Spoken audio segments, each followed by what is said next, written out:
Good morning, everyone. Today is January 15th, 2020. This is a regular meeting of the members of the State Liquor Authority. Present today in Albany are Chairman Bradley, Commissioner Ford, and Commissioner Fan. Also in attendance, Deputy Commissioner of Licensing Roberts, Council to the Authority Meyerhofer, myself, Secretary to the Authority Donahue. The next meeting of the Authority will be February 13th. That is the next definite date we have. After that, kind of depends on how our new room in New York City is. So it's either going to be the 4th or the 9th, and either here or in New York City. Yeah, that was a great day. Yes. I gave you 2 dates. What more could I ask for? Next year. 150 miles apart. 5 days apart. Anyway. Items will be called in the order they're assigned in for the most part. First in Buffalo, then in Albany, then in New York City. For those in Albany who have a matter that we anticipate there might be an appearance in New York City, we're going to hold that until we start with the New York City cases. If you have a cell phone, please silence it. And if you take a phone call, please go outside. As your item is called, please approach the podium. Put your name on the record. Keep in mind everything is being recorded. Chairman, before we get going to the items, do you have any announcements to make? I do. So there's 2 things that I have noticed that I want to change. Since this is the first hearing, we're going to change it going forward. One is, for those of you who practice regularly in front of us, you're familiar with 500-foot hearings. It's come to my attention that the licensee, at least in New York City, and the representative have not been required to show up at 500-foot hearings. That's going to change. That now you're required as the licensee to show up at the 500-foot hearings, whether there is opposition or not. I believe in the rest of the state, the licensee always does show up. And the second announcement is that another thing that has come to my attention since I read most of, if not all of, the reconsideration requests that come into our office is a number of the reconsideration requests are asking for reconsideration for a denial because of the applicant's refusal or inability to cure deficiencies in their application. And they then ask in reconsideration to cure the deficiencies, and usually those offers are not even sufficient to cure the deficiencies. I'm putting everyone on notice that practices here that if you are given a deficiency letter from our office that gives you 10 days to cure, that if you don't cure completely the deficiencies that are in the application, more than likely a reconsideration will not be granted. It slows down our entire process. It's not fair to the other applicants who are waiting behind you for their application to get processed. And I can't tell you how many of these I look at on a weekly basis. So our letters go out, our deficiency letters, they're very specific as to what's lacking, and you are given 10 days to cure that. If it's not cured, it will be denied the application, you'll be required to reapply. Obviously, if there is a complexity, you're certainly welcome to contact us before the 10 days runs, and we'll try to work something through with you. But we're not just going to let them go blindly and then expect that you can get a reconsideration once you get a denial letter from us. And that's it. All right, then we're going to go to Buffalo first. The first item there is... Is that sufficient? I just want to add that if conditions aren't met and they aren't timely, that your reconsideration still may be denied. Okay. First item over in Buffalo is 032 La Divina Uno Inc. I believe it's being withdrawn. Good morning, members of the full board. My name is Jacob Pierkowski. I'm the attorney for La Divina Uno Inc. Yes, we are withdrawing this application. My office did not prepare it. I reviewed it yesterday. There were some typographical errors. Our intention is to resubmit and clean up some of the errors, and I sent an email this morning just confirming as such. Okay, so the next item then is 091 Fox Store Inc. So we don't need to repeat this. You've done it.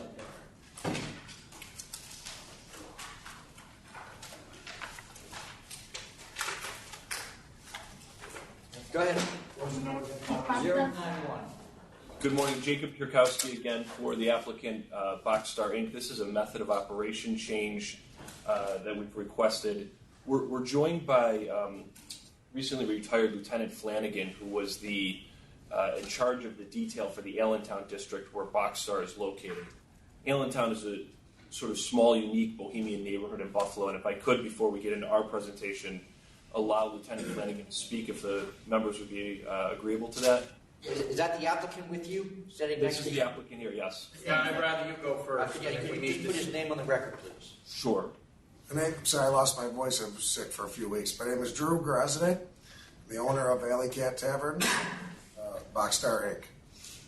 I'd rather you go first. If we need to speak with the lieutenant, we will. Was it a lieutenant? Yes. Sure, no problem. So we're asking, Boxstar currently is allowed to operate till 1 o'clock on the weekdays and 3 o'clock on the weekends. We're seeking to extend the hours till 4 a.m., as is constant with virtually everyone else in Erie County. The reason for that is twofold. The primary reason is that given the nature of the neighborhood, what's happening is that the patrons that are leaving at 1 or 3, and this is a very small tavern. They are typically not open until these hours. But when they are, the patrons are going elsewhere and contributing to overcrowding in the street, which the purpose of putting this restriction was to limit the overcrowding. But it's sort of having the adverse effect by forcing people to go to other bars or other establishments before the rest of the neighborhood closes. Well, how's that going to cure the overcrowding at 4 a.m.? Sure. Well, it's very unlikely we'll be open till 4. It's almost never the patrons don't warrant that. I believe the overcrowding starts earlier, and so sending people out into the street at 1:30, 2, 3, whatever time they've closed, is causing the issue. Okay. And So you want us to leave you open 3 more hours, not for your own benefit, but for the benefit of your neighbors? That is the primary reason. It's caused an issue in the neighborhood. Drew's a really great operator. He's done a wonderful job since he's taken over the bar. He's organized neighborhood cleanups. He's worked with the local community, local bar owners. You guys want to hear from Do you have another reason why you want to stay until 4? Just to better service the neighborhood. There are events or there are evenings, football games or holidays when having to close down is creating problems for the business.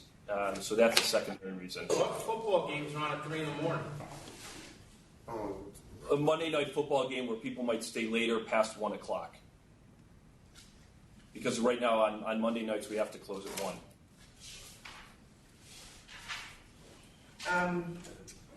Have you guys been following your own plan of supervision that you submitted originally and also with this change application? Yes. So one of the 2 brothers have always been supervising on site, Drew is there virtually all the time. and there's always been 2 security guards when there are larger crowds. Yes. Yes. Sometimes 3. It says here, guests under the age of 21 would only be allowed in the establishment if they were seated at a booth for lunch or dinner, and no one under 21 is allowed in after 10 p.m. That's Have you been correct. enforcing that? Absolutely.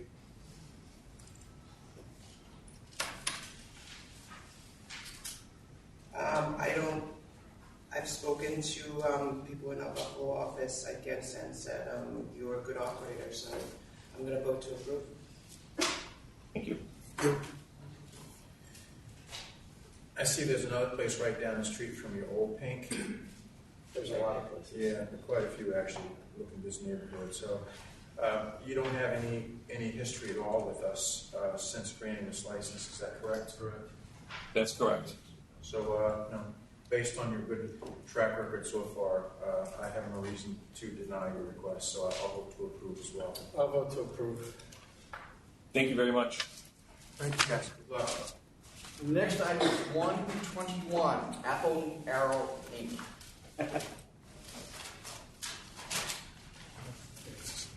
Yes, sir. Good morning. Yes. I need you to state your name for the record, please. Excuse me?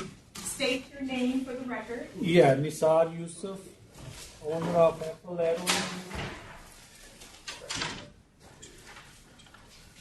This is for sales minor and an authorized trade name. False. Yeah.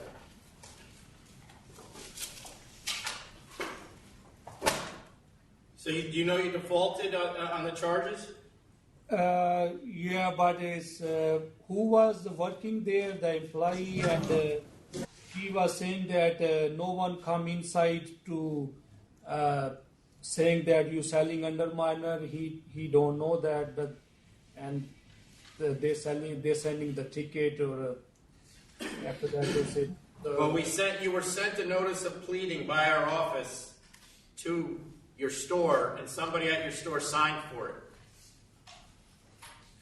Yeah, they said nobody come inside to sign for you selling under minor, but he said it's a regular customer or they check ID for everybody, but I don't know how was that happen. But he was saying that I wasn't there, but employee was saying that.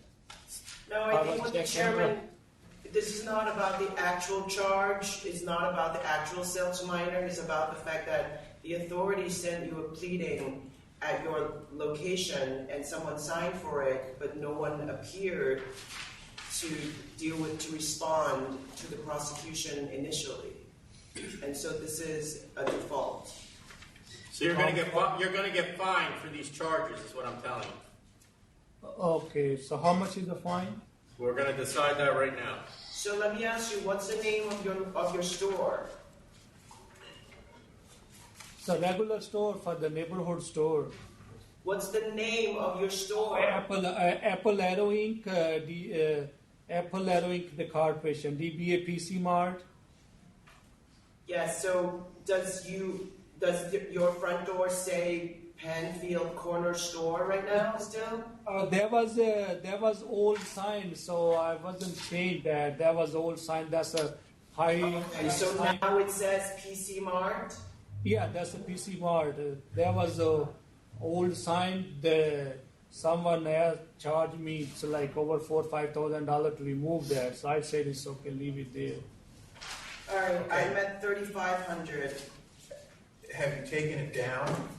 So please, can you do something at this the employee? So I special. No, I already request. did. You want to see what I actually wrote down?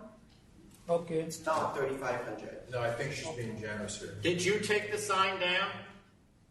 So not yet. If you want me to, so I can. Yeah, you have to take it down. So I'm gonna change the name. Put the PC Mart. Okay. Yeah. Please change it back.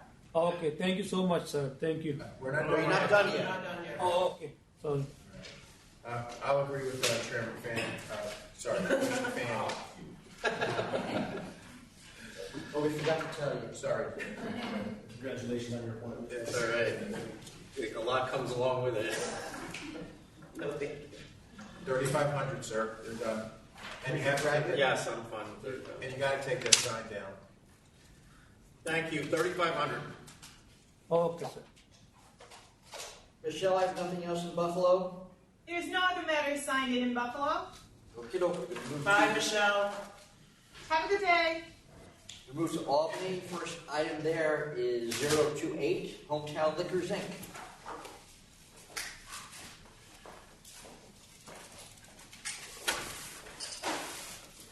Good morning, David Griffin on behalf of Hometown Liquors Inc.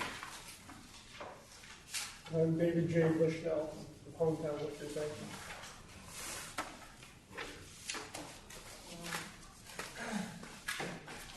I don't really have any questions. The only other question I have is, we're fine with the measurement?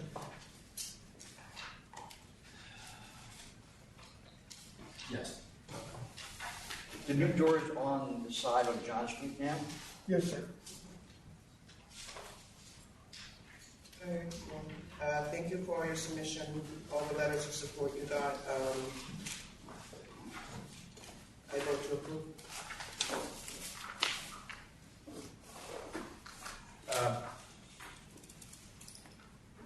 I vote to approve as well. Good luck. Thanks so much. Thank you very much.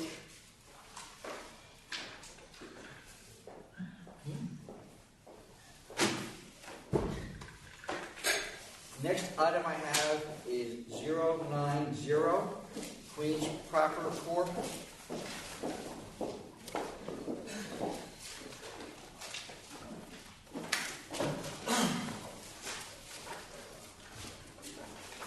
Good morning, everyone. My name is Benjamin Korngut.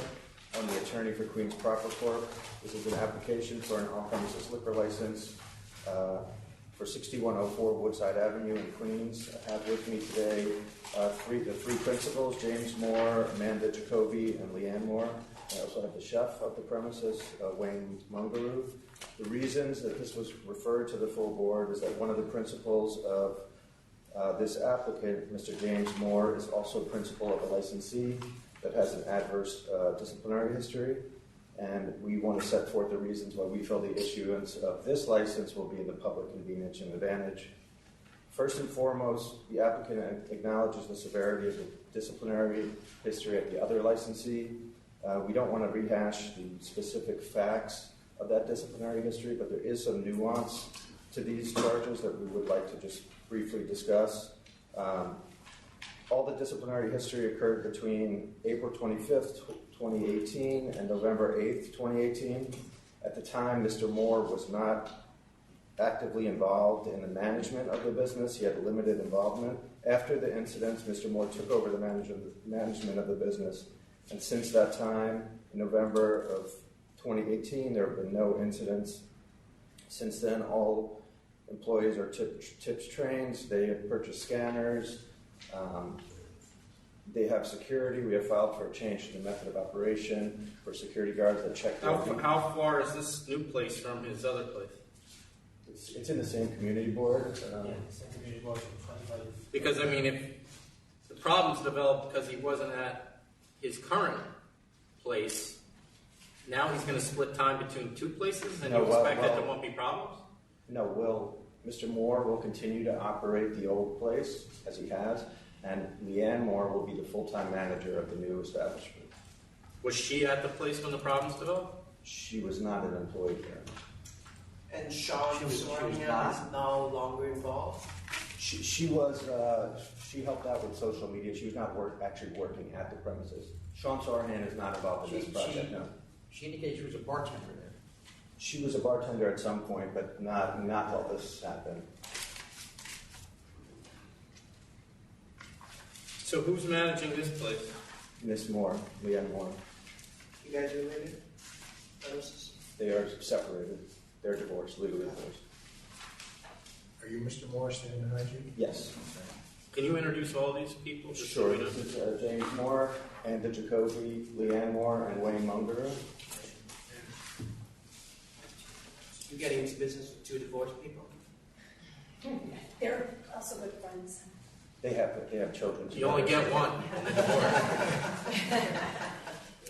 So just to touch briefly on the disciplinary history, there's a series of cases that relate to underage drinking, and they involve an undercover officer who is of age entering with a cadet that was underage. Again, we do not dispute that this happened, but at the time, there were not security guards on duty. It was kind of at off hours. It occurred between the hours of 5 and 7 p.m. before a location typically has security guards on duty. That has all been remedied. We want to stress that this licensee is not and has never been a destination for underage patrons. There is also a series related to alleged altercations. Now, at the time, they were not represented by counsel on these matters. Perhaps they should have been. Well, he defaulted on one, which is a concern. Why would he default on the two underage drinking charges? I believe it was only one that they defaulted on, or Well, it was two charges, one default. I think it was a matter of they just did not. Someone at the premises received the notice, and they did not know that they had to appear. But they do take all these charges very seriously. What are the hours? The hours are 10 a.m. to 4 p.m. To 4 a.m. And I do want to stress, I mentioned this briefly, but this is the same community board as the licensee with an adverse history. They unanimously approved this new licensee, and in addition to that, while Queens CP2 has a policy of not explicitly issuing letters of support, they have issued a letter, which I've included as Exhibit 9, that they do not view JFKK or Mr. Moore as a problematic operator. And I would just highlight that both of these locations directly affect this community, and they do not see this. What the live music? Does he have live music at his other place? I don't believe so. No. And what's the plan for the live music here? It's going to be bluegrass and traditional Irish music. It's not going to be amplified rock music or anything like that. What are the stipulations that the community board required? They require closing at. I've included the stipulations. Oh, I see them. I have. So if you see before that, they annex them to the letter. I'll call it a letter of support, but it's a letter of. They do not view him as of opposition. Yes, exactly. And we have also. What's the maximum occupancy of your current place? Okay, what's the maximum? It's 120. And it's sort of the same size as a tavern? It's more tavern, you know. This is more tavern? No, this is more of a restaurant. This is more of a restaurant? Yeah, so I have included pictures. There's a fully built-out kitchen. If you look at the pictures of the stage, which I'll note, if you look at it, it looks more like a restaurant. There's a larger seating area. They have hired a full-time chef. They have an extensive menu. So this is a full service. Do you have security guards at your current place? He does, yes. Ms. Moore, you indicated that you worked at JFKK Bistro from 2014 to current. Is that accurate? Like part-time, I do social media and like some day shifts, you know. Okay, you listed that you were a bartender and social media manager there, is that correct? Just for the record, the chair, there was sale to minors, disorderly premises, 2018. Yeah, that's what she's. Yeah, he talked about that. I'm sorry. Who are you, sir? I'm the chef. Chef. Okay. Can I just turn it over to the applicants just to give them a chance to speak? I don't know unless you. I don't know where we are. Hold on a second. Oh, I'm okay. Are you good? I'm good. All right. With all the community board stipulations, including 7 days a week until 4 a.m., no outdoor spaces, no sidewalk cafes, no dancing, live music but acoustic only, and no more than 3 pieces at a time, and I believe live music had to end by 11.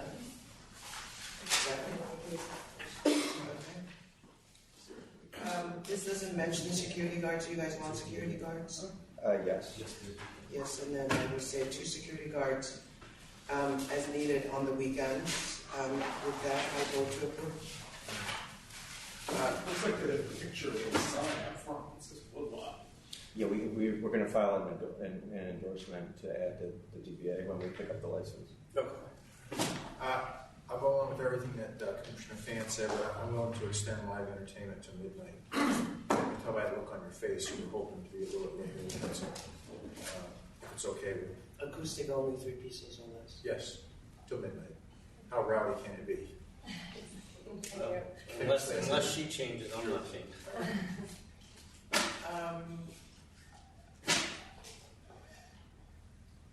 I would note that there's no residence above or in either of the buildings. No, I just, it's because you guys made a deal with the community board. I don't know that I need to step into that. Okay. Yeah. Oh, was that? Did I miss that? Yeah, she didn't do that. It was a step. Oh, Yeah, it was security. Yeah. I'm sorry. I'm going to go with the 6. All right, I am too. 11.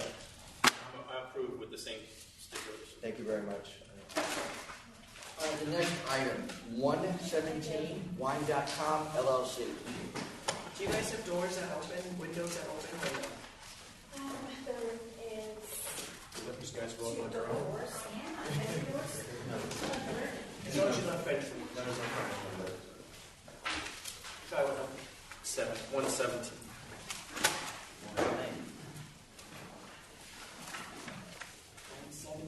Yes.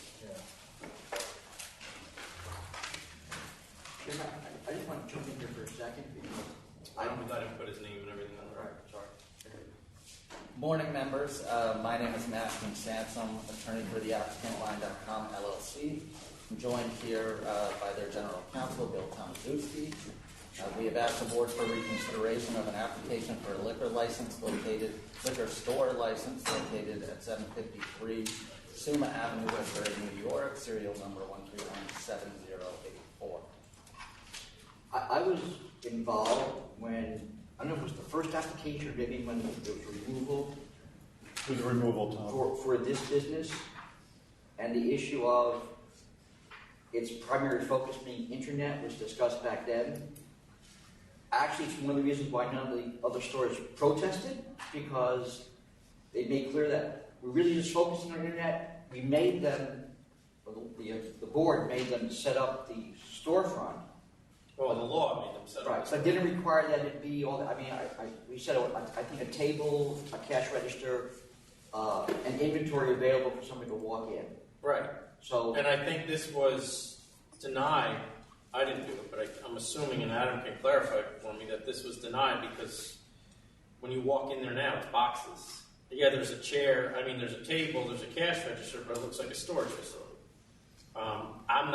I realize the store is supposed to be small because nobody's going to use it. That's not the intent. But the law says a store. This doesn't look like a store. To me, that was me looking at these pictures, was my take on it. Okay. Yeah, we submitted in the request for reconsideration some additional photos. No, those are the photos I'm looking at. With that shows the sign in the front, the hours of operation. No, that was all fine. It was just the interior. Yeah, that's fine. It's just the interior, and I'll show you the ones that are troubling. I don't understand. If they don't have the store, they're not allowed to ship to New York State? Is that no, the idea? they can't sell from that location. The law requires you to, in order to sell, it has to be an active open store. Now, these guys, their model is not to sell, so they can have a store 10 by 10 for all I care. I think there's a warehouse or a storage area. Right, but they have There's a that warehouse sign. attached to it. Yeah, now that this is what is this, a removal that causes? Chairman, if I can speak. Absolutely. I just want to point out one quick thing. They're certainly inviting customers. They welcome the sales, obviously. They have a great parking lot. They have the ability through the kiosk to, if there isn't alcohol, liquor in the store, it can be retrieved from the warehouse and brought to the customer that appears there. I think this is this setup was what was approved. I'm not trying to change the setup, Tom. I'm saying that what I see in pictures was not sufficient for me to call a store. I'm not saying you can't go in the back. You don't have to have boxes of inventory, right? Is that what your concern was? It didn't look like a store?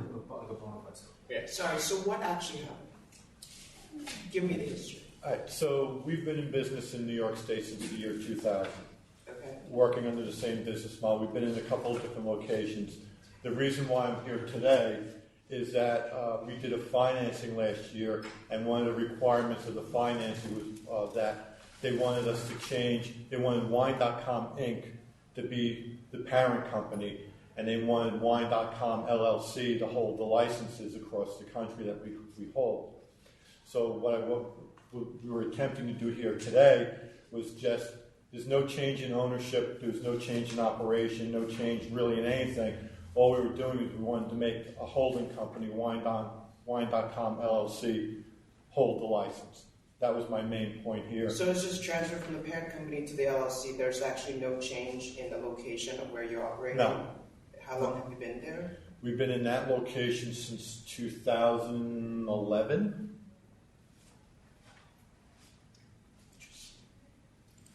Why'd you pick Westbury? Connected to a warehouse. Yeah, it's connected. We have a 60,000. So we have our location there is 60,000 square feet, and it's the vast majority of it is a warehouse license, storage license.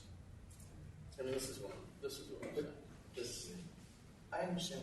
So Chairman, I don't know. My concern is I'm not saying you need more product. I'm just saying it looks like it's a warehouse. Oh. So did you see the color pictures? If I can approach you. So after we. Yeah, that's what I saw. This is what's the concern I have. I mean, the shelving's all great. This. You don't walk into liquor stores and see boxes of stuff. I mean, just make it look like it's an inviting store. You don't have to get more product in there. I'm fine with the amount you have. Okay, my apologies. I was trying to make it look more like a store, and this is my own way of trying. I figured if I put more storage and more labels. I mean, I know that you're probably not getting any customers at all. I don't expect that you would. As long as you're open when you say you're open, and there's a door there, and if they want to walk in, they can walk in. How many people work there? We have over 100 employees there. How many people work in the store? 1 to 2 people during the day. And they can probably be doing something else. I don't even care about that. What are the hours of the store? 9 to 5, Monday through Friday. And we do have we submitted supplemental materials on Friday for the board to consider, which includes a list of in-store purchases. There's, I think, over 500 or so. Oh, these weren't purchased in the store? Mm-hmm. Yes. Yes. We have other stores that are 300 feet or less. I think we have one on the calendar today that's smaller than that. So, there's no reason why you can't be a bona fide store. So are you going to change the front of your store to say Y.com LLC now? We will change that once it's approved. All right. I vote to approve too, just to get rid of the boxes. Okay. Thank you. I approve as well. Thank you very much. The next item I have is 140C, S&S Tavern Zoniata Inc. Say that number again, Tom? 140C. Chairman Bradley, members of the board. One second. 140C. Yeah, the very last one was added.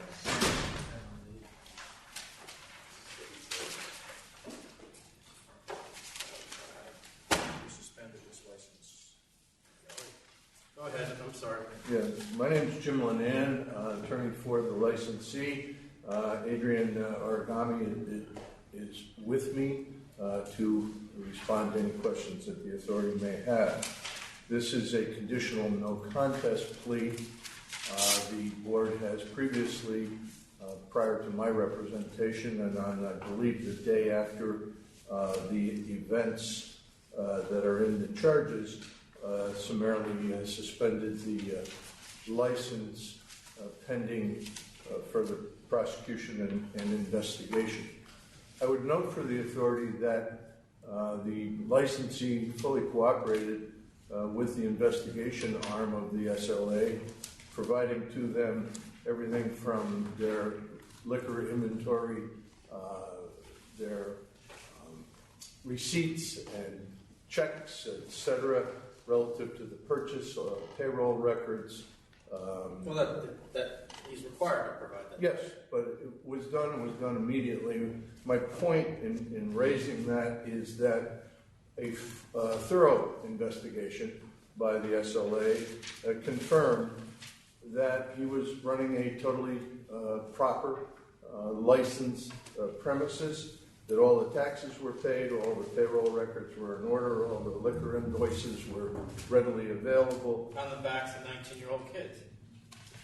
Well, So many of them, I take that back, on the backs of 18 and under-year-old kids.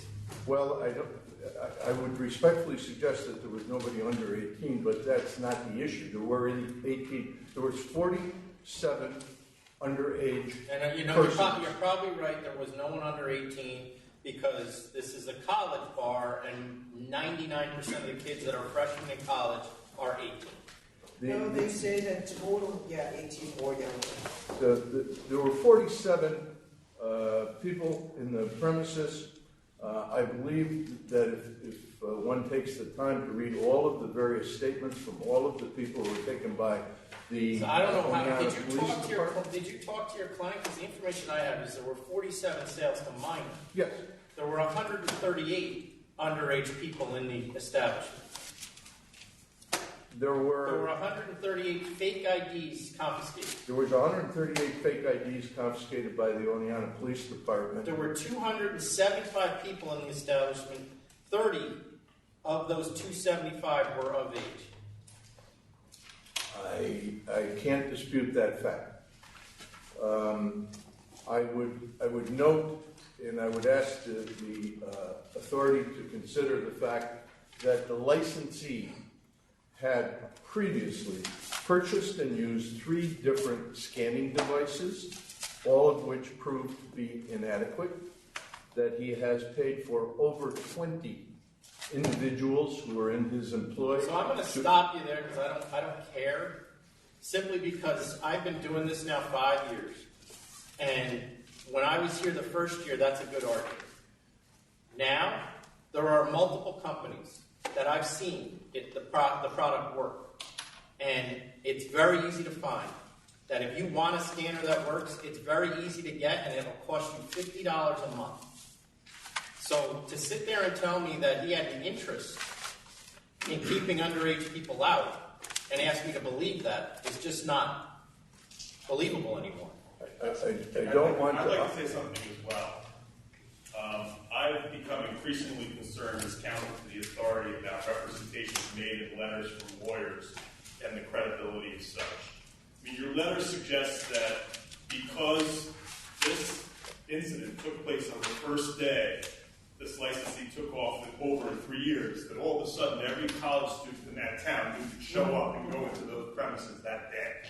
It's just an absurd contention. I understand your efforts to try to find a way to try to color this in a way that might help your client, but I think that crosses the line. Well, I would respectfully suggest to you, sir, that I've been practicing before the authority for 47 years. This is the first time that anyone has ever called me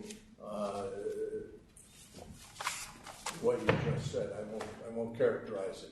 My client, with all due respect, you shouldn't characterize it. I'm saying I think that crosses the line from zealous advocacy, and I just wanted to make that point. And I'm sorry that someone said that to you, and I may be a little sharper than my predecessors have been, but that's, I think, a fair and reasonable reaction to that contention. I mean, and I think the point being is that you're in here asking us to keep this guy open. And this is, and I'm not going to say this has not happened here before with 138 underage people in a bar. It has. Have we kept people open before? Yes. But have they come in and tell us it's because I went on vacation for a day?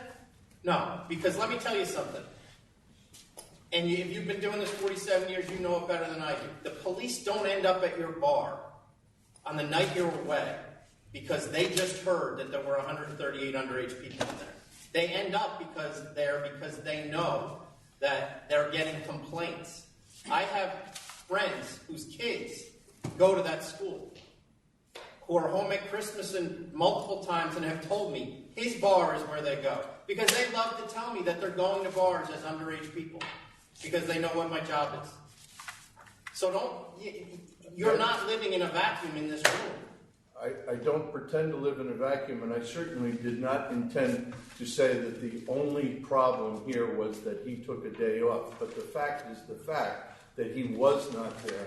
And that comment in my letter was more addressed, if you read the entire letter, to the fact that he had counters and he had strict instructions to limit the number of people in the premises. There was discussions between myself and counsel's office about the apparent overcrowding of the bar. There were things that would not have happened. Did his bar have a serious problem? Yes, it did. He has acknowledged that. We acknowledged that in our letter. I did not suggest that him taking one day off was the cause of the entire problem.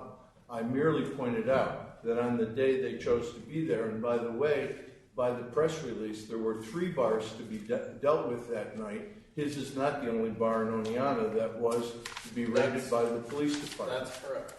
So the licensee has been significantly impacted. Today is the 55th day he has been closed. And that he was closed, that's not a punishment. That's so that we protect the public. I understand that. Most and of that whom are children. That does not apply to any suspension that, and I'm well aware of the law, but I would also ask the authority to consider that, for lack of a better term, you have more than gotten his attention.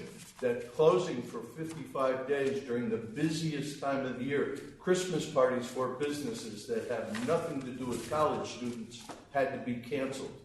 His New Year's Eve functions, when the kids aren't even there because they're home for the holiday, had to be canceled. His most lucrative time of his business year has been, from prior to Thanksgiving until today, been unable to be operated.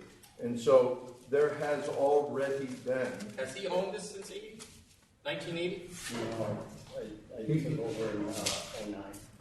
09. He purchased this business in 09 and has operated it since 09 as a business. And I don't know what the other two commissioners are apt to do here, but I don't even know. You're now, even if we were to leave you open, you're now set yourself up for one minor infraction, and it's over. I mean, I don't know why you wouldn't just sell the place at this point, because if you're not going to have, it's clear that you're making I'm not going to say 100%, but it's clear to me that you made a significant level of your revenue off of kids that aren't supposed to be drinking. So now your place is going to be empty. We've tried scanners. I wasn't aware that there was a new scanner. He's the one that I control. My point being is that you're losing today an enormous amount of your customer base if we leave you open. I completely understand that. I mean, if you're willing to take that risk, I guess I'll allow you to, but. Yeah, absolutely. I don't know what they're doing. Does he have any other history with us? 2013. There was a sale to a minor that was, the licensee himself was in the establishment. It was off hours, and there was a sale to a minor that occurred. What year was that? 2013. Yeah, 2013.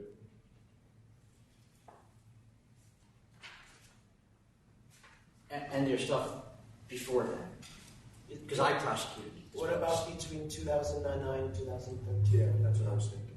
Between 2009 and 2013. So I'm just pulling it up here. Okay. We have. There was a fruit fly prosecution.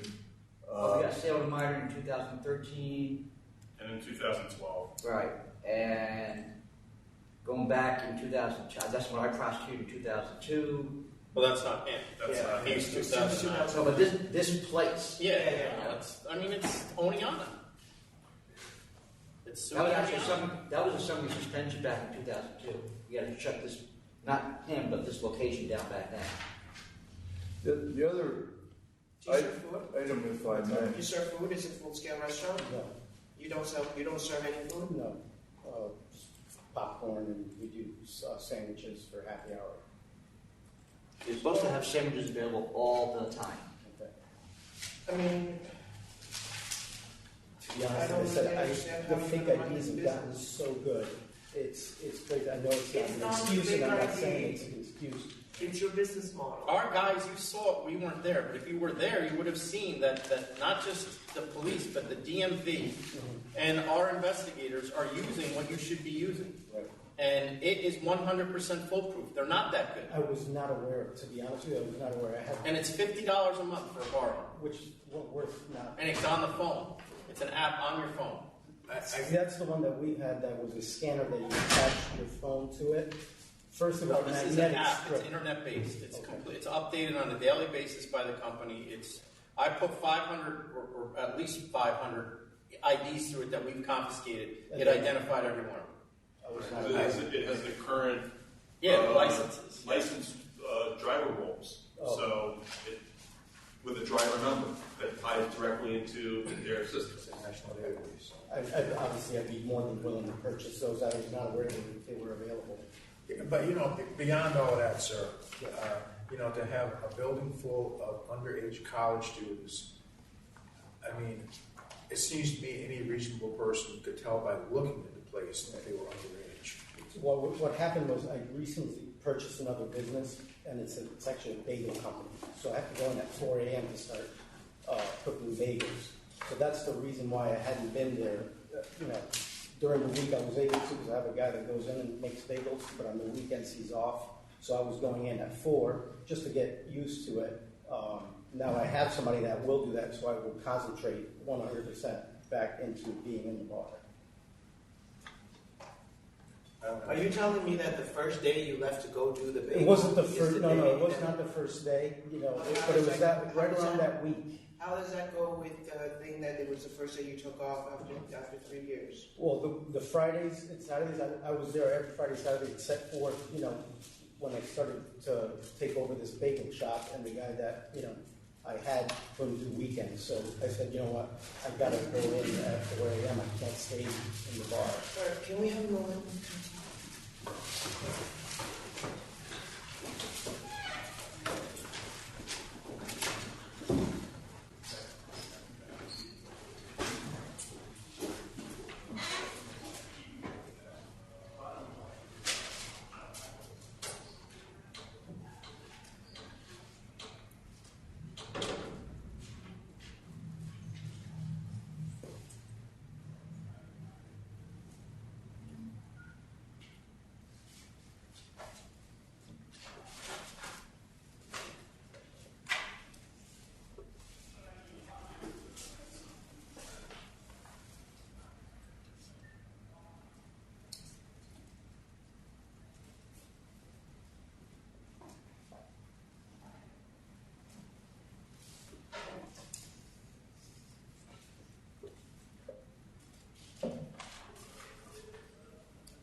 If I may, just briefly,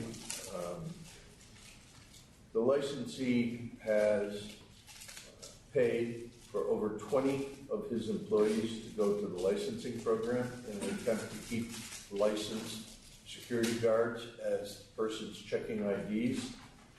Oneonta does not have an agency available. You can't hire somebody through an agency there. He continues to pay to have his employees go through this program at expense to him. He has tried to get licensed security guards. He has tried to have other scanning devices. Has he failed? Yes. We are here to acknowledge that there was a problem. He is here to say to the authority, he understands, as I said in my opening comments, you've certainly gotten his attention. This has been a significant financial hardship for him, in addition to the fine that may be imposed by this authority and additional closing. But I, as I said, I've represented a lot of licensees. And I have to say, he has tried to do the right thing as far as following the rules. He has fallen short. I happen to have a 21-year-old college student daughter. I'm well aware of how good the IDs are. She goes to school in Kentucky, so she's outside your jurisdiction, but I see her and her sorority sisters and what they have. The fake IDs, and Chairman Bradley, I don't choose to have an argument with you, but I have had clients come to me and say that they have a stack of IDs that have gone through the IntelliCheck or whatever it's called that came up good that aren't good. So I don't think there's a foolproof system, but this licensee is prepared to do all of the things that are set forth in here, that he'll buy the scanners, he'll force all of his people, if you don't take the program, you can't work here, and he will be well aware that either the local police department or this authority, if he's got one sale to a minor, that he's going to be out of business. I was going to point that out to you, sir, that, if we allow him to stay open, all it's going to take is one and he's done. You offered the 45-day suspension. I'm inclined to ask you if we get a higher penalty and let you get back in business sooner. Would that be something to be more amenable to? More money and less of a 45 days. I would definitely be, I guess it depends on how much exactly, because I have been closed for. I'm trying to take that into consideration for you, that you've just lost the force. Those days were bottom line with your counsel's office, and that's how we got there. Yeah, those days were, that part of the year was that's fourth quarter. So I think you've been damaged substantially, but by your own doing. I'll go to 50 with no suspension. Yeah, that's what I was thinking. 50,000, no suspension. Okay. And whether the scanners work, don't work, I'm pretty confident they do work. But you realize you don't have to serve every person that comes to your door. Absolutely. 95% or more of the fake IDs you're seeing are out of state. Right. 90% of your student body, or maybe 75, are from in-state. Right. So there's something going on there, right? Yeah. So it's very easy to say, if you're from out of state, I can't take the risk. See it. Right. Yeah. And they can go get some local ID or whatever and try to do it that way if they feel like they have to come into your bar. Right. But I know that when a student that lives in New York is getting a fake ID, it's not a New York State license. So, Just for clarification, you're making a counteroffer of $50,000, no suspension. When would the summary be lifted? when you get the check. Is that part of the counteroffer? When we get 50,000, yes. And Chairman, are you going with that too? Yes. Okay. So that you don't have to answer today, because you'll get a letter in the mail telling you that's what the offer is. Well, if I could respectfully request, I know they have at least one other matter on the agenda with my former associate, so if you could just let me talk to my client in the hallway and come back in about 3 or 4 minutes. Sure. Thank you. Okay, speaking of which, the next item, number 95, the El Dorado LLC. Jerry, We might take your time. What number? 95. Yeah, this is the El Dorado. Members of the board, my name is Sean May. Sorry, I think you just got it. This is one of our larger Yeah, you gotta give us a chance to find it. towns. Oh, yeah.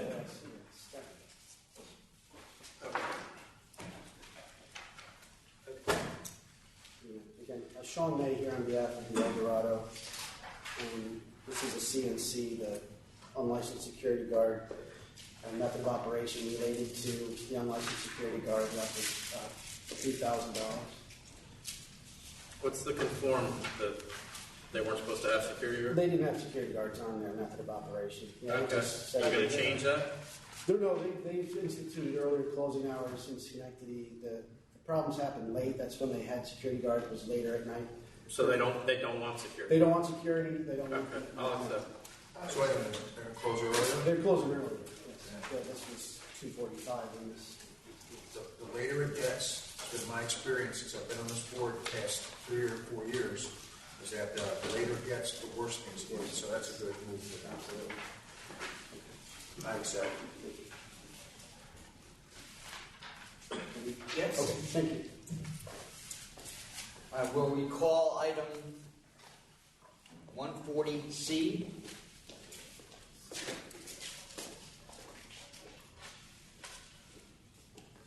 Part of this, members of the authority, is that's a lot of money to come up with. And so what we're asking, I'm going to ask the board if they would consider a $40,000 fine and a 15-day suspension to give him some money to come up with give him some time to come up with the money so that we know the summary suspension is not going to be listed until such time as the check is deposited here at the authority. So if we could have 15 days suspension so that we can get our ducks in a row and our cash in the bank, and it's in the bank, it has to, at any rate, to get the money to the authority and get, so we would ask the authority respectfully to consider, and I know I don't normally negotiate with the authority, but a $40,000 fine and a 15-day suspension to commence with the order. I don't have a problem with that. You look at me for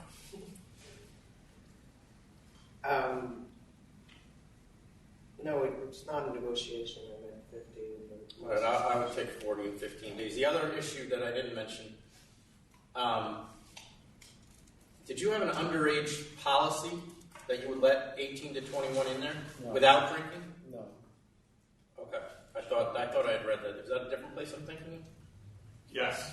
That had an underage area and an overage area? Yeah. Okay. No, All right. I So nobody under 21 allowed is basically what I'm saying. Okay. And again, the summary suspension stays in effect until the payment is made, and then the 15-day suspension kicks in. Yeah. Oh, I'm sorry. I misunderstood. The 15-day suspension doesn't commence until the money is actually deposited, or would it be? Well, there's a summary suspension in place. Yes. And the members are saying that stays in place until the payment, and then the suspension kicks in, regular suspension. So that it could be, so the suspension could be many more days. Well, that's up to your to client. get the money here. Yeah. That's a certified check upstairs on the Certified 9th check, floor. Yes. Yes. Okay. So whenever we get it, it's another 2 weeks. Very good. Thank you. Thank you. So if we're deeming this to be a counteroffer, you're accepting that? Okay. Yes. Thank you. So he can pay that money. You can pay it tomorrow if you have it, and the suspension would start. Okay. All right, we're going to proceed to some items where there may be appearances in New York as well. First item is 00001. Yeah. You got some other things. That's what I'm calling. Oh, okay. I got it. I'm sorry. Cyber Retail Corporation. Good morning. This matter was held over from the November board meeting. We wanted a little bit of additional time to go back to the community board. As you may recall, the community board opposed the alterations application because the applicant had not yet gone through their land use committee for the open air cafe, so they weren't opposing the alcohol specifically, they were opposing the order in which the process was happening. So we went back to the community board and had further discussions, and they still would not like to opine on the alcohol until after the applicant has been through their land use committee for the open air permit, which we do not believe will happen probably until April or May of this year. I gave a timeline of the process going through the buildings department. So you want to just withdraw this for now? That's what I want to say. Do you want me to withdraw it, or We can't hold it Okay. back. You know? So when do you think I should resubmit for? I guess it depends on when you think you're going to get the. April or May. So. Well, I mean, what's the current Well, you- timeline. Oh, I just right. don't want them For to. this- Have to file a municipal notice too. Yes, I will immediately, probably So, but for tomorrow. these, they're not that long, right? 30 days. The review. For the alteration. Yeah. No, they are, I mean, it's not substantial. It's relatively quick. Yeah. So I mean, I think if you do it by March 1, file by March 1. You're looking to open in April? Correct. Or May. April or May is when they're. Yeah, I would refile early next month. Okay. February. Just so we have it, I mean, put your 30-day notice in. I will do that Before tomorrow. it, and then almost immediately after. Okay, I will get, so I will withdraw it and immediately refile. No, you're withdrawing right now, right? I'm withdrawing Yeah. right now, yeah. All right. You want me to send a letter? No, Just no, confirm? that's fine. Okay. We got it. Thank you very much. Thank you. Thank you for cleaning that up, Tom. They were trying to move fast. You Just the janitor. no. Yes, and I know you're here. I'm checking to see if Mr. Palillo has arrived yet because he's the attorney. I can't call that. Okay. Right. Okay. Right. Okay. Oh, wow. What time was I moving? No, we could have if we let him.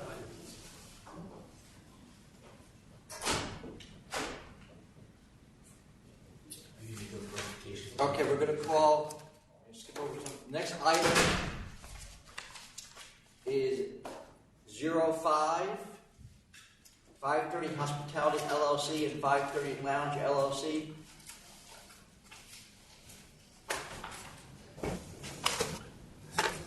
Good morning, members. Max Bookman, Pazetsky and Bookman for the applicant. With me is one of the principals, David Rabin. Before you start, let me just, Gary, this is accurate. I'm going to withdraw charge 2 at the request of council and withdraw charge 40 at the request of council. Okay, go ahead. 2 and 40, that was? Okay. Thank you. 40 is redundant. It was already charged in number 3. So. Understood. With me is one of the licensee principals, David Rabin. This is a conditional no contest offer that was negotiated with counsel's office. We're here to answer any questions the members have.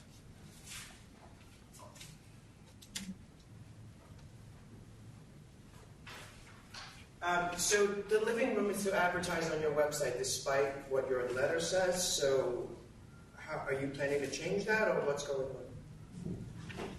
The living room, the living room is a private event room only. I don't know what. Yeah, so in relation to the charge about, I believe it was an unlicensed bar, there was a service bar that we have in a room that was used typically for private events. In this one case, it was used as a customer bar, and what we have discussed and have committed to is that we're not going to be using that as a customer bar since we're not supposed to be, unless and until we get approval to do so.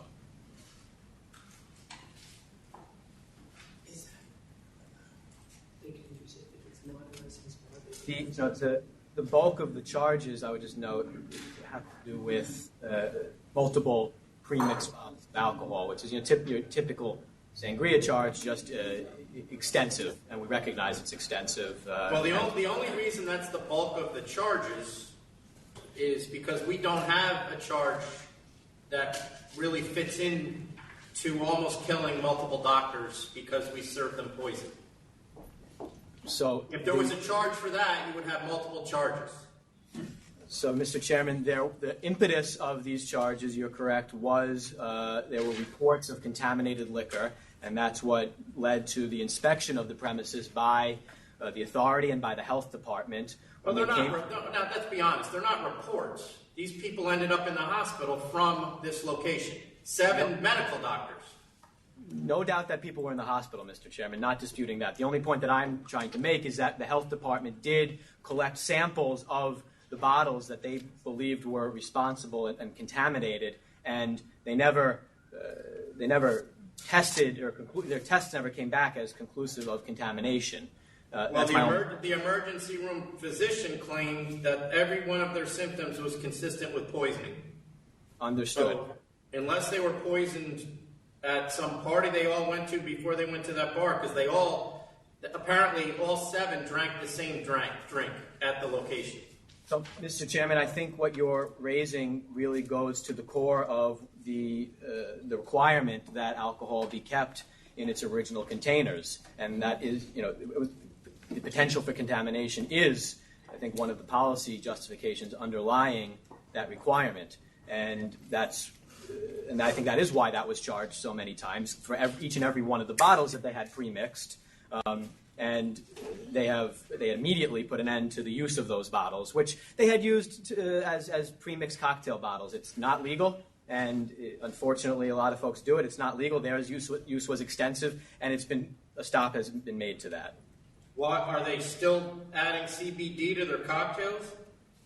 Well, Mr. Chairman, as you may know, there for a while, especially around the time that these charges were brought, there was a lack of clarity in the industry, even amongst the city's own health department, as to whether the additive of CBD was legal or not. The city had given inconsistent advice on that. The federal government ultimately stepped in and said it could not be added. I think the federal government was pretty consistent that it could not be added without approval. Well, it was actually, Mr. Chairman, it was not clear until the federal government came out and the FDA came out and said that since they had approved CBD for the use of, I believe it was a narcolepsy drug, it therefore, by definition, could not be added to food anymore. But that was a fairly recent development at the time. The city was insistent on it, and they've stopped using it. Are you now admitting that your client actually serves CBD, because that's never actually been admitted?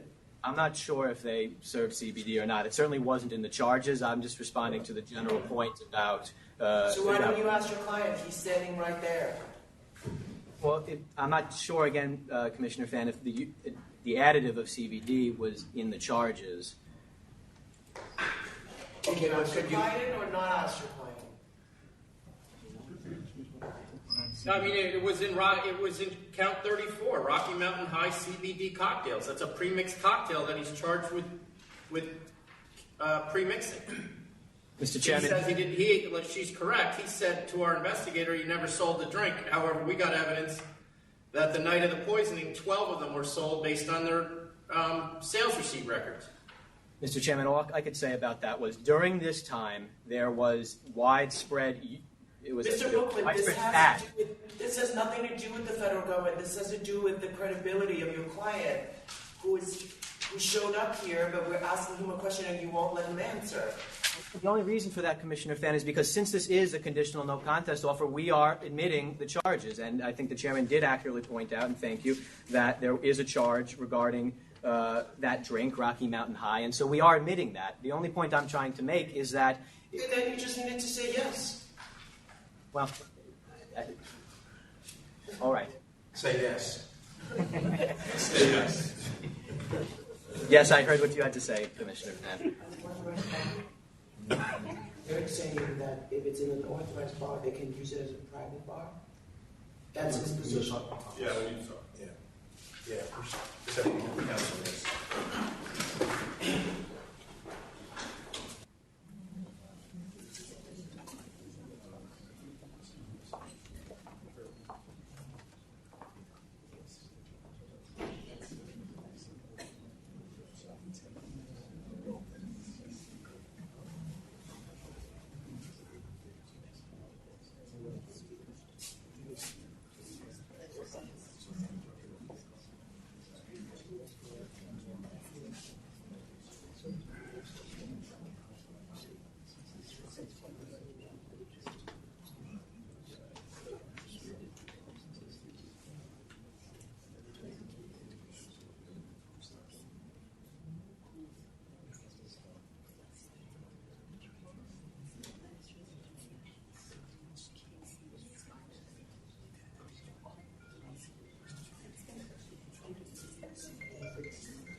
Where's the microphone? What's up there now?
All right, we are back on the record with item 00005. Mr. Bowman. Conference with council. Can we talk about the living room again, the private event room that you still are running? How do you actually utilize that service bar in there? I'm sorry, I don't understand the question, Commissioner. How are you utilizing the service bar? Utilized. Is it people going up to get drinks from a bartender, or is it waitress service, waiter service? Now I understand. I understand the question now. Thank you, Commissioner. So what we are admitting to in the charges is that what was supposed to have been a service bar was indeed being used as a customer bar for folks, typically during private events, but not always, to go up and purchase a drink. We recognize that after receiving the charges and reviewing the application file, that has only been licensed as a service bar. And for that reason, what we have implemented moving forward is only for the convenience of wait staff to obtain drinks from and bring them to customers. Customers may not walk up to the bar and purchase a drink. I will say that given this applicant's record with the authority and with Community Board 5 and the good relationship they have with that CB, we have already filed a 30-day notice with the Community Board for an alteration application to change that to a customer bar. But that's just an application, and until or unless it's approved, it will remain as a service bar. You cannot go up to it and order a drink. Got it. So what actual changes have you guys made in your operations since these charges? Well, they immediately discontinued the practice of the pre-mixed bottles, which they had been using to mix popular cocktails for the convenience of wait staff. So, gin and tonic, I don't know if that's a true one, but it's an example. So that they thought was convenient, but obviously is unlawful, and so they discontinued that practice. There is a charge that a DJ was utilized. I'd say the lion's share of that practice involved something that you've heard me debate with the members before about whether it's actually a DJ or not, but I've heard loud and clear what the members have to say about someone who changes music live, and you folks consider that a DJ, and so we respect that, and so they've discontinued that practice. We have notified CB5 of our intention to add that to the method of operation as well, but in the interim, that has been discontinued as well. Okay, has he made any staff changes? I think primarily the issue was less recalcitrant staff or bad staff, and more just staff that the particular provisions of the ABC law that are relevant were not properly communicated to them. And so what they have done is retrain staff and fully train staff about these issues, and so that there is it is at the top of their minds an understanding, which I think admittedly perhaps had slipped.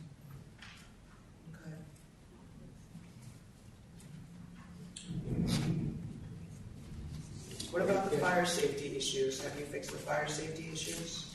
Thank you for that question. So one of the things that Associate Counsel Marsico did relay to me in the negotiation of this CNC was that Investigator Stravali did have in his report to counsel's office that the licensee worked cooperatively with him in addressing all of the life safety issues that he found on his characteristically thorough inspection. And so there was a request that the licensee come to enforcement and produce proof that they had fixed the issues that were identified by the investigator. And it's my understanding, although I wasn't involved in that particular response, it's my understanding from the licensee and from Ms. Marsico that their responses were satisfactory to the investigator. All right, I'll accept. Commissioner Ford. I'll accept 20,000 as well. Chairman Bradley.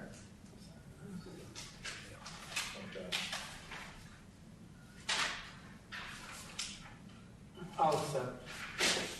Thank you, members. The next item is 010 5 Spring Street Corp. Mr. Lillo, are you there? No, he's not here. Okay, we're going to hold that for a second. Then save it. Yeah, that's the one that Mr. Sampson is also here for. So. All right.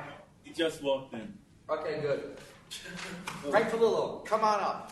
Come on down.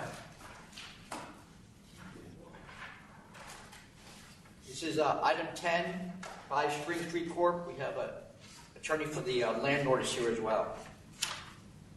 Oh, nice. Good morning. Do we have any idea what? Is this Why a, they went in there? yeah, because it wasn't. It was not for this. I thought the same thing.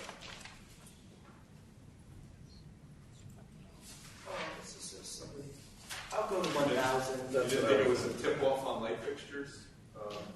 I was actually going to Commissioner Ford? Yeah, go to 11. Yeah. Do you have any idea what they were looking for, Mr. Palillo? Yeah. I'm Since it sorry, wasn't what us. was the... Since it wasn't us? I just finished the hearing downstairs. Could you guys bring me up to speed? I apologize. What's going on? I've got an offer and compromise before you. They're reducing it, so just be quiet. I'm just asking you if I you thought it was have any crazy idea high. what. I'm asking if you have any idea why all these agencies were in there. We were not one of the agencies, and what they were looking for. No, I think actually this was a splinter group from a full-on march that hit two other of my clients in the same neighborhood. So I believe they were just health department who went into there that night. All right. Well, we went to a letter of warning. with that? Yeah. Okay. That's lawyering right there. Thank you. Yeah, it is. And the landlord's happy too, by the way. Hopefully he isn't charged by percentage. All right, the next item is 00031, Visible Light Enterprises, LTE.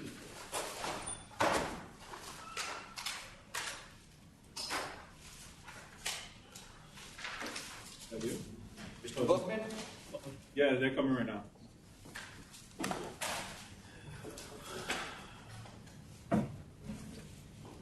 Oh, hold on for a second. Chairman, do you want to repeat the announcement you I'll made? do it after this. Okay. You want Mr. Bookman to do? I'm sure his father's watching.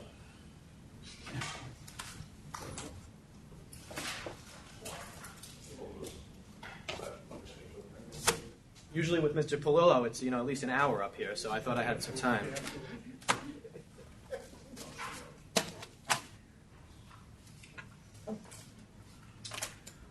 Ready to proceed, members? Yes. Okay. Yes, they're right here. They were just calling me from the hallway. Can you see them in the camera? Yes. Okay. So, good morning again, members. Max Bookman, Pizetsky and Bookman. With me is Lily Kanarova, Joshua Corbin, and Jonathan Labassiere. Practice to pronounce that. They are the applicants for Salumi Wine Cellar, which is a very small wine-only store with a few unique characteristics that I think that we would submit will lead to a finding that the application is in the public convenience and advantage. So I think what's important to understand about these applicants and their reason for this store is that they have a successful on-premises restaurant just 2 storefronts down in this strip mall in Massapequa, where they've had a business for almost 10 years. That restaurant is called Salumi, and what they have distinguished themselves for is... So I think we're going to not make you go through all this. I don't know. Do you have any questions? No, I haven't. I have a couple questions, though. You're engaging in internet sales. What's the business model for that as far as numbers? Do you expect it to be most of your revenue from internet or walk-in? Thank you for that question, Mr. Chairman. So no, they don't think that the majority of their sales will be through the internet. What they are seeking to have a store that caters to local Long Island folks, and so to ensure of that, what they have committed to, and this was in our papers, was that if you want to purchase alcohol from them over the internet, you need to sign up in the store to do so first. Okay. So you don't anticipate having to carry a great deal of revenue for the internet sales? Not revenue. I'm sorry, inventory. No, and it's a small space as it is. We anticipate the lion's share of sales will be in person, and that's sort of their business. And what's the hours? I'm not sure if we've discussed hours. Do you have? In general? I don't know. I thought we actually wrote something on the application, but... Well, I'm not going to hold you to that. What do you think they're going to be? I think it's going to be 6 days a week, 12 to 8 probably. Okay. What they're shooting for right now is 6 days a week, 12 to 8 o'clock. And you guys should know that if you get this wine store, your books and records have to be separate, and purchases have to be separate from your restaurant. Absolutely. They're longtime licensees, although I did explain that given that this is something new. These will be 2 separate businesses. All right, you guys have waited long enough for this. I vote to approve. One other question. So there's no desire or interest in becoming a full liquor store? No, Mr. Chairman, and I think... Because just for future reference, I would not be approving this as a liquor store. And these are all videotaped, so we'll all go back and watch it. The only reason I'm approving this, and the only reason I think there is a public interest, is because, one, you're going to have a sommelier there every day that you're open, I take it? Yes. And you're going to deal with inventory that's not readily available in other places based on your description. Those 2 services are not readily available at the surrounding liquor stores, and that's really the only reason why I'm approving it.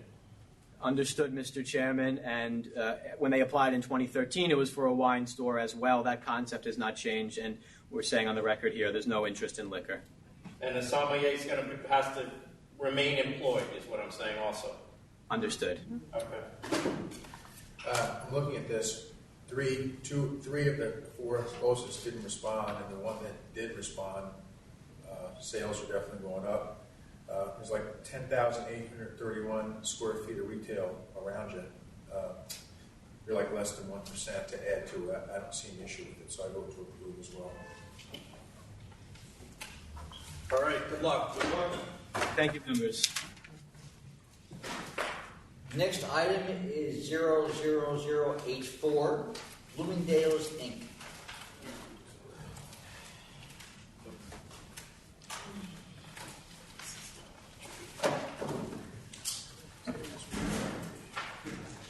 Good morning. Lindsay Farina with the Skeen Law Firm here for Bloomingdale's Inc.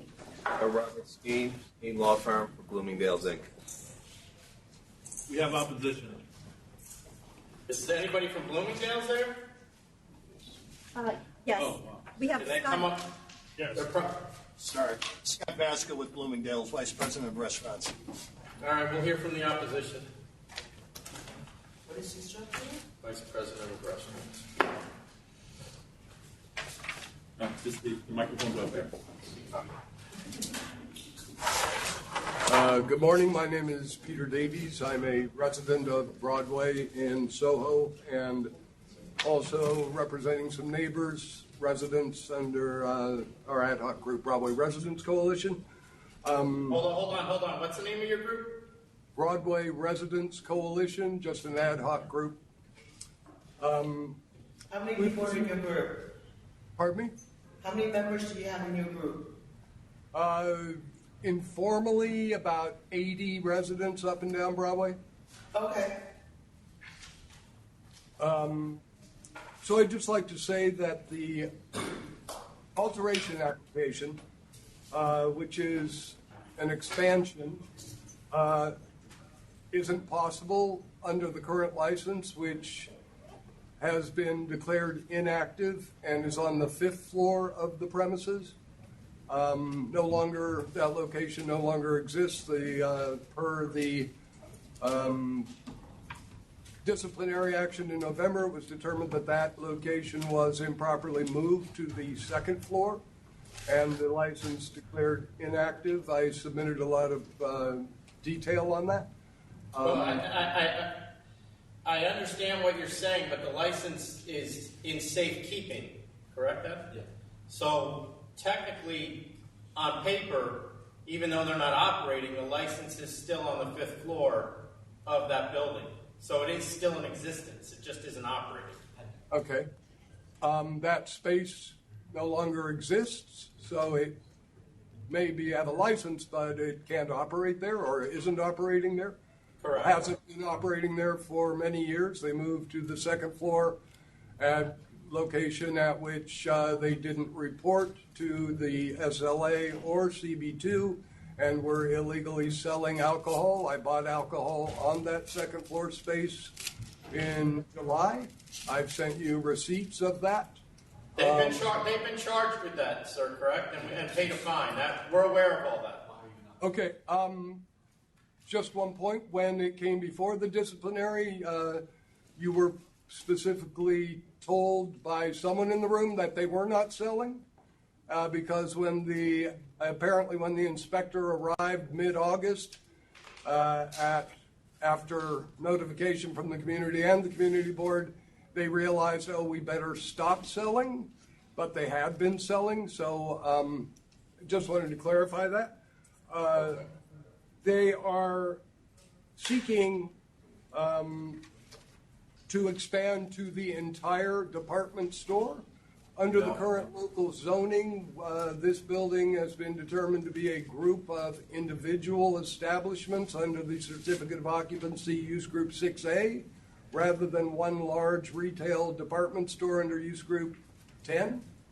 So that becomes problematic in terms of one license for what's apparently multiple establishments, and also they're seeking to expand from about 1,200 square feet to 120,000 square feet of area where alcohol could be consumed. There is a local zoning cap on eating and drinking establishments of 5,000 square feet. So just wanted to bring that to your attention. We really think that this application should be denied, that they should not be an alt app, but actually should be a wholly new application because the method of operation and what they're proposing is so entirely different than what they were doing before.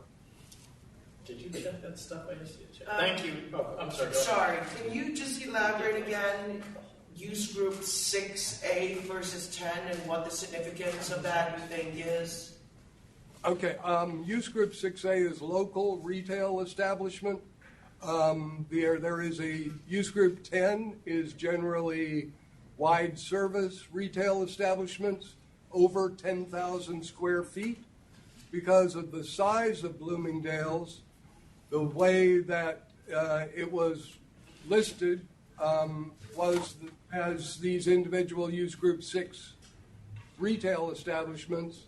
Then use group 6A is the eating and drinking component of that zoning. And in which case, you're limited to only 5,000 square feet of You're eating? limited to only 5,000 no matter which use group that would be? Okay. He's saying that one license wouldn't cover these different users. Even though it's the same. I'm not sure about that. I don't know. I frankly don't know. Does that mean that if they're each a 6A and they're one store, each floor essentially needs to carry its own license in theory? That's what he's saying. That's what he's saying. We don't know. Yeah, I'm not familiar with that. One of those. Okay. I got it. Thank you. Thank you. For coming.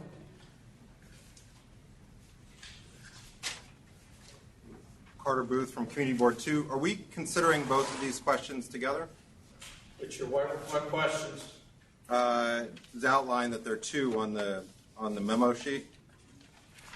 There's one application. The memo sheet is just informational for the members to know what some of the issues are within the main question of whether or not to approve the application.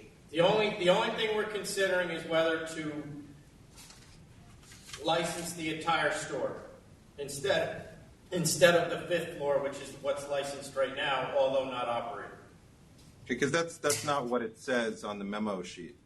Okay, well, that's what the application is. Mr. Booth, this is an application for an alteration.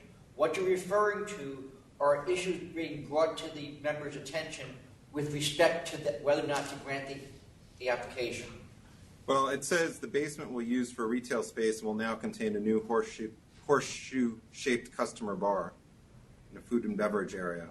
So that's not what you guys had just described. So I'm just trying to clarify exactly what is in this application so that I can address you guys properly. That is in the application. It is, yes. That's part of the application.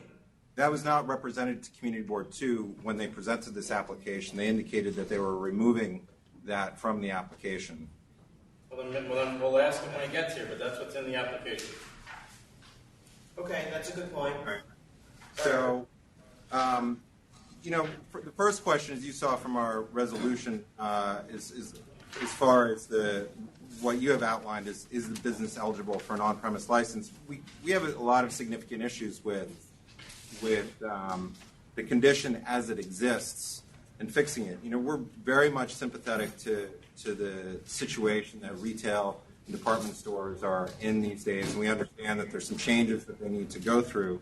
And as you know, we've been agreeable to certain aspects of these new and unique applications, not all the aspects. In this particular case, it's not starting off in the right place. If you look at the C of O that you have, still indicates there's a restaurant on the 5th floor, doesn't mention anything in the basement as far as any eating and drinking, and then it has an eating and drinking space on the 2nd floor. As far as the aspects of that, it's even a question if it was in fact non-bona fide. The charges that you had the applicant up before you in, I believe, it's October, was an extension of premises. You have an illegal removal of the bar. It's another area in the space. I mean, there's a lot of other issues that were here, and I think that those were detailed to you in a complaint prior to the meeting, which I know that you guys generally say, why weren't complaints made to the Liquor Authority? And they were made in advance of this being heard before Community Board 2. As far as,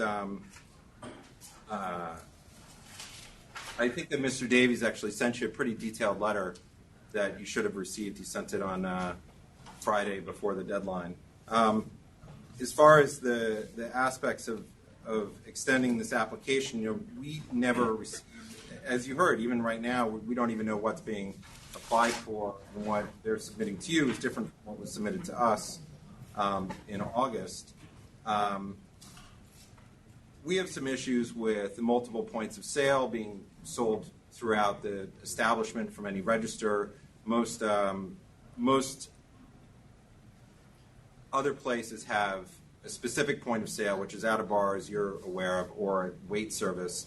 The other example, which I believe the applicant had used to us as a comparable, is Restoration Hardware, which you guys are familiar with, or at least may remember, the different issues that we had. In that particular case, it was a restaurant wine license.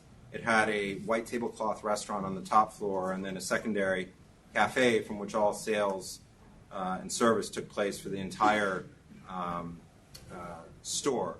It's actually a retail showroom, which again is a result of the unique zoning issues that we have in our community. And it's not actually considered a retail store, in that you can't walk out of there with purchased items. As far as how that compares to this application, we would be, and again, this was not presented to us in quite this way, but we would be much more comfortable with having a cafe that's on the second floor with a restaurant wine license, selling beer and wine that people could then perhaps move outside of there but not be served to other places within the restaurant.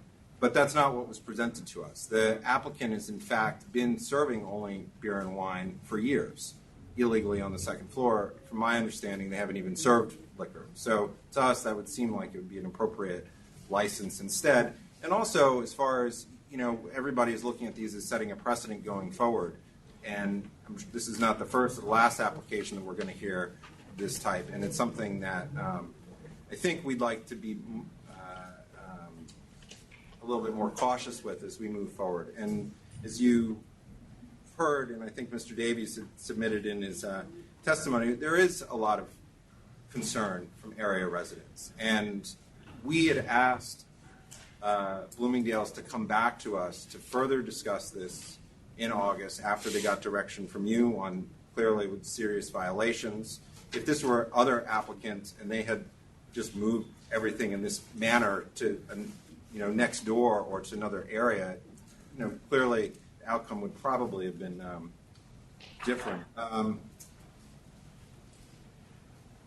again, I'd like to comment some more, but we still don't even know what's being applied for. Thank you. Why don't we let the applicant speak? Is there anybody else in opposition? There's also Donna Raftery is here, who's also a member of Community Board 2. And I just want to ditto what they were saying, but I also live in meatpacking, so I went through the whole Restoration Hardware experience.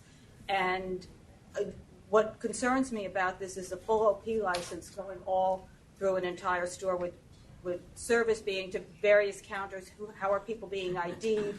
How are people paying for clothes at the same time that people are buying alcohol and all of that?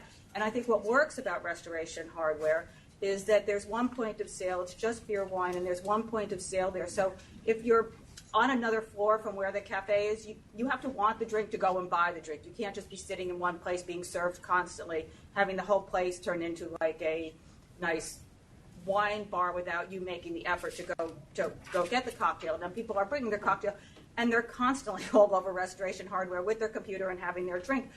But it actually seems to be working that way. And so I was just here to say that having something of this size as retail, licensed with a full OP and not just one point of sale, concerns me. And as Carter was just saying, because of the precedent this will set for all these other large places that continue to keep coming up and morphing into different things because of all the issues with retail. So that's what I wanted to say about that.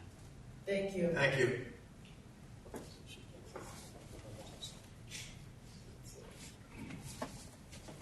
I wanted to discuss the content of our application that was being disputed as to whether or not it was consistent with what was presented to Community Board 2 back when we met with them in July and August.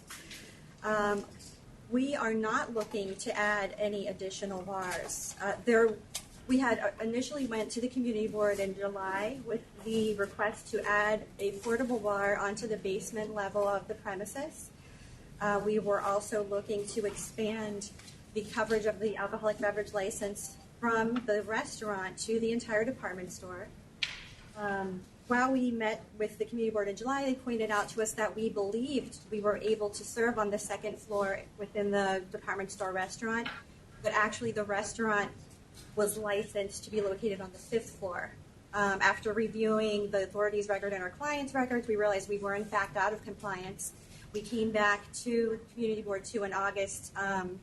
We advised them of that. We also advised the authority via emails with Sharif.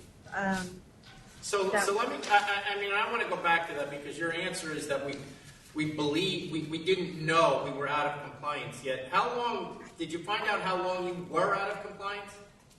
I would say, I believe it was around 10 years or so. So every 2 years, you were somebody was filing a renewal application with our agency that said that this premise was on the fifth floor, knowing full well that it was on the second floor. How is that a mistake? The error on our client's part is that they believed they properly reported this change. The trade name on the liquor license originally was 504 Cafe, and that was the name of the restaurant when it was located on the fifth floor. Wait, see, that's where I read your submission, and that's where I kind of got angry. Because how can you believe, I'm assuming the renewals were all properly filed with us, correct? So how could you believe you made that change when the renewals were being filled out as if the change never occurred? When an alteration application is filed with the authority to move a premises or expand, the address of the premises doesn't necessarily change unless you specifically request to change the address. So if the application started out with... What gave you the interpretation that filing an endorsement application to change the name was then giving them permission to move floors? How is one correlated to the other? All I can say is that they made an administrative error in-house. The individuals who specifically were in charge of making that submission are no longer with them. Yeah, they're no longer. And that's if it was, Joe Smith from the Irish bar down the street telling me that was the case. It's one thing. You're a $1 billion company with probably hundreds of liquor licenses, if not more than that, in the country. And you literally move your restaurant 3 floors, don't tell us, and then continue not to tell us for 10 years. Chairman, the renewal notice application says 5th floor. It says 5th floor. That we are part of this application before you today is to correct this compliance issue. I know, but you're also asking for a huge jump in our faith in your company, which I have to tell you, at least in my view, is at the bottom of the barrel right now. You're asking us basically to give you 125,000 square foot, as I believe, what was her name, Miss Rafferty? Called 125,000 square foot wine bar. Yet you had a license that we didn't even know about on a floor for 10 years. And you're telling me it was a mistake, which I don't believe for a second. I don't know why you would do it intentionally, but you filed things every 2 years that told us it was on the 5th floor. Somebody just copied. Was your firm representing them in all these renewals, or you're coming? They actually handle their renewals in-house each year, and they were just simply unaware of the appropriate paperwork to file. And how long has your client who's standing there, how long has he been in his job? 15 months. 15 months. And did they create your position when you came on, or was there a vice president for restaurants before you? It was an elevated position. So is there some central office that does all these filings, or is it done right from New York City?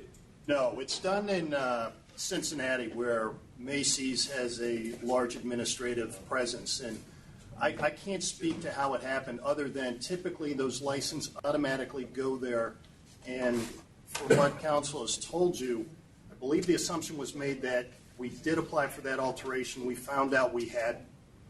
Since I've been on board, I review all of those applications now before they in fact get filed.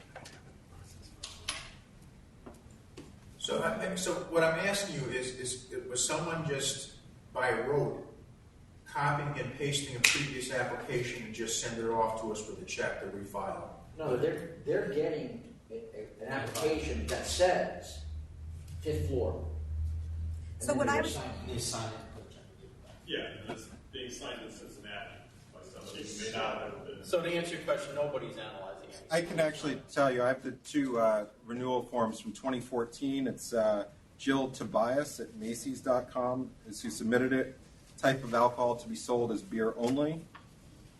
Says 5th floor. It's handwritten. It's signed by Stephen J. O'Brien, Assistant Secretary. 2016 was submitted by somebody with an email address that begins BUSLIC, presumably business license.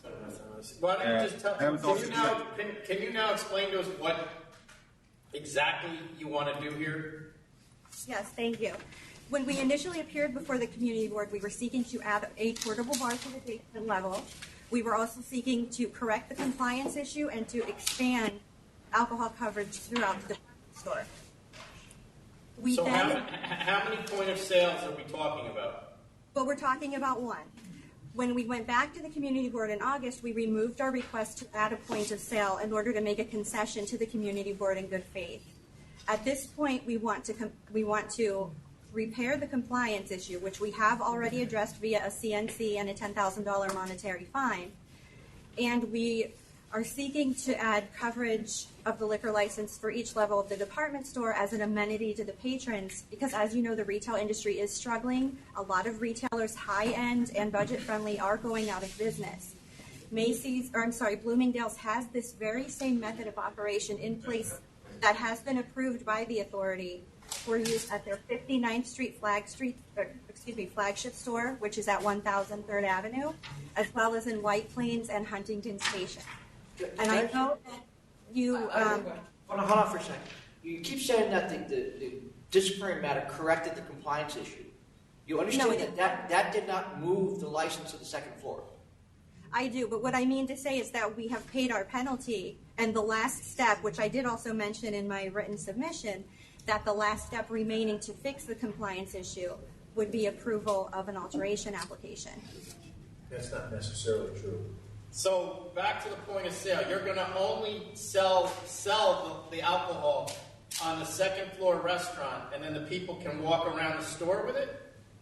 That's correct, and they could also be served via wait staff from Well, the... then that's a different point of sale. So where do those people, and they pay the wait staff? The wait staff derive from the 2nd floor restaurant. And so that wait staff is going to be walking around the entire store? Or are they going to have to be summoned?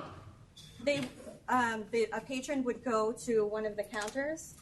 Is that correct? We actually have a technology called Theatro, where it's an earpiece and a basic microphone. So when a patron would want it, they'd be able to call up to the restaurant and summon a server at that point.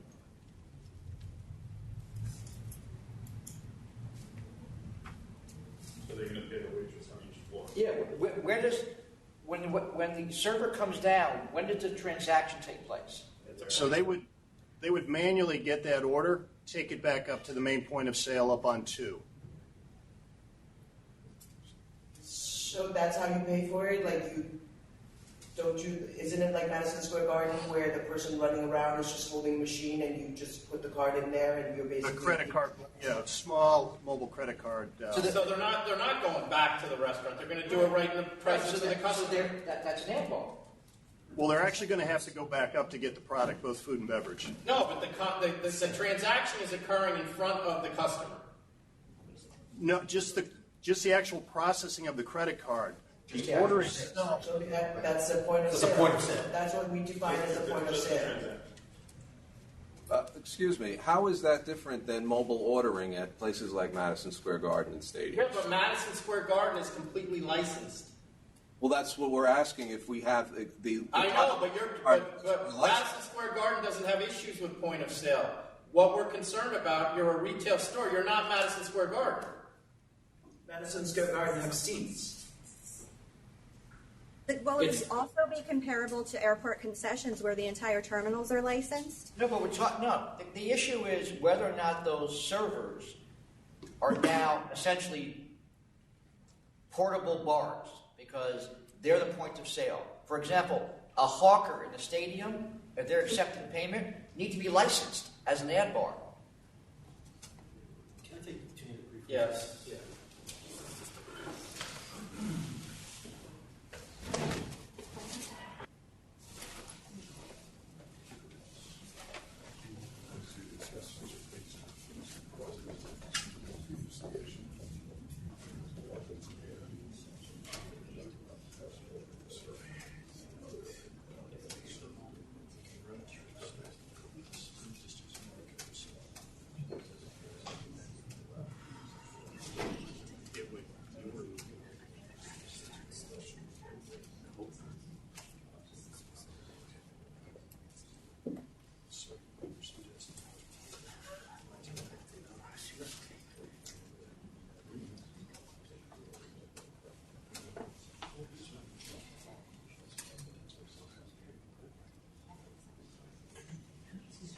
Yes.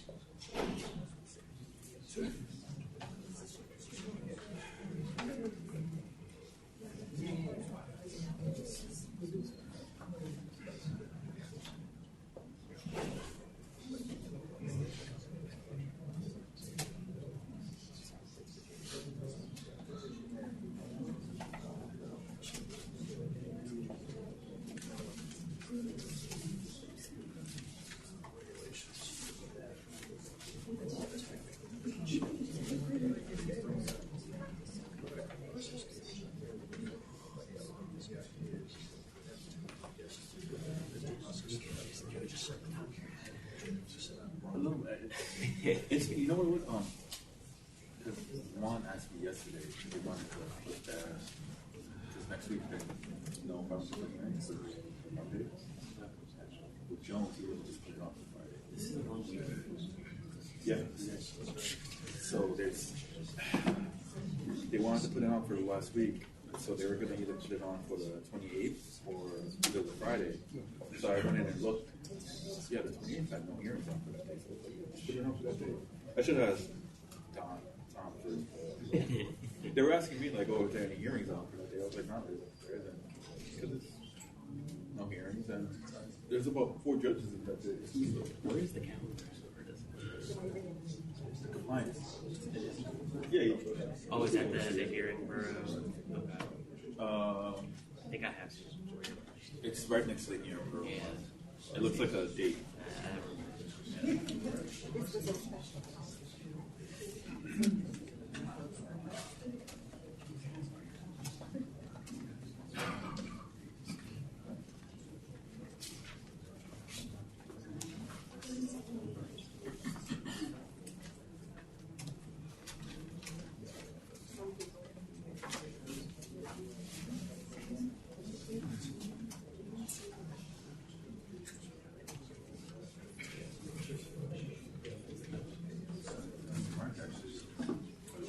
Does Margarita do rare? There's usually Armstrong, and he was like telling me there's one here. Yeah, it's rare. It's like one every 2 to 3 months.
All right, we are back on the record on item 84, after a brief conference with council. Can I ask the applicant to address the zoning issues that were raised?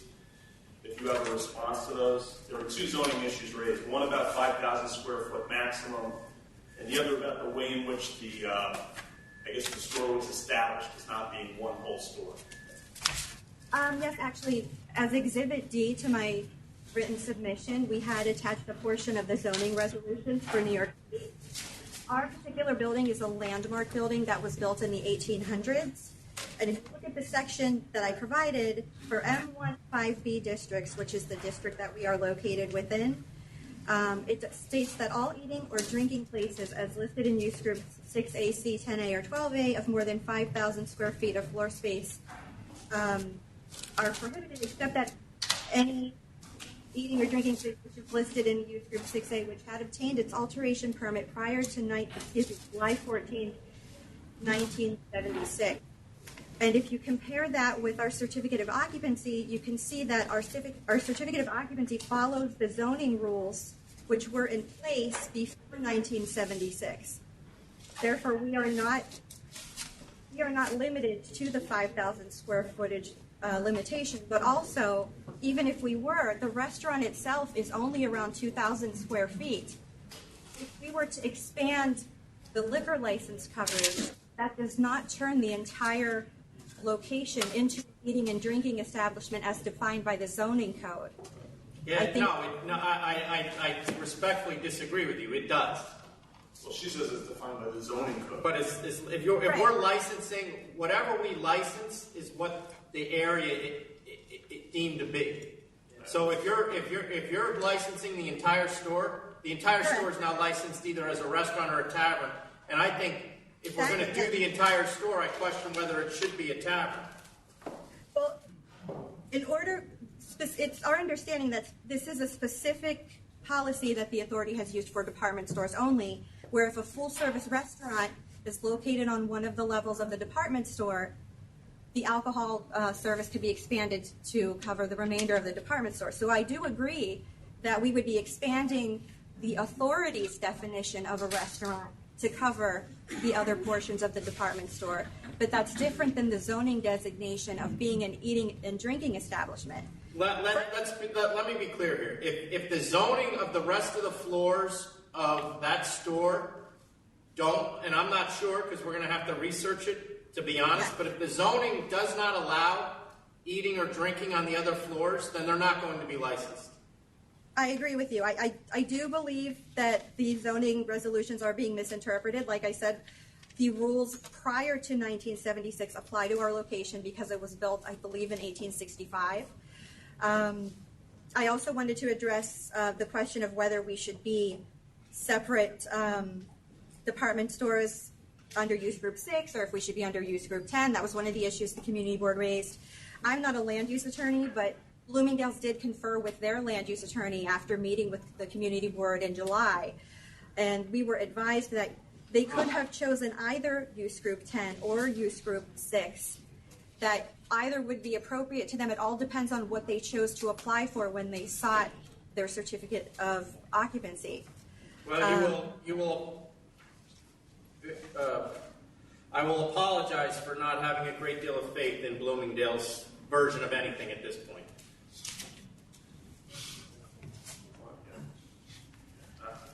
So the short answer is there's a dispute as to whether or not. Which we don't know the answer to. We don't know the answer to this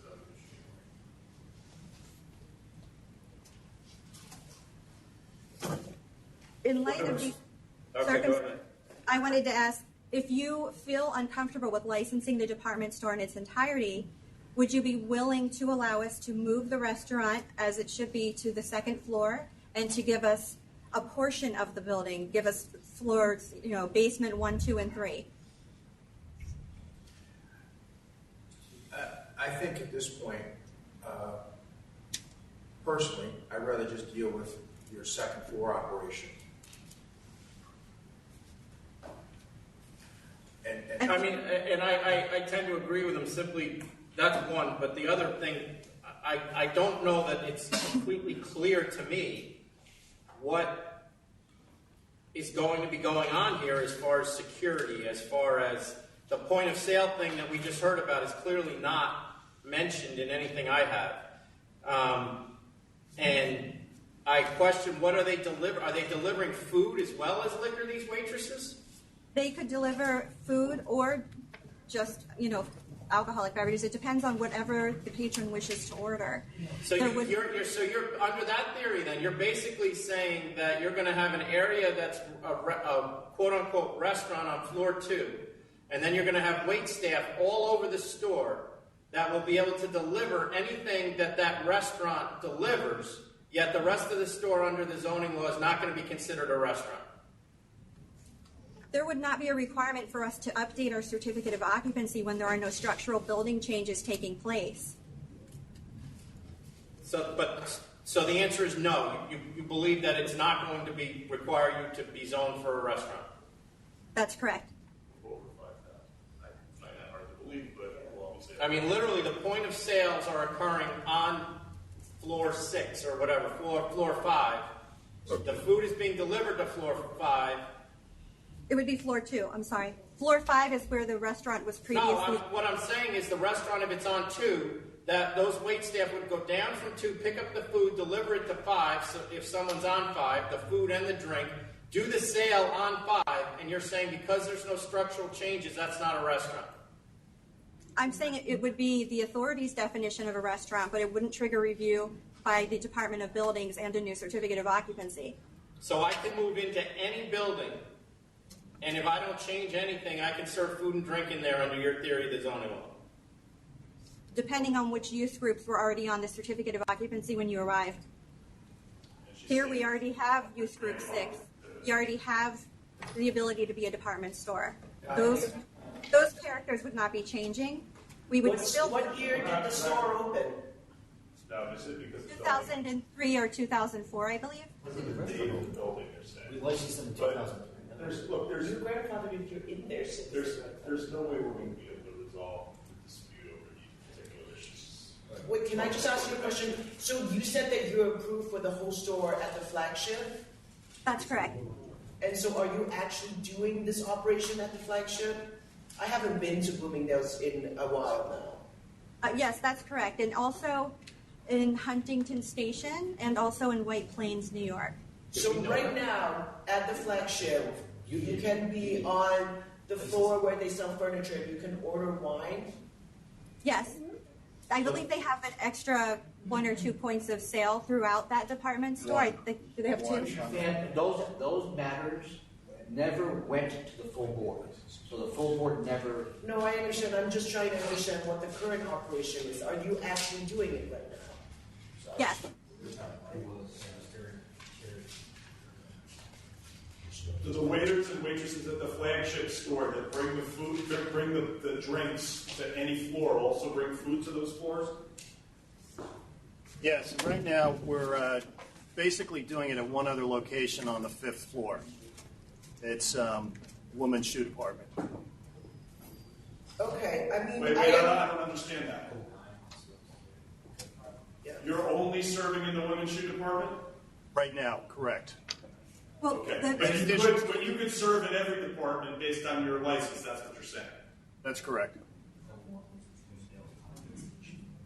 Yeah, I mean, I think that you have to figure out how to tailor your request, because I don't think that Community Board 2, it's going to want your whole store to be licensed. And I understand that from your point of view, you want to license all the square footages and then you can frame your business model around that.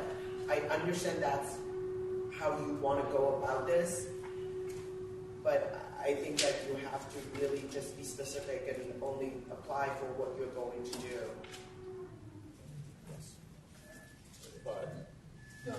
And in the meantime, I think we're ready to approve the movement of the restaurant from 5 to 2, and you probably need to file a new application for the remainder of the changes. And then only the restaurant is the licensed premises. Yes, and only for now, just the second floor restaurant is the licensed premise. And I want to just add to that, if you are going to file to do the whole place again, which I agree with Commissioner Fan, you need to be clearer. But we need to know where, the community board clearly had the same problem I'm having. We need to know exactly where people are going to be ordering or calling for waitresses. We need to know what the security situation is, because a 125,000 square foot store, I'm assuming you're going to have multiple waitresses on each floor. Are they going to be the security, or is there going to be somebody there watching whether someone's overly served or not, or walking in overly served? Pardon me, Chairman. Loss prevention officers would be responsible for that. Who is? The loss prevention officers. We discussed the security operation within our written submission. There are cameras monitoring the entire store, which can be viewed in a separate room, as well as... I don't know that cameras are going to be sufficient for me for someone to determine whether someone's intoxicated. I actually had more on that issue to say. There are also going to be security patrolling the store on foot, and these measures are now in place already for loss prevention purposes. But yeah, and I want to know how many, because I don't know how many you have. There's a big difference between somebody trying to steal a pair of socks and somebody being overserved, in my view. Of course, and they have a vested interest. I don't know.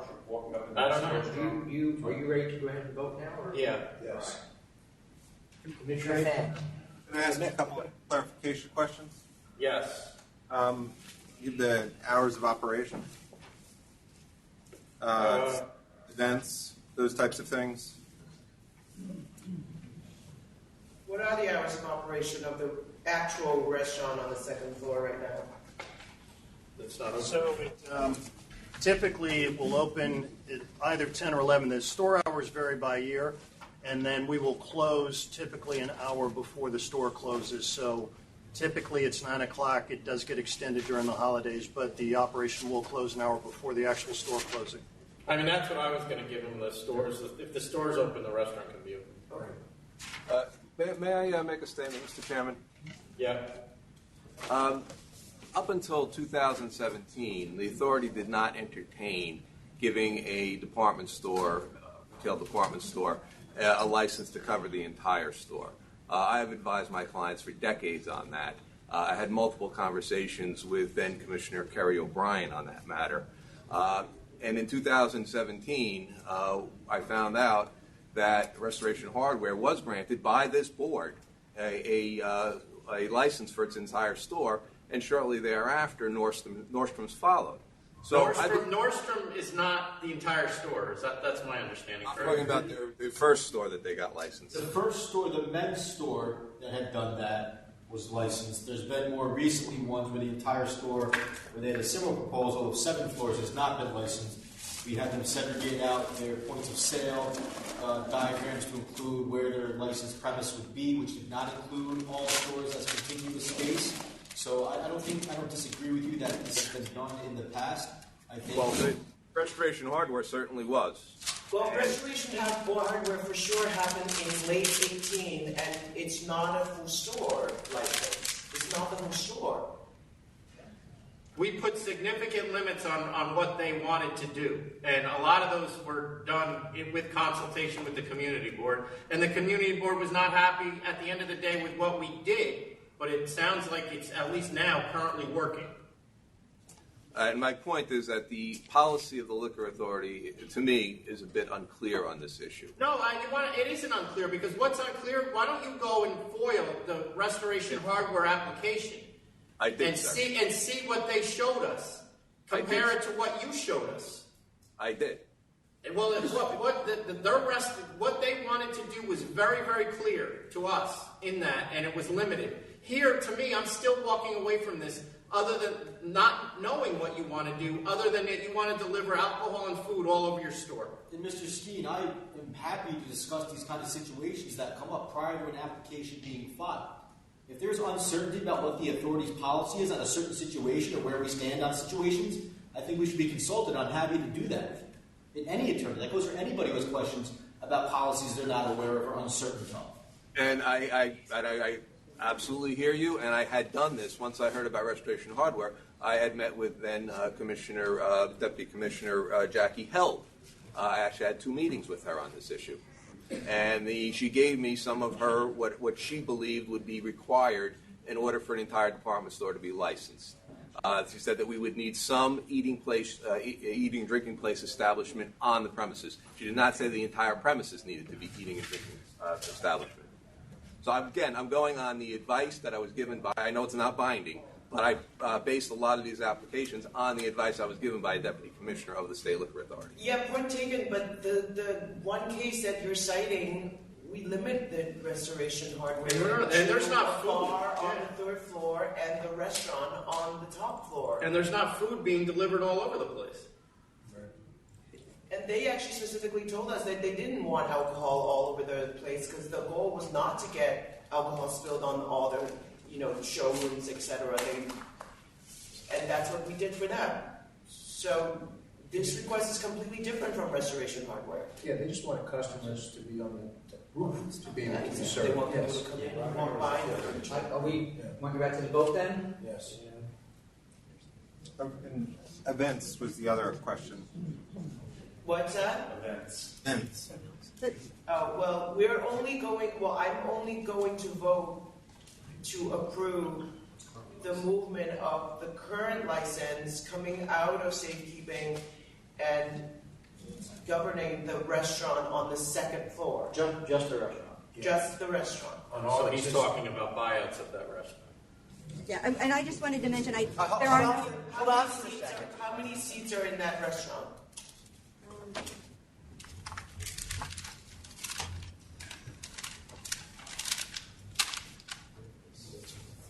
What do you think? Around 48 to 50 seats.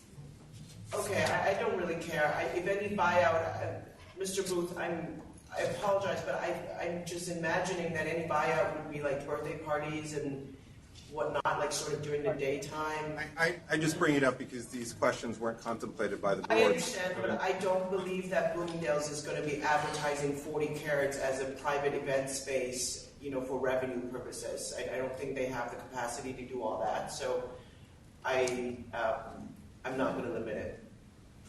And with the hours? Store hours. Store hours.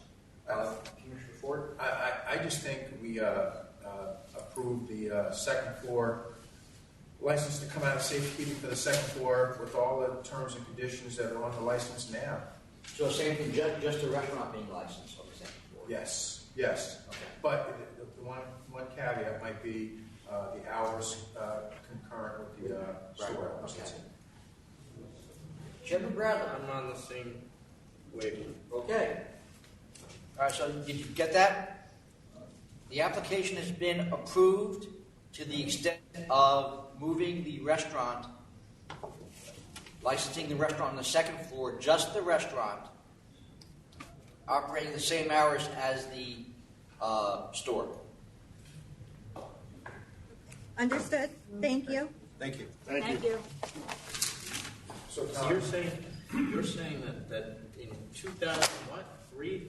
Two of them, the last two were done in 2001. The first one was done in 2009. So 2001, they licensed the entire 10 levels. No, that was done. That was 4 floors. No, I'm talking about number one. Oh, I'm reading this thing. The first was 2009. And that was which store? So Third Avenue. That's 10 floors. Chairman, do you want to repeat your... Why do you say that? Like somehow we have to change the policy or something?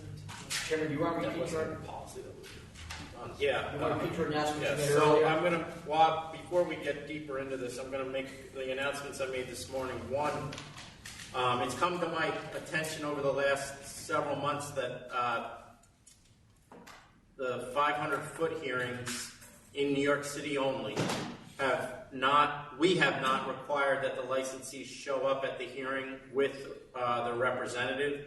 That's going to change. Now the licensee is required to show up with the representative at the 500-foot hearing at our offices in Manhattan because it's needed for the ALJ to make a determination on public interest, in my view. The second aspect is that I alone do most of the reconsideration approvals or denials myself, and I've noticed over the last year that numerous a large percentage of those reconsiderations are on applications that were denied for failure to cure a deficiency that the applicant was notified about or the representative was notified about and was given 10 days to cure, and they failed to do that. And then they get denied, and then they file for reconsideration, asking us to reconsider because now they're interested in curing the deficiency. That reconsideration will no longer be granted. You're clearly given enough time to cure the deficiencies. The deficient applications and the reconsiderations are holding up other applications that are done correctly. And if the deficiency involves a complex matter, you're welcome to contact our office before the 10-day period runs to try to work out that deficiency and that issue with us. We'd be happy to take that call. But the number of deficiencies that aren't getting answered is increased to the level that if you're not deficient, if you are deficient and you haven't cured it in a 10-day period, you're going to have to reapply. Adam, anything else? We've got Mr. Swetnick who's got a disciplinary matters pending. We've got him right now. We're going to do his two matters out of order. First one is 89 Cypress Hills Wine and Liquor Court. Let me go look for him. He was here. What's the other? The offer's withdrawn. 88 to be 88 and 89? Yeah, 89 and 88. Okay. He's counsel on 89, his opposition on 88. And why has he got to go? He's in the middle of a disciplinary hearing. He's right here. Yeah, Chairman, he's right here now.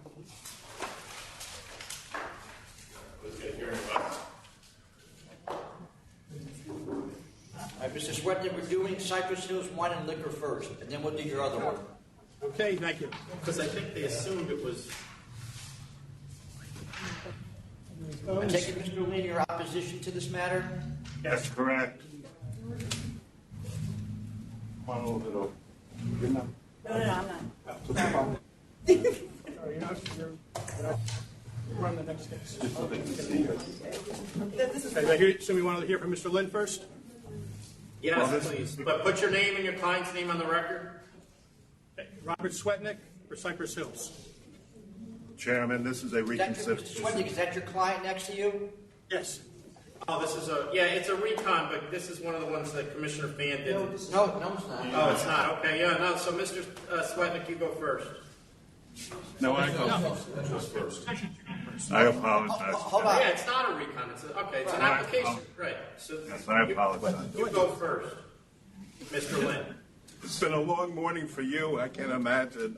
No, you just told me it was a recon, and I believe you. There goes that credibility out the window. You have 1 minute, Mr. Lynn.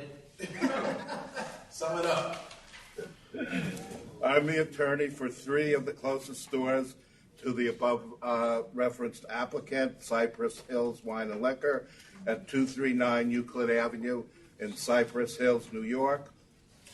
The 3 stores that I represent is Lucky Wren Liquors at 3327 Fulton Street, Fernandez Wine and Liquor at 3164 Fulton Street, and S&S Liquor Store at 1101 Liberty Avenue.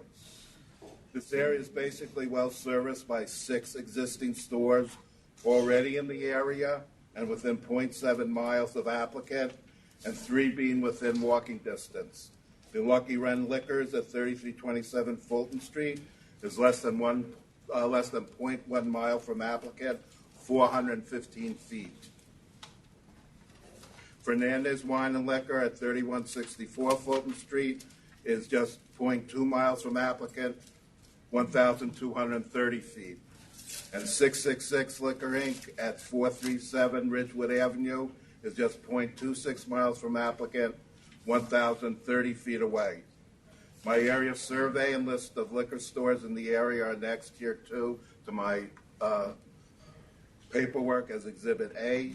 In addition, 3 of the stores are on Fulton Street, the same street as applicant. Lucky Wren, which is bulletproof. Fernandez Wine and Liquor, which is an open store. And Cleveland Wine and Liquors, which is also an open store. It's my understanding that the applicant is going to be an open store. Where's Cleveland Wine and Liquor? Cleveland is down the road on Fulton at 2957 Fulton Street, 0.7 miles away, and it's on my area survey on the left side of the map. Okay. Applicant's store is located at 239 Euclid Avenue. Blessed Sacrament Church is located at 197 Euclid Avenue. And Blessed Sacrament Catholic Academy is located at 187 Euclid Avenue. And I attached that as my Exhibit B. Combined, they cover huge portions of both sides of Euclid Avenue, directly across from Fulton Street, an applicant's location. Blessed Sacrament Catholic Church has been in the area for over 125 years and has been a landmark institution in Cypress Hills. Also, this is distressing optics. Applicant is a liquor store directly across a vacant lot. It's true that there is a development for moderate rent housing in that lot, but the construction that has started is all the way out towards Atlantic Avenue.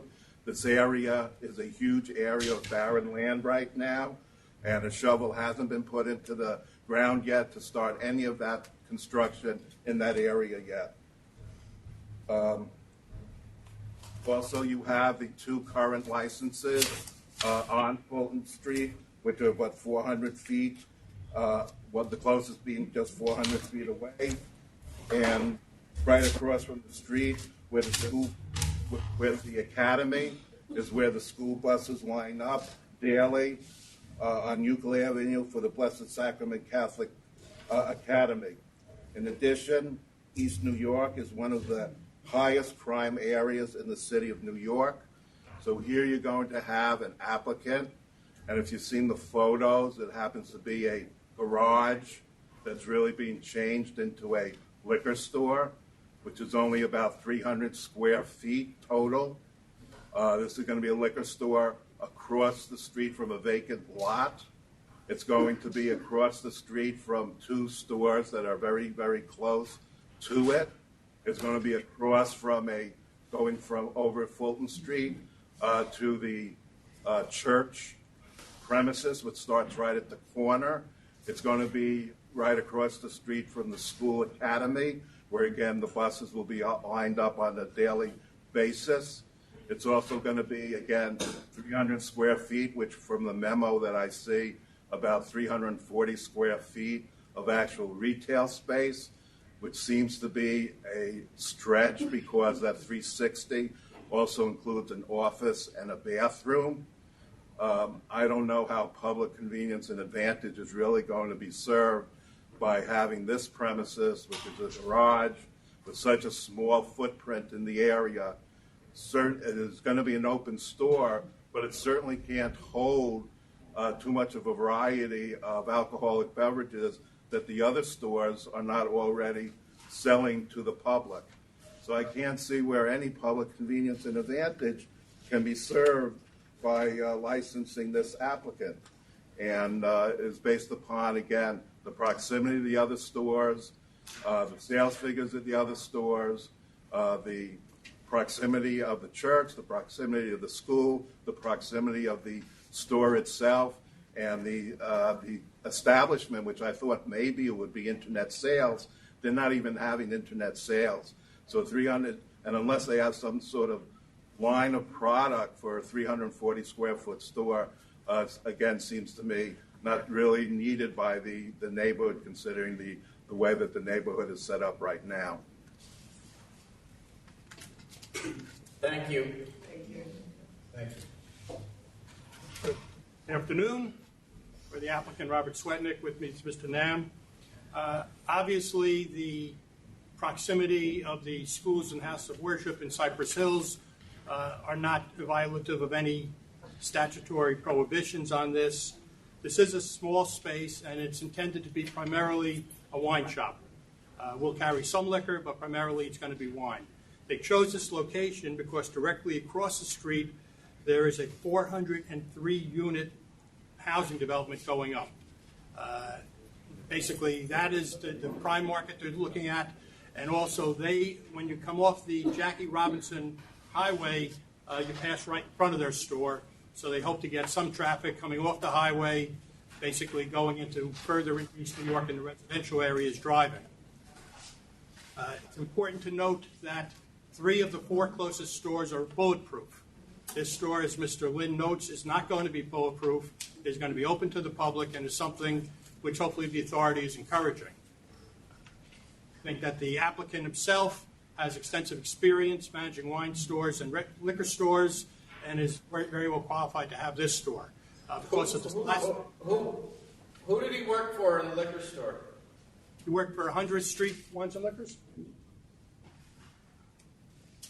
What was it called? 100th Street Wines and Liquors, I believe, is the name. And who owns that? Andrea who? Is he related to her? No. How did he get the job? Through a friend that knows her. How long did you work there for? 7 years. 7 years. And how far is that store from this location? Not close. Not even different boroughs. Okay. Go ahead. No, I think that he's got the experience. Obviously, he's been working in the business for a long time. He's got the finances. It's a very small store, so it shouldn't be great competition. He wants to do primarily wine. His goal is because he knows that there's this large basically a full square block with 403 residential units going up across the street to tap into that market and be there when that is finished, and also get the people coming off of the Jackie Robinson Highway. Who is Ming Joe Leslie? That's the cousin, right? Yes, he's the cousin of his who is going to be lending him the money. And Highline Wine Market Corp is what? Is that a wine store or is that She used to own that and sold it. She doesn't have that anymore. It's a wine store? It was a liquor store primarily in wine. And where was that located? But she does not own that any longer. I read the promissory note. We have a note on here that there's a security interest in the alcohol. I didn't see that in the promissory note. You asked that it be removed, so it was removed. Oh, okay. And she's not going to be working at this store? Not to my knowledge. No. How to get to this location? Like as far as why this location? Also, I'm acquaintance of the landlord. He offered the opportunity to take a spot, and I took the opportunity. How do you know him? From when he worked at Southern? Yes. Was he your salesman? He was acquaintance of a salesman, yes. So what's Ming Joe Leslie doing now? What's your cousin do? Nothing, apparently.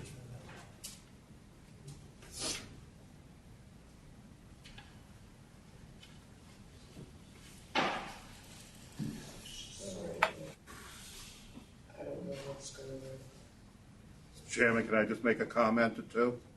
Hold on 1 second. Yeah, go ahead. This development, as I said, is a 403-unit affordable mixed-use development. And as I said, that development, there's one building that has been built along Atlantic Avenue, crossing Euclid, which is probably about half a mile or 3/4 of a mile down. The area across the street from this is a deserted land area.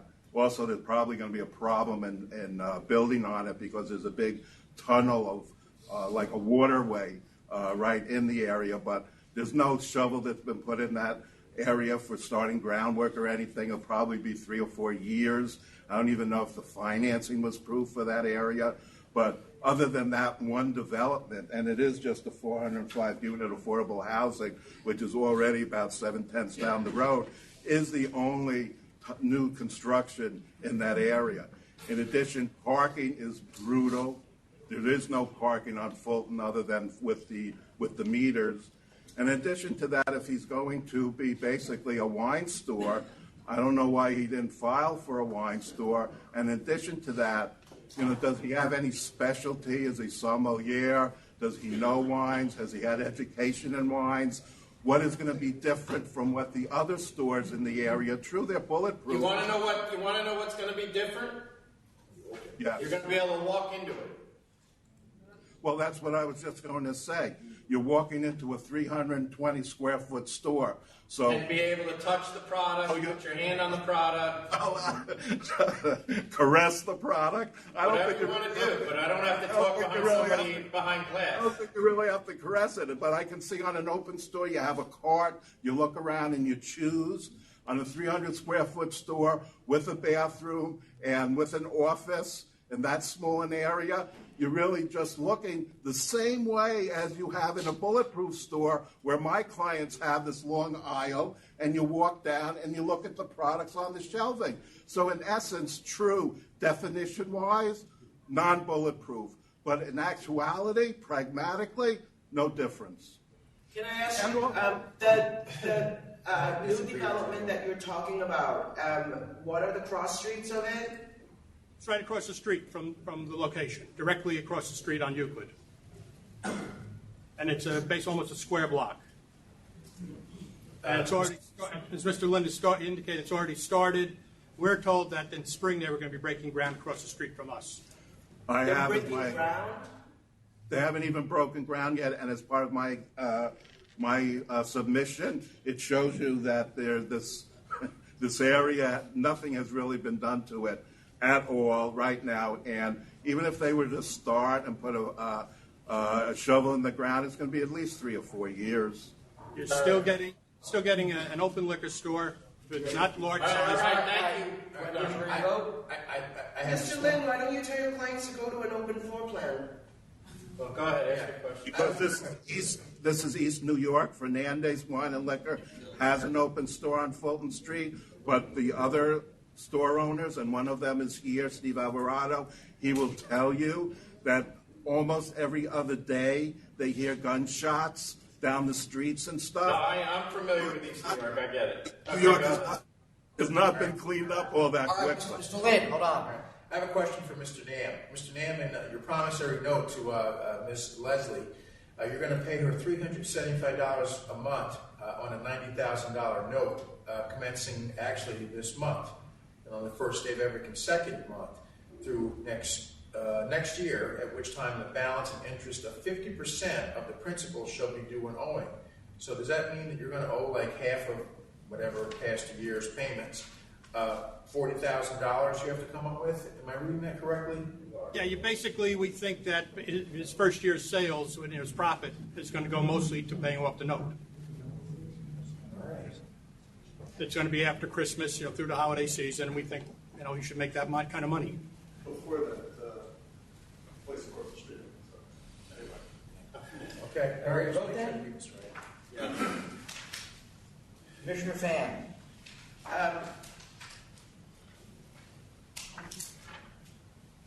I think the applicant is deserving of a liquor store of his own. I just don't think this is the right location, so I vote to deny. Commissioner Ford. Yeah, I think the applicant, I don't see anything wrong with him at all. I just don't see the need for a store a block away from another one. So I vote to deny. Chairman Bradley. I was voting to approve, but it's denied. Okay, thank you. The next item is 88 B&B Liquor Store, LLC.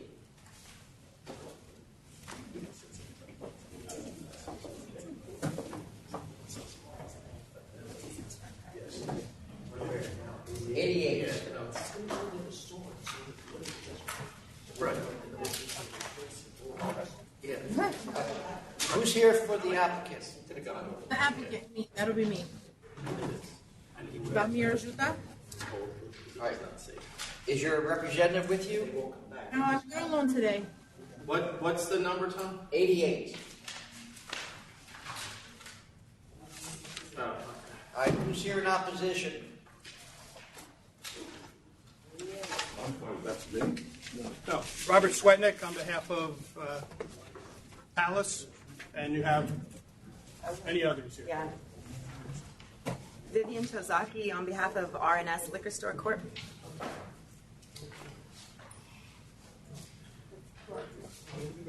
And just say who you are.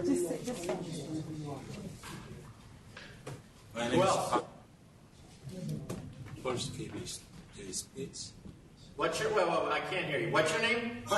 Yeah, Juan Kim from First KBJ Spirits. He's saying Juan Kim, First KBJ Spirits Inc. That's at 4189 Broadway on West 177th and West 178. How did he get here? All right, go ahead. We have more. Also, we have one. Jonathan, can you get these people moving up to the microphone, please? Everybody who's here in opposition, please line up behind the podium. I'm Sam Warren from the president of 2208 Legal Store Corporation. What's the name of your store? 2208 Legal Store Corporation. 2208 Amsterdam Liquor Store Corp. Yeah, we got it. Who's next? Is there anybody else? Chairman, that's everyone. All right. Thank you. Sorry, so who are the people that you're Number one. the closest one are and All right, Somebody else. Mr. Swetnick, Mr. Zaki, go ahead. Let's go. And then this one. so there are three that should. Yes. Okay, and we believe, among other things, this area is very well saturated. The Who are you authority, representing again, sir? Palace Wines and Liquor on Broadway. Palace. Oh, so Palace. that's four. That's four. Yeah. Okay. Okay. Go ahead. The area you've recognized, the Liquor Authority has recognized in the past few years that the area is saturated. You've turned down applications at, I guess, 3 or 4 on St. Nicholas Avenue, one at 4051 Broadway, always recognizing, putting on the record that the area is well saturated.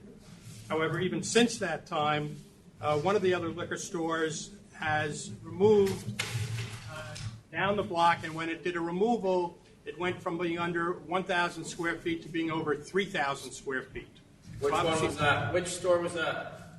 That is J&H Liquors.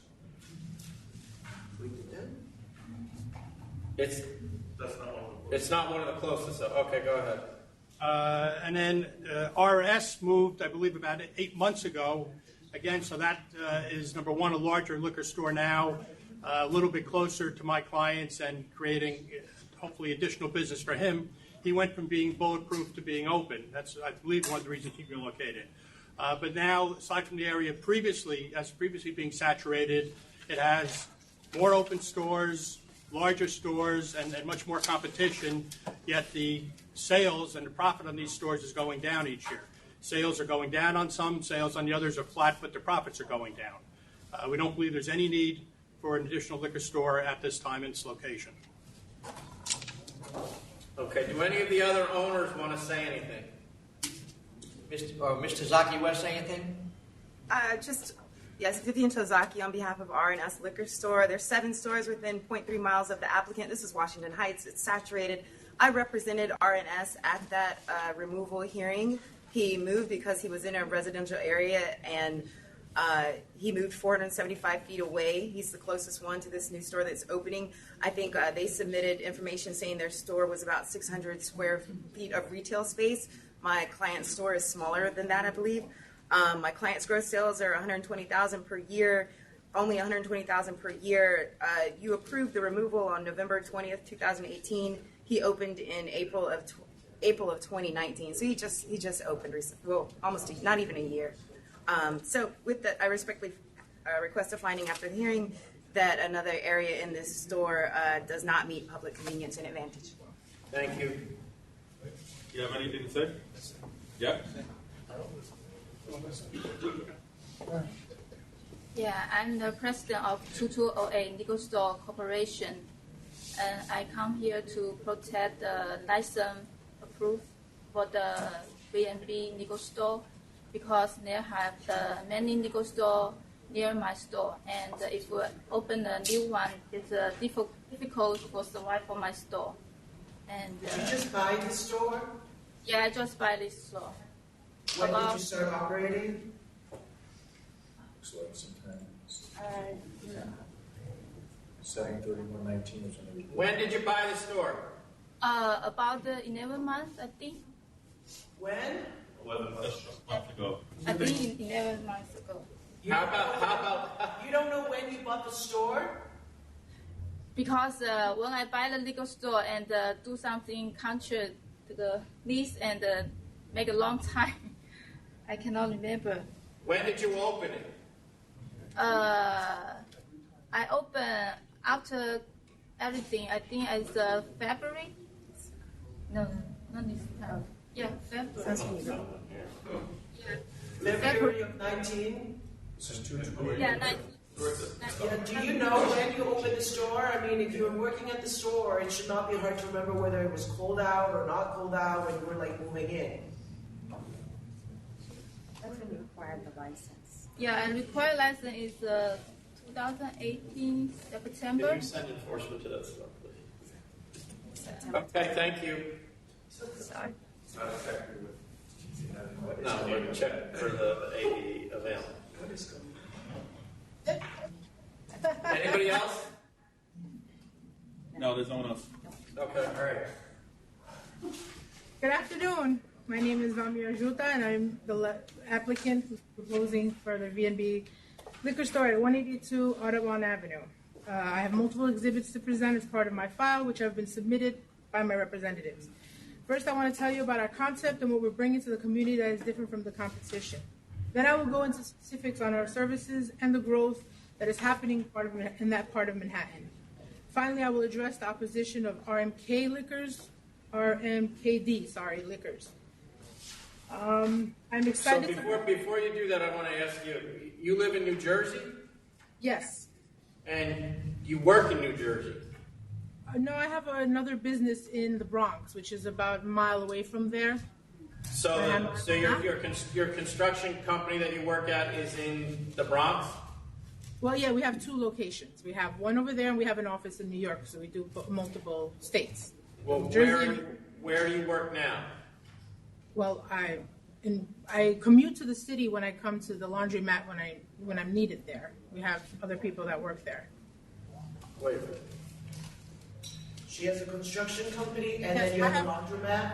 Yeah, but the laundromat is in the Bronx. That's the one that's the 3206 3rd Avenue. That's closest to the You didn't give us that. You don't have that as employment here. Right, because I just go there when I need, when there's needed help. You There's own an the business? office there. I'm sorry? Do you own the business? Partially with my husband. So the construction company is your primary job is the construction company? That is correct. And that's in Wayne, New Jersey? Yes, but we have an office at the laundromat location as well. We have an office there as Do well. you share the construction company with your husband as well? Yeah. She's a man. That's just you? Yes, I'm a single member LLC on that company. And what kind of construction do you do? Residential, some commercial, depending jobs. And you're going to continue doing that, correct? At least in some capacity? Yeah, I normally run I'm going to continue doing that, but majority of my time will be on the liquor store. You're a licensed contractor? Yes, I am. So why a liquor store? What experience do you have in selling alcohol? I've worked in liquor stores previously. Where does it say that in your application? What experience? I mean, I have experience. I've done, I've worked with other orderings for liquor stores. When was that? In my younger years, probably 10 years ago. That wasn't mentioned in your application. I didn't know. Well, I wasn't asked for my representatives. I would have, That experience would have been something in your favor, would you think? I agree Who's now. Who's gonna run the store? Myself. I will have someone there to working hours, so I'll employ someone. But I will be running, the store, and I will be there on a daily basis. What about the construction company? Well, like I said, I do. I have that set up where I do the office work for there, so I'm not, I'm not really on the field for the construction company. I have other managers that go on the field. I just do the office and clerical work for my construction company.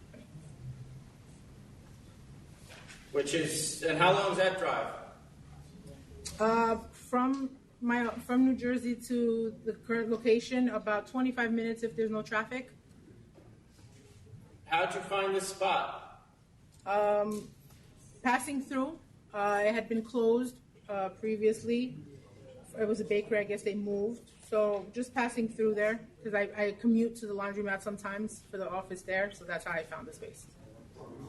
And was a liquor store there before, or what was it before? Yes, there was. Well, previously there was a liquor store in that exact location back in 2001. I believe it was a license to a Hussein Talabit or something, Puma and Wine Liquors, and it was in that same location. But unfortunately, the records are too old, and the liquor authority could not provide me the information on the original license, the original date that license was obtained by them. I just know that. 95. Yeah, I believe from 95 to 2001. And why a liquor store? What do you mean? I'm not. Why do you want to do? Why do you want? I mean, you don't. You seem to be. It sounds like you own a laundromat. It sounds like you are part owner of a construction company. Why a liquor store? No, particularly one that doesn't seem to be that really close to where you are, and you really have no connection to the area. Well, I do have a connection to the area. I commute there daily. We established that previously. You commute to your laundromat's in this area? In the Bronx, yes. It's a mile and a half away from there. It's a mile and a half away, right off the GW.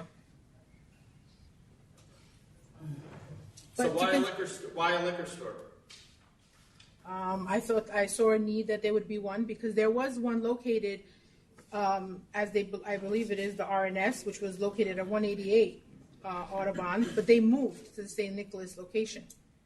So the next closest one, I believe, is Ernesto Fernandez, which is the Ernesto Fernandez location is a couple of blocks down from me, and that one is. Number one is bulletproof. You can hardly walk into the store. It doesn't even look like a liquor store just because it says wine and liquor outside. There's no signage. My store will be open. Like I said, it would be serving wine and liquor. And you can walk in, touch the bottles, be helped by someone. Bright, bring, a new feel to that neighborhood. Did you review the application before it was submitted? Yes, I reviewed it with my representative. I'm looking at all these maps of new development. Yes.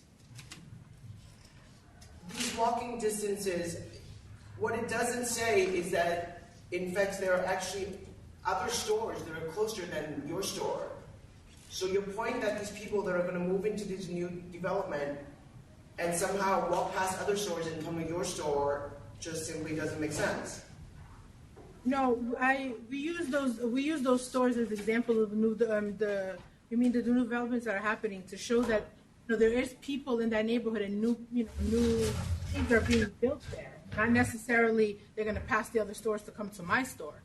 You know what I mean? I'm just saying that where there was a liquor store previously for 20 plus years, there's no liquor store there anymore. Meaning an open one, someone can go in. I don't see public convenience and advantage of adding a new store. I believe this area is sufficiently served. There are 2208 is still trying to get started. RNS is really not doing the numbers that could justify an additional store right next to it. So I'm going to vote to deny. Commissioner Ford. I don't see the need either. I'm also going to vote to deny. Chairman Bradley. I'm going to vote to deny as well. I think that there's between five, or I think there is 5 stores within 0.3 miles, which is just a few blocks. And the opposition says there's 7 stores within 0.3 miles. So I mean, I think this area is being sufficiently served at this time, and the closest store is showing sales of 137,000. Well, that's gone up from last year. I still don't even know how they're surviving on that. Right, but the orange, members are voting. And that's a non-bulletproof store, so the rent alone is taking up 50% of that. So I don't see a need at this point. Okay, so it's been denied. Next item is 68, Chelsea Hotel F&B LLC.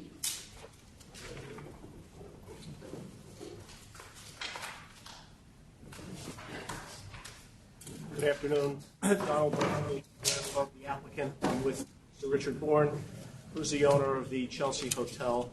This is an approved hotel application. As you know from our submission, the hotel has been around for over 100 years. The restaurant there, El Quijote, has been licensed since the 1930s. This was approved back in August. Yeah, how long do you need, do you think? Well, we think we need up through the end of this year. Okay. To the end of this year? Hi, Mr. Bourne. How are you? Great to see you. You didn't need to show up for this, but I vote to approve. Okay, so till, is 12/31 enough, or do you want to go till a full year? It's a restoration, you can't. What's your problem? Through the I end. know, it's on a full restoration of a building that's a historical landmark. I mean, I'm not going to make him reapply, that's insane. I think through the end of this year should be sufficient. All right, 12/31. Thank you. I mean, I get what you're saying, Adam, but that's why we did this, so that certain, I'm not going to give that to everybody. That's because of the situation he's in. Next item is 140A. That's a request for preparatory ruling regarding the 500-foot law and 795 8th Avenue in Manhattan. Donald Bernstein, on behalf of submitting this request for a ruling. This space, based upon the FOIA response that we received, has been licensed since 1950. There have been Why do you need this? Actually, that's a good question, because we went through with the community board and they actually are recommending approval of this. But the fact is, it is grandfathered. We like to maintain its condition as being grandfathered under the 500-foot rule. I would just want to go talk to council about this.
All right, we are back on the record after a brief conference with council on item 140A. Okay, sorry about that. Go ahead. The request is, I don't have anything else to add other than that's in the letter. It's been licensed since 1959 continuously. There's been no intervening use since the prior licensee closed in 2019. The last renewal was in January 2019. Consistent with the ABC law and your prior rulings, we request that you rule that it is grandfathered.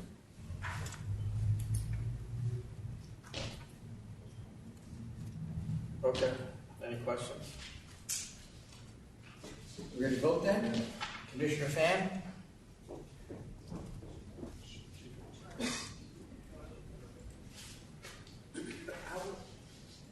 Our position licenses have been surrendered. Want to take another break? I want to talk. We can go. Just go. We're going to go off to talk to council. I need a conference with council. Excuse us for a second. Vice Bernstein.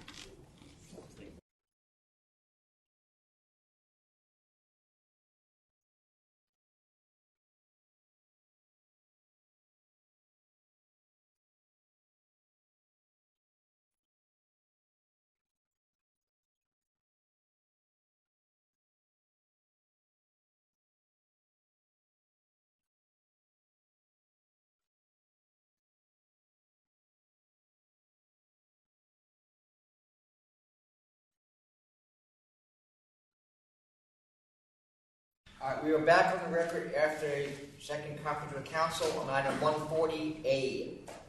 Only because there had not been any intervening use and it has always been a restaurant, I am going to agree with you, Mr. Bernstein, that this location is grandfathered for purpose of the 500-foot area. Commissioner Ford. I'm going to agree that, common sense says that it's been continually licensed. Why they chose to apply for a 500-foot ruling in a couple cases, I don't understand why they did that, but it certainly didn't have to because it already was grandfathered. So I'm going to approve. Chairman Grant. I'm approving too. Thank you. The next item is 53, Madison Liquor, Inc.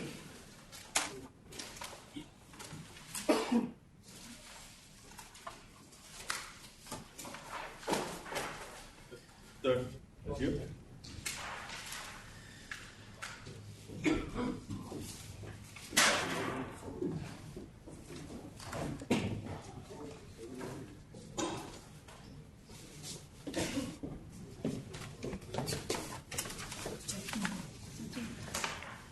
Francis Buscemi, Mailer and Buscemi for the licensee.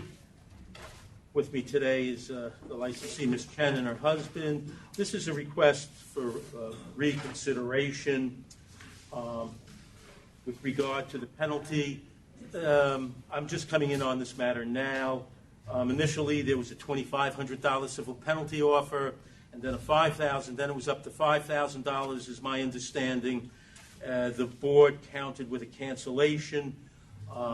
We're requesting that you would reconsider that counter offer. The licensee does.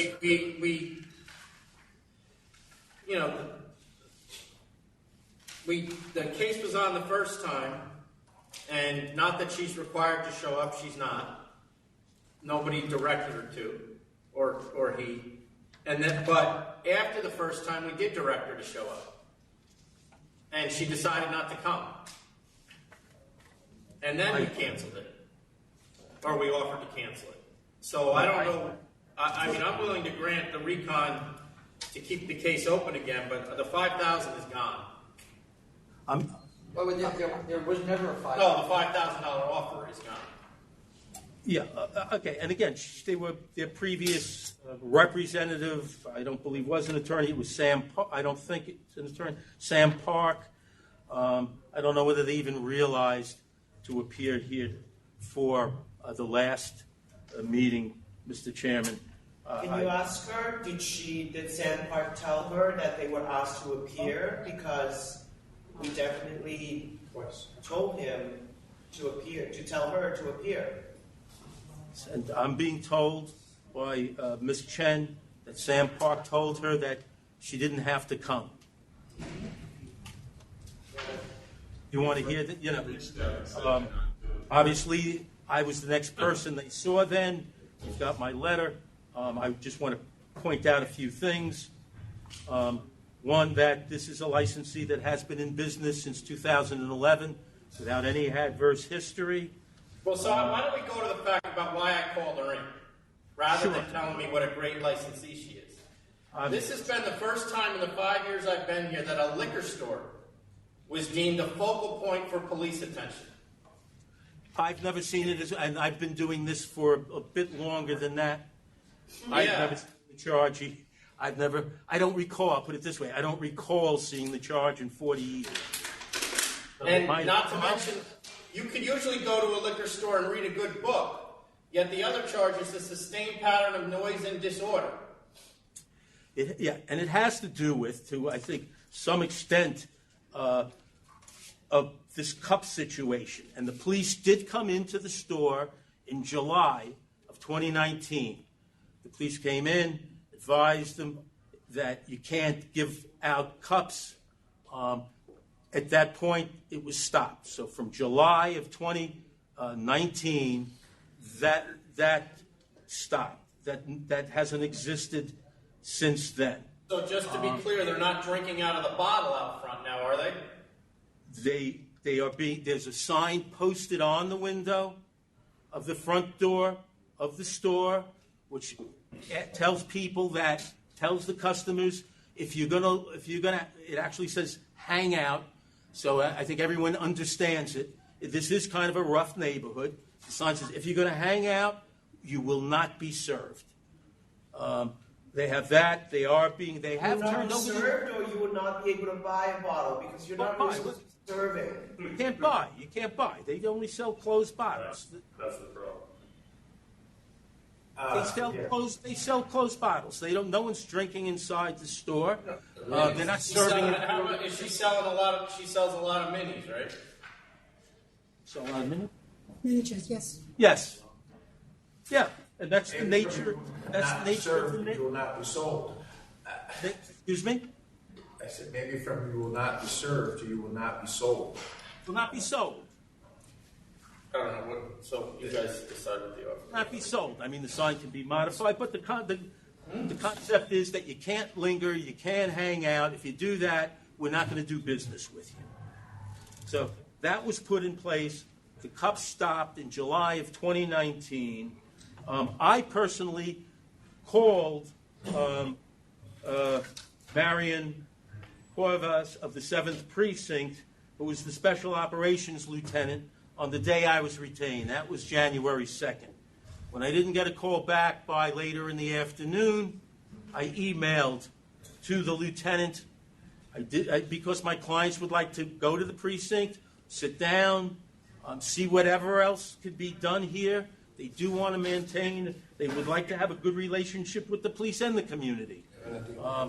I received an email back from the lieutenant telling me that there will be coordinating officers contacting us. That hasn't happened yet, but we are interested in sitting down with the precinct, and anything else that they feel can be done to help the situation, we're willing to look into. I mean, Okay. We're ready to vote. Commissioner Fan? This is just an offer, obviously. Well, it's Well, you decide want whether you want- reconsider. Yeah, we're granting reconsideration. And then you want to do a new offer. All right, I will grant reconsideration, and I'll set the penalty at $7,500.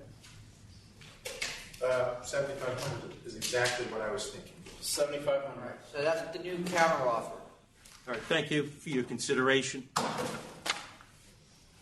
Next item is 65. Charles and Washington Wine and Liquor.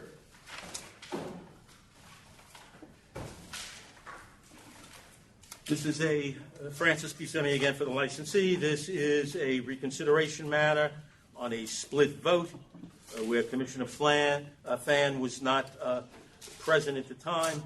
Chairman Bradley, you voted to disapprove, and Commissioner Ford voted to approve. There is opposition in the room. If you would like to hear that opposition first. I think we need to vote to recon. Well, I think we already did vote to recon it last time, and we had to stop because he had to leave early. Okay. So, Correct. the opposition could go first. Oh, all right, then forget it. Well, go ahead, Mr. Lynn. I don't want to waste your money, but go ahead. Okay. Charles Lynn for the protesters. I'm an attorney for 3 of the closest stores to the above referenced new applicant, which is at 683 Washington Street. I'm the attorney for 3 of the closest stores, Colby Wine and Spirits at 579 Hudson Street, 1,030 feet away from applicant, walking distance. Golden Rule Wine and Liquor at 457 Hudson Street, 1,055 feet from applicant, walking distance. Sea Grape, 512 Hudson Street, 640 feet from applicant, walking distance. The population increase in this area for nearly 20 years has been absolutely stagnant, and I give the figures from 2000 to 2010, 2016, and 2017, and I have the next stat as my Exhibit A. It shows a minus 0.05% change over 20 years in the West Village. The area is well serviced by the existing 8 stores in the area. I attaches my Exhibit B, an area survey showing 4 stores are within 0.2 miles of applicant. Another 4 stores are within 0.3, 0.4 miles of applicant. The closest store, Sea Grape, is just 640 feet from applicant.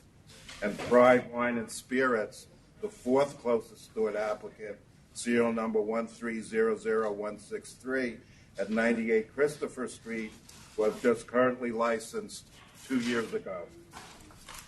As far as gross sales, the closest store set forth by this authority is Jean Lutz Wines, which shows 4 years of significantly decreasing sales.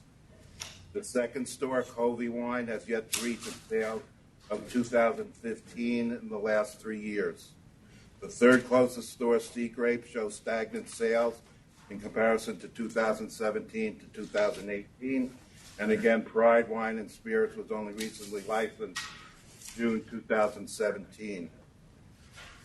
I would like to indulge the board for just again to reiterate, if gross sales are stagnant, it's not fair or reasonable to say that they are just holding their own, and therefore a new store would be beneficial to the neighborhood.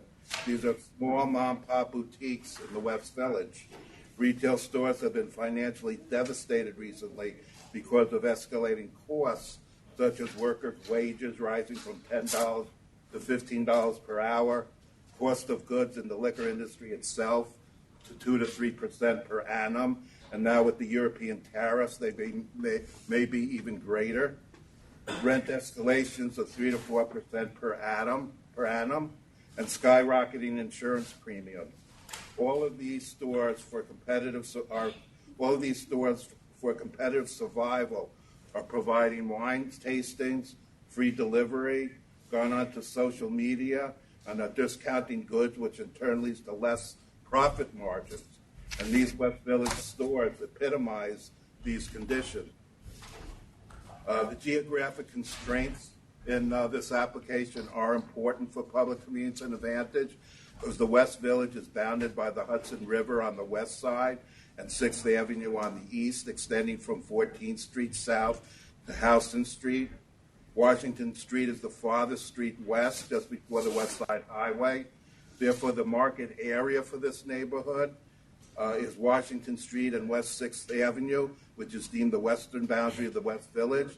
This service area is limited to an east-west direction, significantly limiting what is normally a full radius of serviceable area. The West Village itself is saturated with liquor stores. Applicants market basically from Washington Street to the east. There are 10 current liquor stores in close proximity. On Washington Street, you have John Luke's. In Hudson Street, you have 4 stores, Golden Rule, Seagrave, Covey, and Manly's, where Hudson forks into 8th Avenue. And you have Christopher Street and 7th Avenue that has 5 stores, Terry's West, Portuguese Wine, Uncorked, Christopher Wine and Liquor, and Pride Wine and Liquor. Mr. Lee, I kind of feel like you're repeating the same arguments that you made. The reason, she didn't hear. the reason why I'm doing that it's only because I know that there's going to be a statement with regards to construction in the West Village area. So I would think that it's important since construction covers. Okay, just continue, please. All right, the West Village has minimal residential and commercial construction in its neighborhood. I'd like to direct you to the Far West Village rezoning approved in 2005, was the first downzoning in Manhattan in many years, putting in place new height caps, thus ending construction of high-rise waterfront towers in much of the village. There is construction at Washington Street, but I'd like to stress that John Luke's at 600 Washington Street is right at that development. Washington and Greenwich Street rezoning approved in 2010 was passed to protect 6 blocks from out-of-scale hotel development and maintain the low-rise character of that area. It should be emphasized that both rezoning solutions specifically targeted the surrounding area of applicant. It would appear that the package stores surrounding the applicant's proposed location are adequately meeting the needs of the community. Therefore, it would seem that there is insufficient evidence before the authority to demonstrate that the issuance of a license would serve public convenience and advantage. Okay, thank you. Thank you.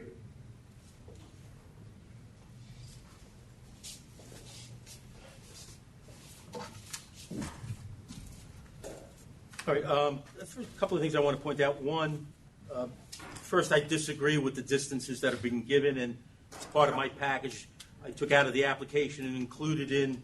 Can you keep your comments focused on public convenience and advantage, please? Yes, certainly.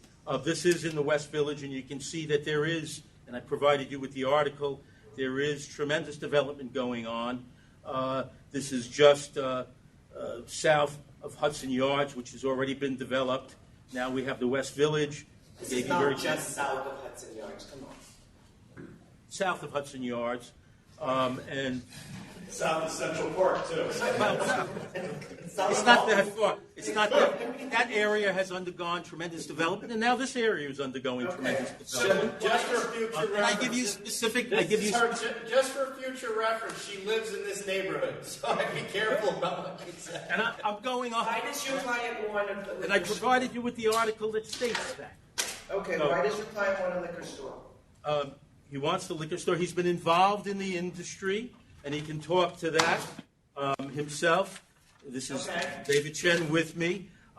He's been involved in the liquor industry he has extensive experience in the retail liquor store business. He's already built relationships in talking to local distilleries and wineries. He frequently visits these distilleries and wineries. And throughout his career what are the specifics of his experience? I'll let him talk to that. I used to work Square Wine, Long Island City. Also, I work in Sherry Lehman for about a year, and now I'm currently working with Dr. Wine. Okay. And do you have family members that own stores, or this is the first one? This will be the first one. Yeah. Okay. Yeah. So obviously, as the you mentioned, I am involved with. I'm frequently visiting a lot of wineries in Long Island City. I mean, Long Island and upstate and distillery as well. So yeah, and I just really want to promote New York wine. I'm not going to be a boutique store, but I just want to serve the people close by the water. So I think that I see the potential of the spot. Yeah. Yeah. Okay. And I think I agree with you. I can see that if there are people that live on West Street on the way west side, I'm compassionate towards them because I myself used to live on FDR. There used to be nothing between me and Lexington, and that was always very hard. If you live on West Street right now, you will shorten your walking distance from 6 blocks to 2 blocks or something around there to get to a liquor store, and I find public convenience in that, and so I vote to approve. Thank you. Forward. Give me just 1 second. I'm going to find some of this.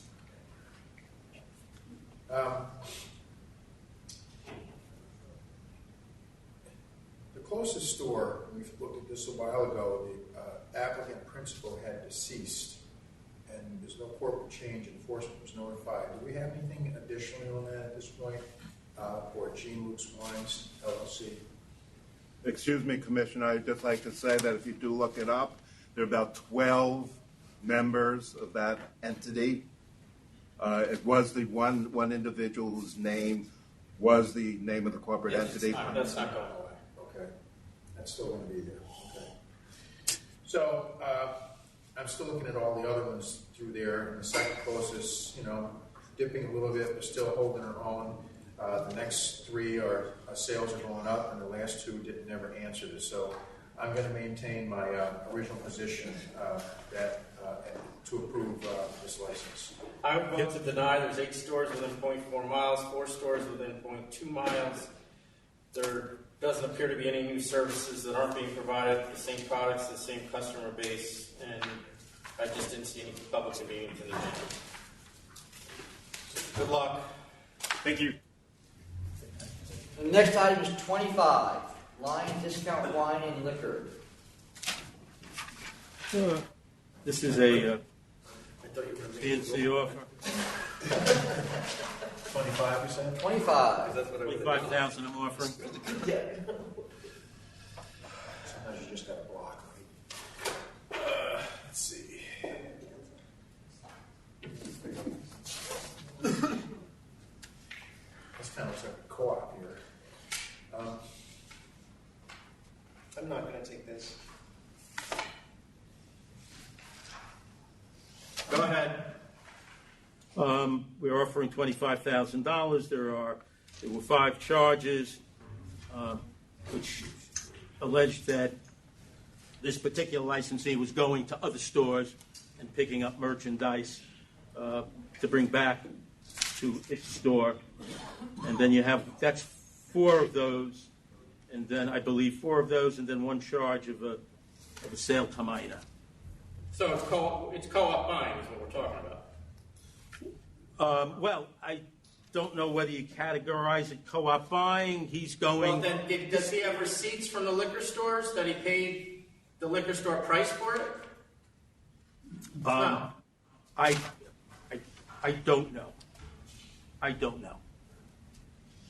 And he was buying cases? Obviously, that would be evidence of, but he's not unlike the other cases, 2 cases that are coming up right after this, where 2 stores were involved with each other. I believe this really was this store going out to different stores where they felt they could get buys. I don't see this as a co-op buying. The other 2 that are coming up, yes. This, no. This is the licensee finding deals, discount deals at other stores, that were offering good deals and taking advantage of those deals. And the other stores going along with it, or what? The allegation is that they weren't aware of it. Correct. Can I just say, how do you know that, Mr. Bissett? Well, there's no indication that they do know about it. So, if you have, I don't believe there is any indication or proof that the other stores are aware of it. From my discussions with the licensee, What we would see is purchases he made in their stores. Yeah, I know, but we have. Okay, so it's based on the evidence, not on a statement that your client made. Are you passing along a statement from your client? I guess my question is: are you passing along a statement from your client that he was not involved in co-op buying, or are you just commenting on the evidence? No, I'm discussing discussions I had with my client. He go around to other stores to pick up goods. At least one of them is. Why was he doing that? He purchased the goods for cash at other stores. But then you can like if you go into Total Wine, you can go buy a bottle or a case of vodka cheaper than you can get it from the wholesaler. It's a problem. Total Wine is a problem for any retail licensee to go into. I hear you. All right, we all know that. I would assume the industry is aware of that as well. We don't have any evidence. Well, he's still buying from unauthorized source. So yeah, no, she's going to take what you He offer. still has 3. No, she's saying she's fine with what's there. Okay. 25,000. I'll accept. I was not going to. And as Mr. Simmons referenced, we have 126 and 127 are the two related co-op buy cases. Correct. Now these are, unlike the other, and I'm offering, after discussions with counsel's office, go up at 20. I mean, these aren't tremendous stores. They shouldn't have gotten involved in what they did. And if you see in my offer in compromise, although I'm offering the 20, I do cite some other cases, small co-op dealings between stores where the Liquor Authority has accepted a little lighter penalty. I would ask, we are offering the 20. I am asking that the members of the authority, if possible, reduce that down as civil penalty. And I cite a couple of cases for you, 2 or 3 cases. And these two cases are right on point with those. It's one other case that you cited. It's 2 fines, but it was one co-op buying case, and there was not an unauthorized source charge in those. Was that when I was here? We have 2, Tarrytown and Destination. Those are 2 cases. We have 2 cases, Tarrytown and Destination. Those Right, were just, it's the same scheme. They were buying, yeah. yes, the same exact thing as what was going on with and the it 2 was stores. The point he's making is it's 1 case, it's not 2. It's 10-5, and that case did not have a second charge in it. And I do not know what year it is. But I'm looking it up now. Oh, thank you. I don't think I did that. There were 2 separate cases, one for Right, Destination. but it's one event. Go ahead. But how can we you're not mentioning all the other cases that we voted on where one of the license get canceled? No, It was June of 2017. Really? I know there were other cases that have come after these. I know the penalty, And the penalty went out, so it's a little $20,000 range. I'm It's just a little pointing this out. Mr. Bisetti, I think they got your. It's deceiving if you cite things that happened before and the policy since then has kind of changed. Okay. Where are we at? Don't go away. Not yet. It's on you. I want to go home.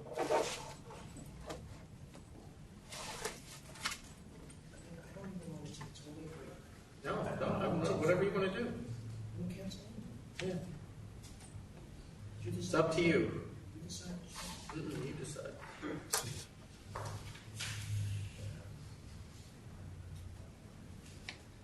Let's see. We usually take the older one. I don't have to worry about that. Sometimes I let them decide, except they're usually related. They are related. It's, Are these 2 people related? Yeah, they're better. Yeah, so they can pick. Okay. I don't, off the top of my head, I don't know. They're brother-in-laws. Brother-in-laws. So, Commissioner Fan, where are we? I'm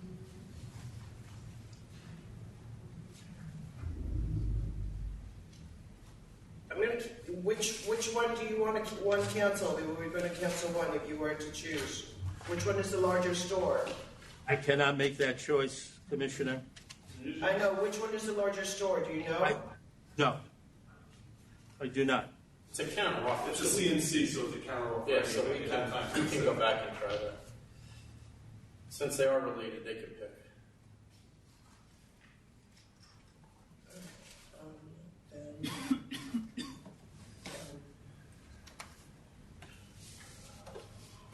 mean, there's no indication, nor is there any Mr. charge. Mr. Buscemi? All right, I am going to offer cancel and bond on license 1304739 Green Lawn, and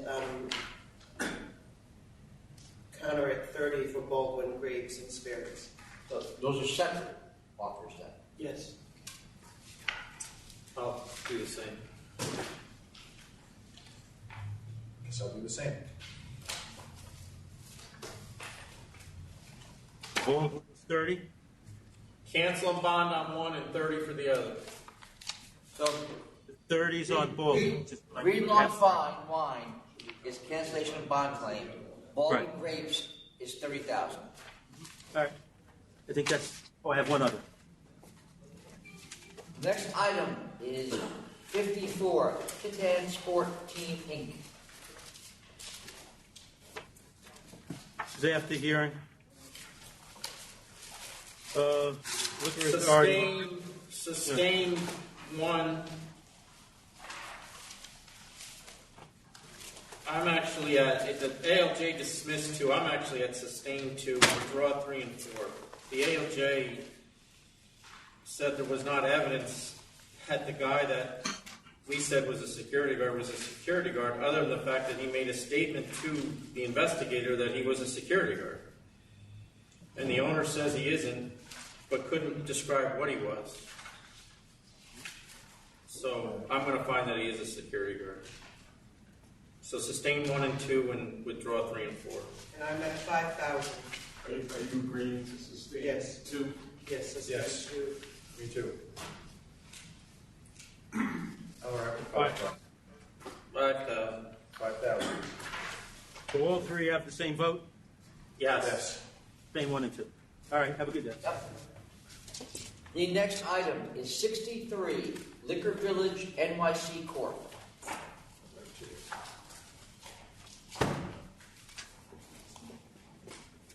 This is another liquor store. Oh, it's another fan one. Look how much granted and held over. I want to talk to Catherine about the situation we're in here. Yeah. I don't like it either. Prompt of reconsideration. I know, but he's saying that, he said traditionally that's what we do. I don't know if it's true or not. We can discuss later. Go ahead, man. We've already voted to recon this, so go ahead, opposition. Or put your name on the record, please, the applicant. Michael James for the applicant. With me is Tommy Lynn and Stephen Kong. Good afternoon. All right, I think we've already done the presentation, so I don't think we need to go back and... Oh, yeah, she heard, yeah, you heard his, right? Yeah, I have a couple of questions for the applicant. And there's another attorney here for one of the other stores. So Charles Lynn for Liquors at 18th Avenue. I think I understand the opposition, Mr. Lynn. I just want to ask the applicant a few questions. Name on the record. Let the other guy do it. He isn't. Was he here last time? She was, no. Another attorney from my office, but well, not last time, no. Okay, go ahead. Andrea Hellman for Vergef Limited and GH Garden Wines and Liquor. Yes, you want to say that You you guys want- are open on Sundays? Go ahead, ma'am. If we have not heard from your client yet, go ahead. Yes, they are open on Sundays. Okay, I understand. I read the letter. Okay, go I ahead. get it. Once, last time, Mr. James, you mentioned that your client will offer bilingual services. And what language is that? Well, I speak Chinese, Cantonese, and Mandarin, and my partner also speaks Cantonese and Mandarin. And Mr. Len, how many other store owners are Chinese in the area? This is in my presentation. There are 8 stores, 5 of which are Asian, and I made the listing on my supplement. How many of those 5 are actually Chinese? Answering me that they're Asian doesn't answer my question. They're not. They're not. I apologize. I have no idea. None. Who's saying they're not? I'm saying there are none. My clients actually went to the stores after the last hearing. and they went around to see if they had Asian specialty wines, traditional wines. They do not. One store, I do believe, does. No, what her question is how many of the owners or employees of the other stores are Chinese, not what they're carrying. None. None of them are Chinese speaking, Mr. Lin? Like I said, I do not have any evidence of documentation, nor does the applicant have any specific evidence or documentation showing either way. I apologize that I just said that I just did my due diligence on Asian. Now I understand that that's incorrect, but neither of us have any documentation to show one way or the other than a self-serving statement by my adversary. Okay. And can I go back to the applicants? Do they have family members who own liquor stores? No, they do not. And why do they want a liquor store? One of the principals actually worked in a liquor store in 2017 for 5 months. He gained experience there and understood the business. It's sort of apprenticeship, and so he does see it as a profitable business, a way to make his own way and to control his own schedule. And so the two of them decided that it would be a profitable or just a prosperous venture for them to do. They're just friends? Yes. Or they're related? No, they're not related. No, they're not related? No. All right. They make an argument that they're adding to the cultural needs of the area. I don't have other evidence suggesting that there are Chinese-speaking stores or store clerks that exist in the area. So with that, I'm going to vote to approve. And I'm just sticking with my original vote to approve as well. I'm going to vote to deny. The area's, in my view, saturated. 7 stores approximately within 2,500 feet of each other. So the application's been approved. Thank you. Thank you. Next item, 30, Successive Prosperity LLC.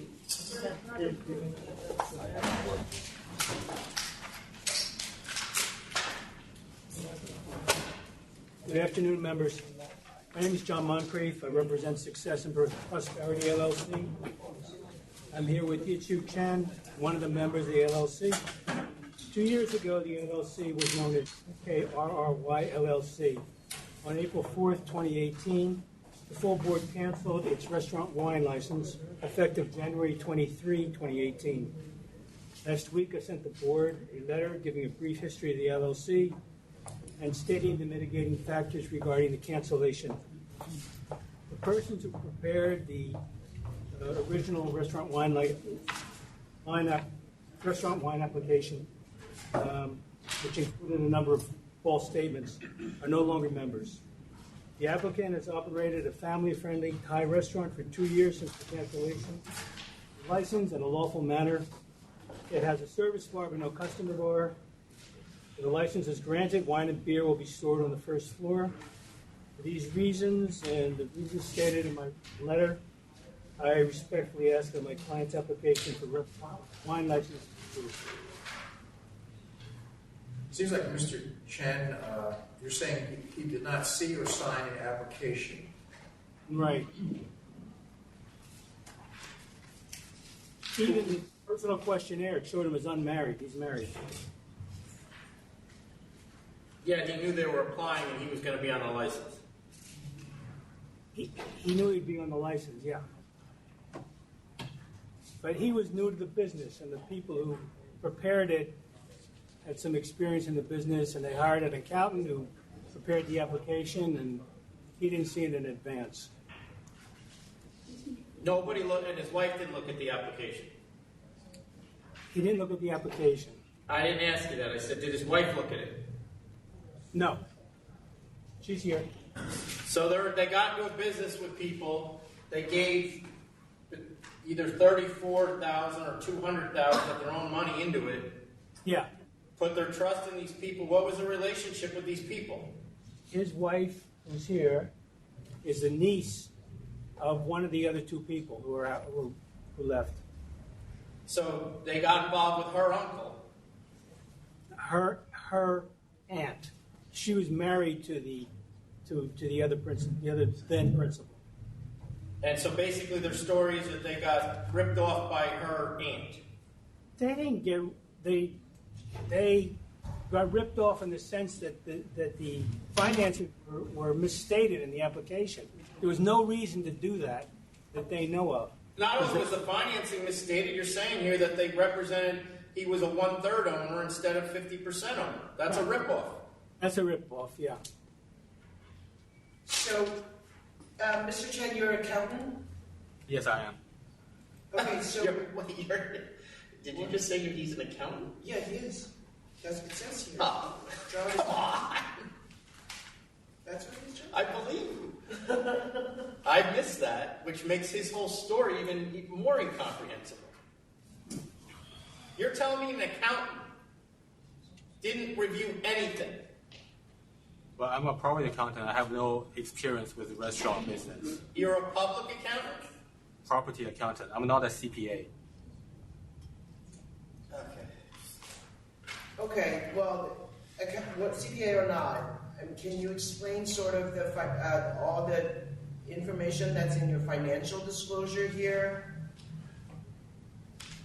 I'm trying to figure out whether the prior licensee, the aunt involved here, is still loaning you money for this purpose? No, they're no longer partners. You're no longer partners, but on your application, there is a Michael Rose. Who is Michael Rose? He was the husband of the aunt. So it's John Michael Rose? Who's Tanya Bernard? That's the aunt. Yes. Yeah. Lenders. Right, so they're listed as lenders on this application. Why? Not on this application, not on the current They've application. got a promissory note. They're selling, she's selling the old business to them. Correct. Her portion. It's not a loan. I got it. Okay, so who is Raween Wan? That's his wife. No. Rawi Wan, yeah. Who's that? That's his wife. Okay, so who's Song Pong? He's the other member, new member. He's in Thailand right now. That's why he's not here. Oh, I see. He's a new investor.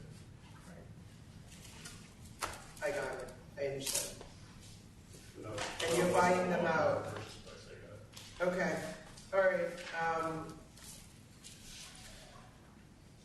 I hope you guys get on a better road from here. With that, I vote to approve. Commissioner Ford. I will vote to approve as well. Chairman Bradley. I just felt like I got lied to. They were availing last time. I'm going to deny. But I probably wouldn't approve it. All right, it's been Good luck. approved. Good luck. Thank you. Thank you. Next item is 86.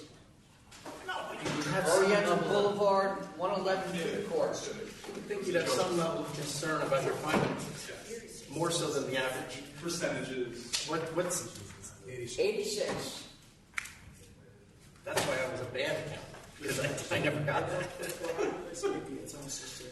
Go ahead. Yeah, CPA. Put your name on the record. David Quebec, GA, I represent for the applicant. Right now. And that's the applicant with you? Got my license with that. Sorry, what number? This is 86. Mr. Gabay and his client.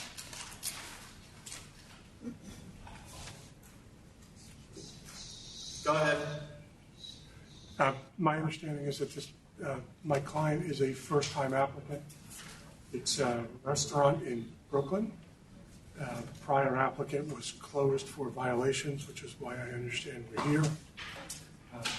If there are any questions the committee may have. So, is her husband going to have a role in this? No. But he's writing the check for this? $500,000? Right, it was a loan, and I believe we submitted documentation on the loan. but he's not going to have an operating role in the business. He's loaning his wife $500,000. What experience does she have in running a restaurant? She was a prior restaurant manager. Where does it say that in your application? Don't believe we included it in the application. I also don't believe there was a specific question about experience. Although I'm not. There's a question. It says, list your last employment, last 5 years, plus any relevant experience. I apologize, my mistake. Yeah, no, I misspoke, but. So where was your manager? What restaurant and when? 615 Brighton Beach Avenue restaurant at the time was called Spoon. It was a little bit more than 10 years ago. Did they have a liquor license? They had a liquor license, yes. They had a full. In one of your photo submission, there's a man who takes the photo. Who is that? Is it him? Jew. Sorry? There is a picture that you submitted in your application that takes a picture of what I think is the bathroom. The person who takes the picture, I can see from the mirror that it's a man who takes the picture, and it doesn't look like it's your attorney sitting next to you. So I'm asking you, in your own application, who this person is. I'm not sure who took a picture because I don't see the picture in front of me. Well, does your attorney have a copy of your application? It could have been probably the manager that is going to be working with me. I don't see that anybody else. Who's the manager? Did he come today? No. I didn't know that he needs to come today. Did you submit a personal questionnaire for the manager? No. No, she's going to manage the place directly. She just said there's a manager who took the picture. How to manage it? I'll be here. I'll be there the full time, and I have a person if I need to leave, and I'll leave the place. So I'm going to have a person who's going to be there instead of me. Can I have a moment with counsel, please? We have to go out. Could you fuck her, right?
That's a fast charge.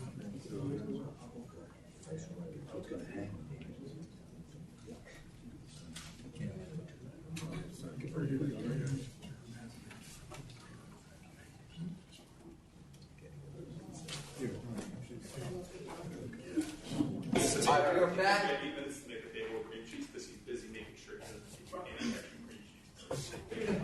That's All right, we're back on the record on item 86 after a conference with council.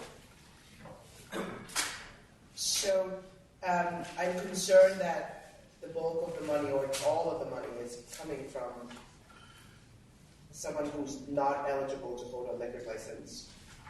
And so with that, I vote to deny. I have my concerns about all that too, so I'm going to vote to deny as well. Chairman Bradley. I'll deny. Thank you.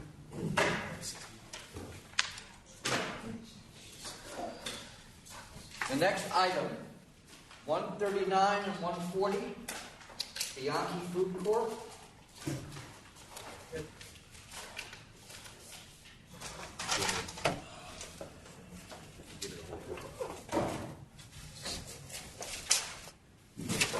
Good afternoon, members of the board. My name is George Carr, Daniel, principal of Bianchi Food Corp. This is in reference to a conditional offer made with council to resolve the two separate violations that are before you today. This is kind of old. Just for the record, there are 2 other cases in the pipeline, including a case in which the charge is non-modified because the entity was dissolved by proclamation in 2011. 2011? I'm sorry. Is the licensee current, the licensee entity in existence, or has it been dissolved? I found this out today. No, we have been paying our taxes and everything, but the process of reinstating the license with the state, cooperation with the state is a lengthy process, and we started the process already. We filed the paperwork. We're waiting on a letter back from the state, but every time something else comes up, all these other taxes haven't been filed or something like that, so that's why it hasn't been resolved yet, but it's in the process of resolving. But your corporation doesn't exist right now. Is that what you're saying? Well, it does exist, How's but he collecting sales tax? I've heard that happen before.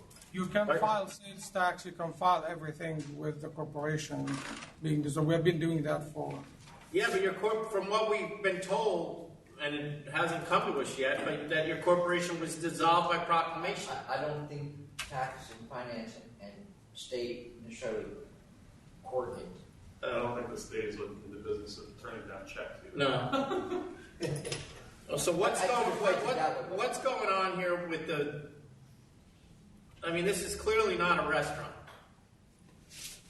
It's a restaurant. We serve food. We have a full menu of So when do the fights start? After the food is done? Because you got shots fired.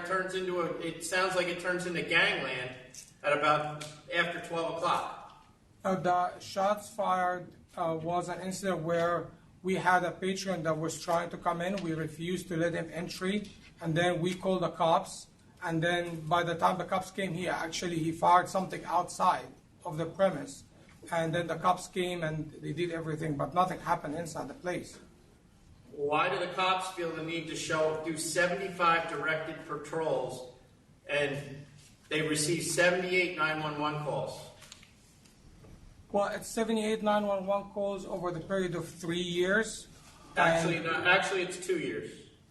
It's from February 2016 till October of 2018. So it's almost 3 year period. It's about 18 months or so, 19 or 20 months. So you don't think 75 911 calls is a lot in that period of time? No, that's not what I said. I'm sorry, 78. I apologize. That's not what I said. That's not what I said. I had actually broken it down. There was a big bulk of this number was in 2017. We had, even before knowing about all of these issues or any of that. We had already started implementing new policies and procedures because of we had certain promoters of bringing crowd that were not very friendly. So we started changing that. And as you can see, in 2018, even before any of these matters were brought up to the authority, we started, all of these numbers have gone down. So we have had a lot less calls, a lot less reports 2018. Okay, we're going to go outside and consult with counsel. Can you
All right, after a brief conference with the council, we're back on the record on item 139 and 140. May I add something else? Since we have known about these violations, we have started working with the precinct, and I have the direct contacts of the Lieutenant of Special Operations, the community officer over there, and we have also implemented a lot of different procedures. We changed our security. We have different security policies, and we increased the number of security guards. do you use DJs? That was occasional. It was a couple of times where we had some DJs in there. So that you're not authorized to use DJs, so that's got to stop. Do you use promoters? We had some promoters where they bring people, and yes, we do sometimes we use promoters. So part of this is going to be that you can't use promoters anymore. And with that, I will take the offer of $7,000, but you have to agree to not use promoters, and you're not authorized to use DJs, so you shouldn't be using them anyway. Would it be all right if we made an application to change the method of operation? To promoters? Well, if that's part of his... You can make any application you want. I can guarantee you're not going to get a DJ or promoter given what's happened here. But you can certainly try to do that. Commissioner Fayette? Yes, I agree with the chairman. $7,000, no promoters, no DJs. Commissioner Ford? Ditto. Thank you. Well, no, hold on for a second. Because that's technically a counter offer. All right? So you can either accept that, or it's going to go back to council's office for a hearing. No, I already previously accepted, or with counsel, that we would accept that offer of $7,000. No. The offer, the counter offer is the 7,000 and no promoters. Right. No, the DJ's Oh, I see. already paid.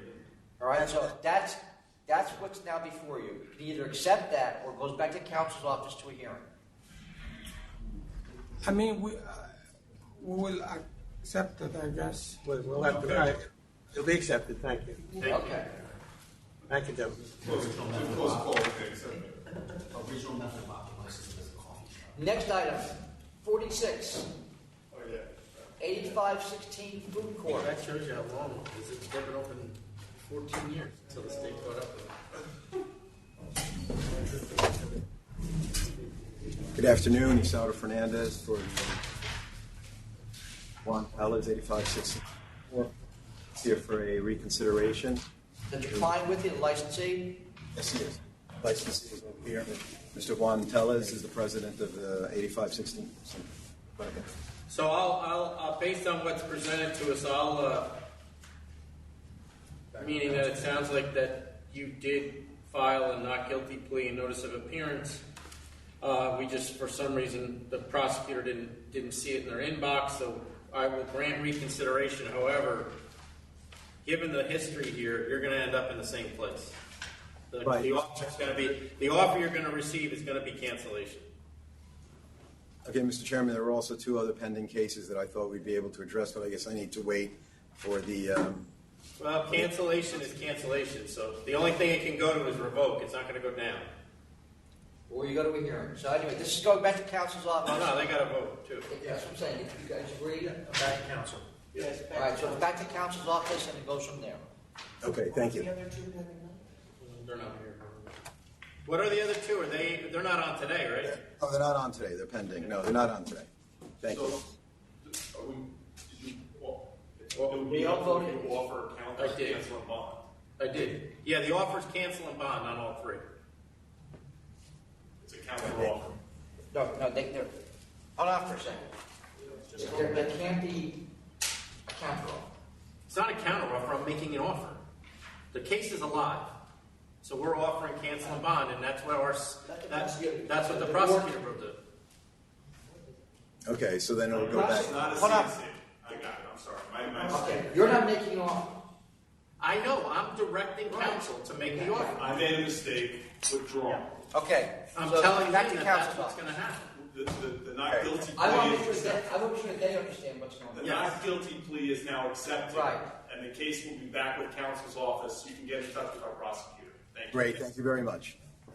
I made a mistake. For some reason, I thought. Next item is 33 Lawton Street Tavern Court. Good afternoon. My name is Anthony Malucci. I am the owner of Lawton Street Tavern Corporation, which is located at 47 Lawton Street in New Rochelle.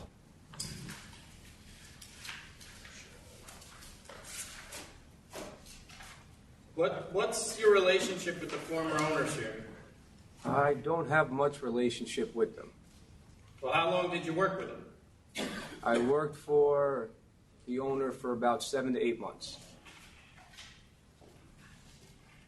Where's your lawyer today? Not here today.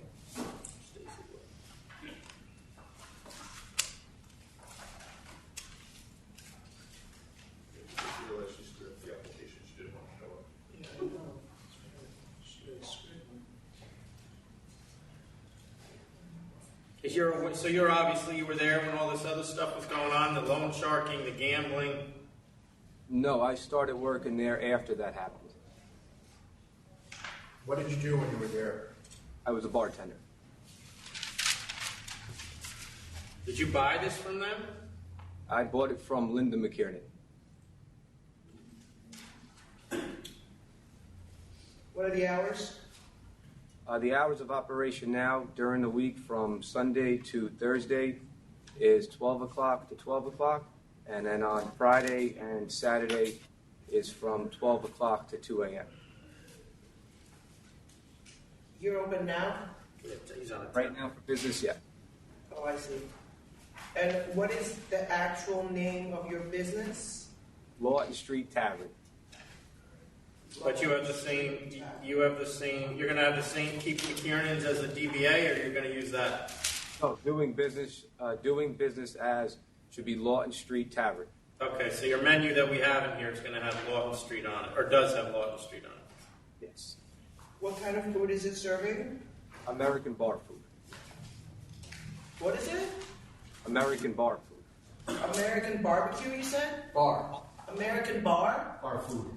American bar food? Yes. What is that, like chicken fingers? Like I can give you the entire rundown at some point. Pretzel? It's basically what Tom eats for lunch on a weekly basis. What I ate before I got And married. I like McDonald's. Essentially. Yeah. I see, so it's just the same thing. Yeah, that's so ridiculous. Because he wasn't open at the time. All right. So how's it going? Have you had any issues? No, no problems. Are you going to have security guards? I have someone checking IDs on the weekends, and I am there as well on the weekends. And I'm not going to ask you this, I'm just telling you this. Whoever's checking IDs, if that's what their job is, they're security and they have to be licensed. So just make sure that's the case going forward. And it has to be on your license as well. Okay. What's the music situation? I have a jukebox and I use a radio. Right, hook up to my phone. Radio. Oh, radio. Interesting. There's no live music, no DJ? No live music, no DJ. Do you have French windows that open? One window in the front of the establishment. All right. Is there anything else? All right, with our Sunday to Thursday closing at midnight, Friday, Saturday until 2 a.m., window closed by 10 p.m. On all days, security guard as needed on weekends, jukebox and radio music only, no DJ, no live entertainment, no dancing. With that, I vote to approve. I vote to approve on the same terms. I'll just change one thing. I'll turn the radio into any background music. So if he wants to play, whatever. We open with that? Yes. Okay. Got that? You're approved with that? Yeah, you can play CD. Good luck. Good luck. Thank you. Next item is 52, La Candela Peruvian Cuisine, Inc.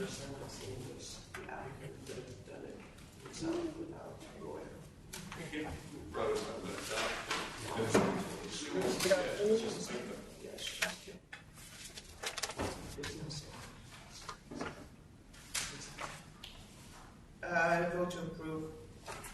How long do you? Did you have an inspection on January 9th? Yes, we did have an inspection. I think we just need another possibly 3-4 months to get everything finalized and the PA issued. It's fine. Yeah. You have until August 1. Thank you very much. Have a good afternoon. I'm the same, yeah. August 1st? Yes. All right. 52. The next item is 64, Cabo Restaurant, LLC.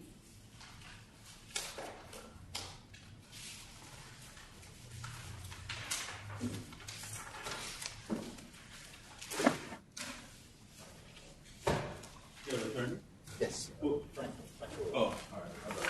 Okay. Oh,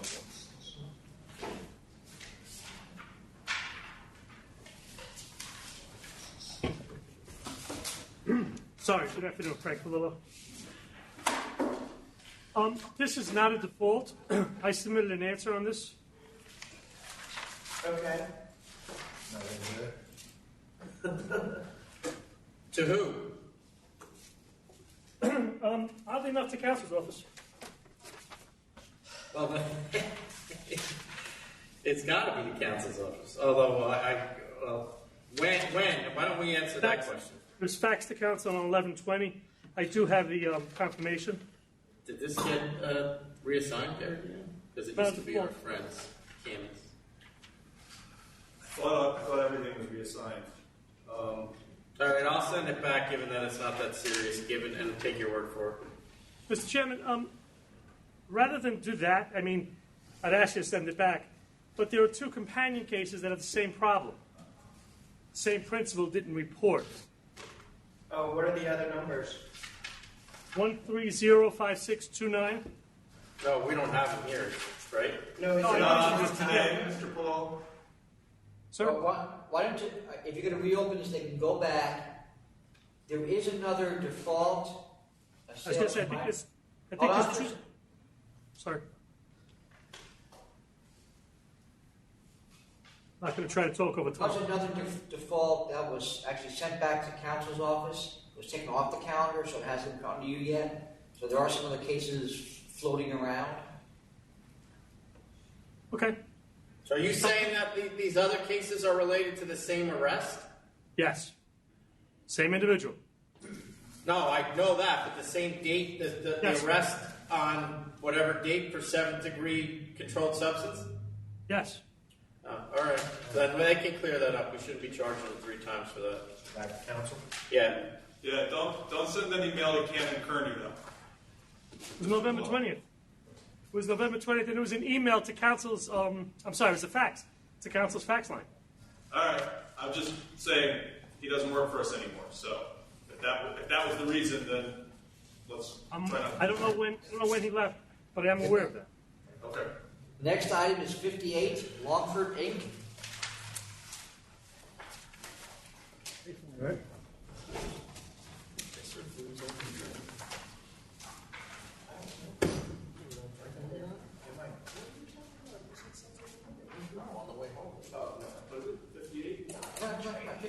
Okay, just dismiss charge 1. I'm okay to dismiss. Dismiss. Thank you.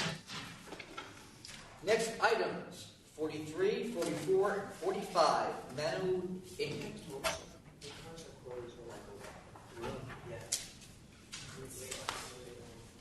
Chairman, Commissioners, my client was here. There was a problem at her granddaughter's elementary school. She had to leave.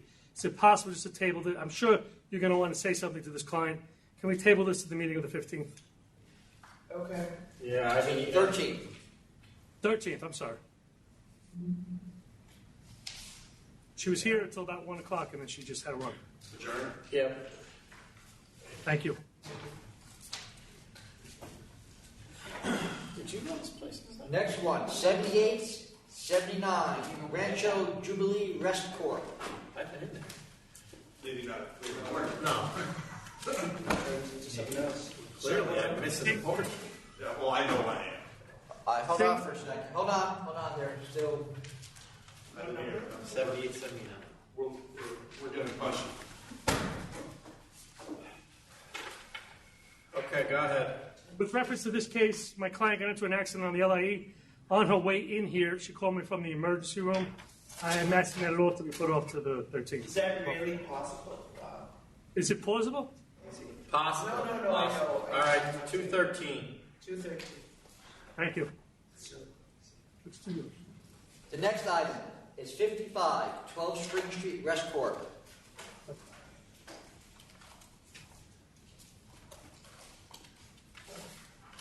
Please introduce yourself. My name is Patrick Byrne. I'm president of 12 Spring Street Rest Corp. This is, after hearing, I believe the sole charge sustained was a noise violation. This is a relatively good license, one violation of any significance in the last 5 years. I was hoping you'd consider a letter of warning on this. So dismiss 1, dismiss 2, sustain 3. I'm all right with the letter of warning.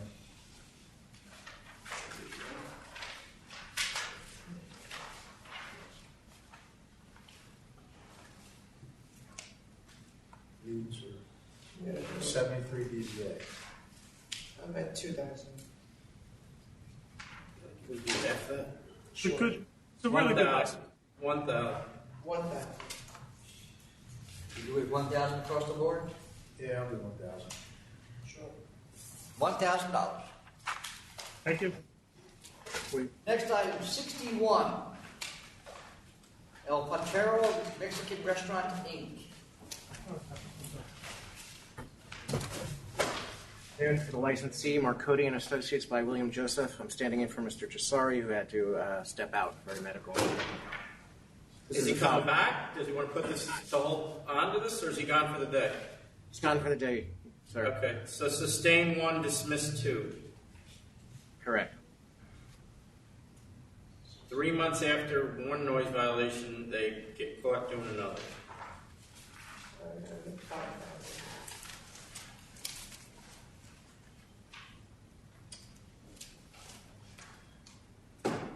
Commissioner Ford, she's at 5.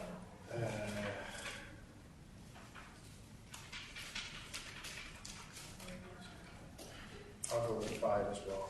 5,000. Thank you, Your Honor. Have a great afternoon. 2. I just need 2 minutes. Okay. She needs 2 minutes. Okay, we're going to take a brief recess.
We are back on the record after a brief recess with items 76 and 77. The Ranch Restaurant Bar, Guyana, Inc.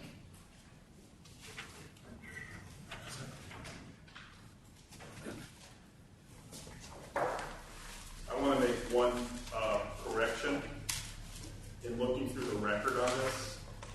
This is actually the 4th sale to minor, not the 3rd.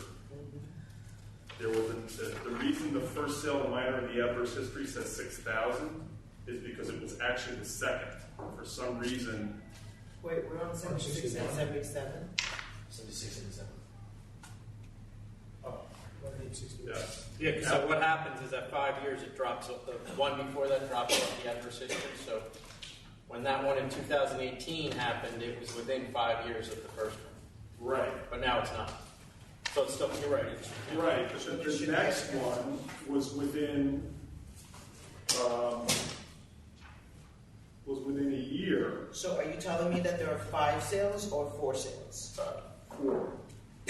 No, there's 4 here. There's 5 overall. Oh, okay. But these are third and fourth. We're saying there's one more. There's one. So the first one was No, 720. you know what? I'm sorry. I confused that. Oh no, there's 4, right? It's a different case. Yeah, It's a different case. Yeah. All right, I'll show you. I'm So sorry. 7/20/18 was their first one. They got Correct. 2,500. Correct. And then their next one was 12/21/18. They got 6,000. So now they got 3 and 4. Yeah, and the last 3 are like all within 1 year. So do you have anything Oh, to wait, say? welcome to name and record, please. Yes, good afternoon. Matthew Leone for the licensee. Also here is the licensee's principal, Bobby Raghunandan. So in terms of the sale to minor charges, look, they did. They had several that you just mentioned. They just recently, I know it's a little bit late in the game, but they just recently got an ID scanner. Bobby and his wife are now at the premises 7 days a week. Prior to that, they were around, but they obviously they were relying on the bartenders that they hired. So they have fired the ones that were responsible for the sale to minor. They have new ones. They're in the process of getting them tips trained, as are Bobby and his wife are also going to take the tips training, even though they're not actually bartending. Bobby's owned this place for 20 years, and they're hoping that they'll be able to continue if you allow them to and accept the civil penalty, which is a substantial amount for them especially. I'll accept 15,000. Just please pay attention to the sale to minor. If there's one more, it's going to be a cancellation. Yeah, I'll take 15,000. I was at 25. I'll take 15. Yeah. Next, they're one charge. Health violation, noise, they're done. So I would make sure that that's very clear. Okay. Thank you. I believe you're making it very clear to him right now. Thank you. Next, items 29, Epstein's Bar, LLC.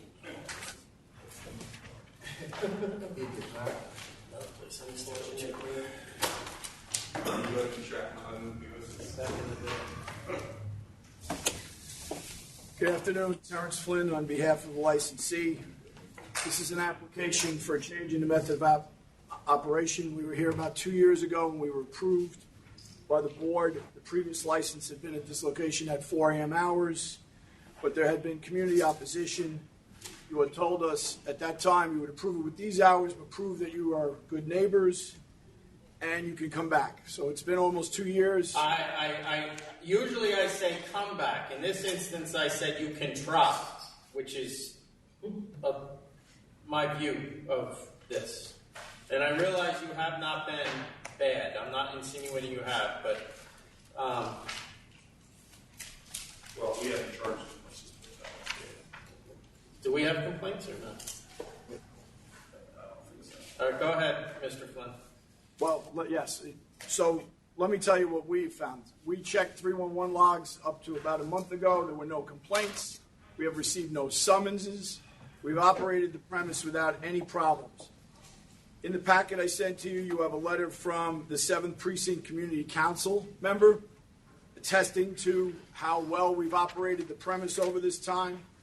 I also provided you with a map that shows there are 10 places right around us, all open to 4 a.m. Those places are open when we close, our customers go flying right over to those spots and it puts us, quite honestly, at a disadvantage.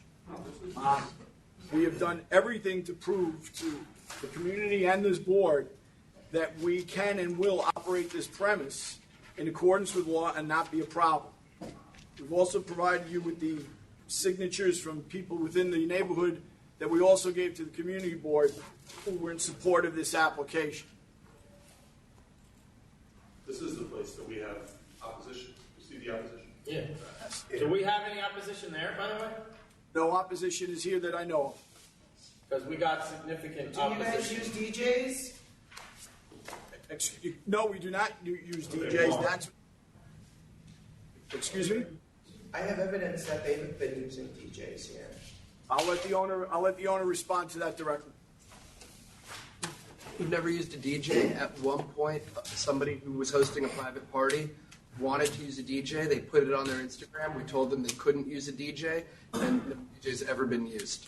So it was an error on the part of somebody who was having an after party for a concert that at, I think it's Rockwood. It's a place 4 doors down. But one has never been used. All right. We only have one complaint that just recently came out. Which is what? Noise. Noise? Oh, that's it. I will tell you that being able to be open a little bit later is more important to us than a DJ. However, we think that we have given you ample proof that we can be a good neighbor under either circumstance. See, part of the problem is, and you're aware of this even more so than I am because you've been doing this a lot more longer than I have, is not your clients or their practices, it's the neighborhood. And, you know, there's 50 OPs within 500 feet of them, most of which are open past when, you know, past the hour or under the hours of 4 o'clock. Before or closed before 4 o'clock.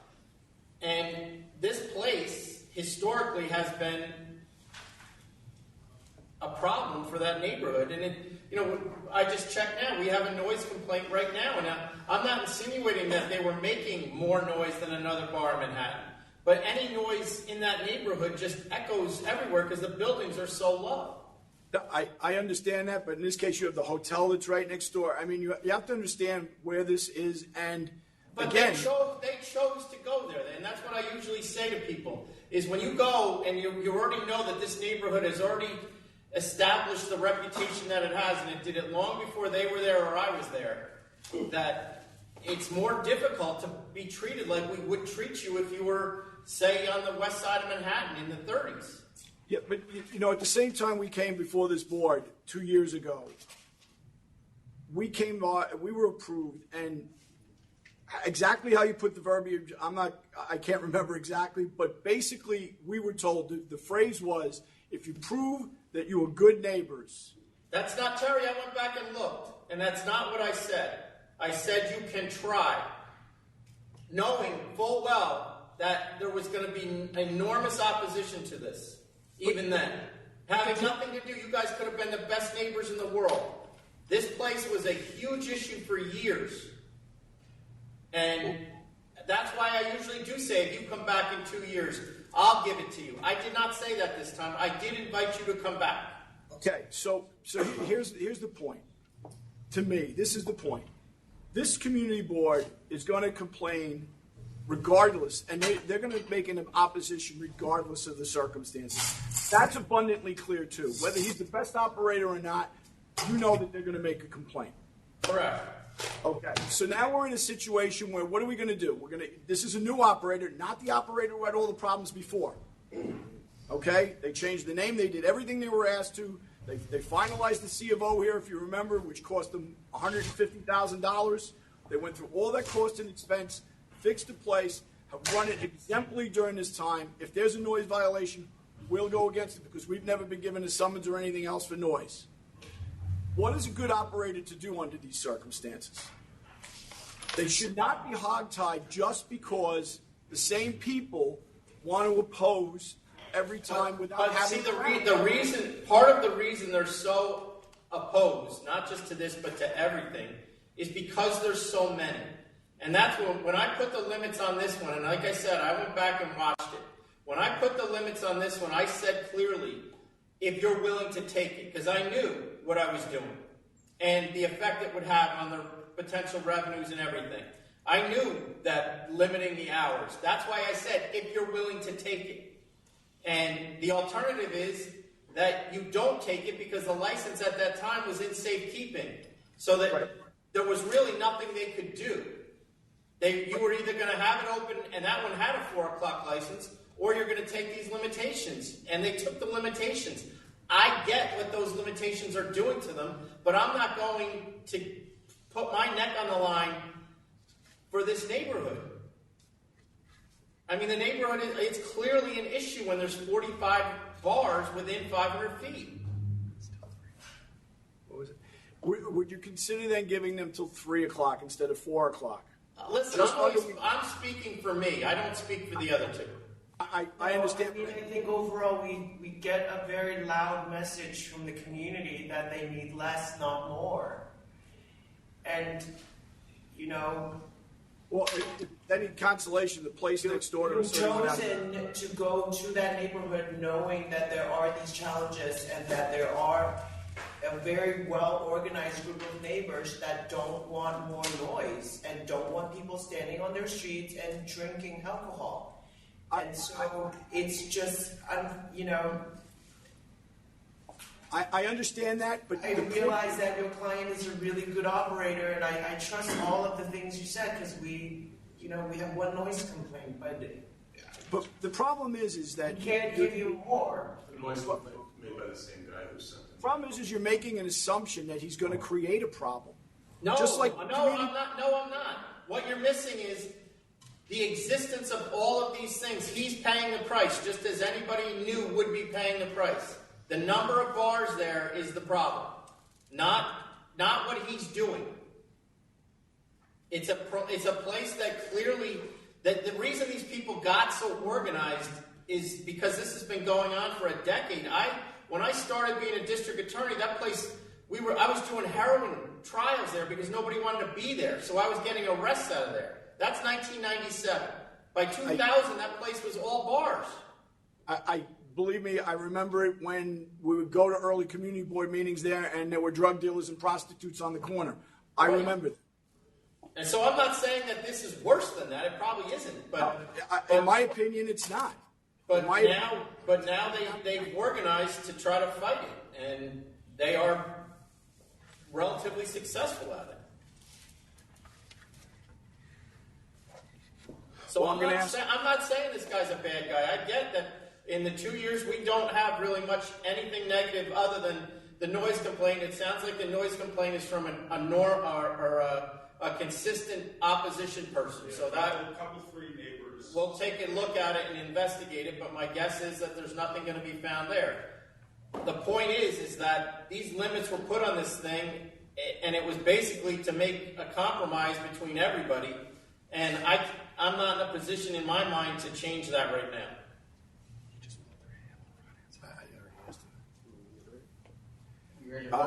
The only before you vote, the only thing I'd ask you to consider is we would take away the DJ, stay with the background music, and just ask for 3 a.m. on Friday and Saturday so we can compete with the other 10, 12 places immediately around us that are all open at 4 a.m. in the diagram that I gave you. What have we got now? 2 a.m. Yeah. That's up to you guys. I can't do it. I just can't do it. You know, I used to work in Senator Squadron's office. Okay, we're ready to The vote. community has a right to protect where they live, and they just don't want more. And I think you guys know that going in. Yes, I do, but and my only comment to that is every application should be taken on its own merits, and it shouldn't be grouped into the whole of what's there. And if there is a legitimate... I get what you're saying, and this is probably the only neighborhood in New York State that this happens in. But go ahead, we're ready. All right, then, Commissioner Fan? I vote to deny. Commissioner Ford? I I would give you the extra 2 hours on the weekends from 2 to 3 and no DJ. I'll give you the 2 o'clock. 2 a.m. So, I'm sorry, 3 a.m. 3 a.m. No DJs. The hours during the week stay the same. 3 a.m. on Friday and Saturday. Yes. So the extra 2 hours on the weekends. We thank you very, Total. Yes. 1 hour. we thank you very much. We will not make you regret that decision. Thank you. Yeah, once it's announced, it's going to be regretted. I don't think it has anything to do with it. Kiss it that. Too late. Already. It was out of his mouth before he did. All right, next items 37, 38, 39, 40, 41, and 42. The Hills Restaurant and Bar. And I'm guessing Mr. Albert's coming up for that. How they know? He gets old, doesn't he?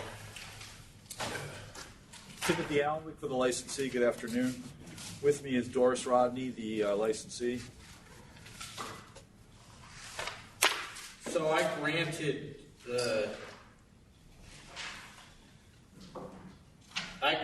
the reconsideration to listen to you. Okay. I don't know what you're going to be able to convince me or the rest of us because, I mean, I'm looking at her history as well as the open cases here, and I got 4 times maximum occupancy, 2 times extension of premises. 5 times, 6 times maximum occupancy.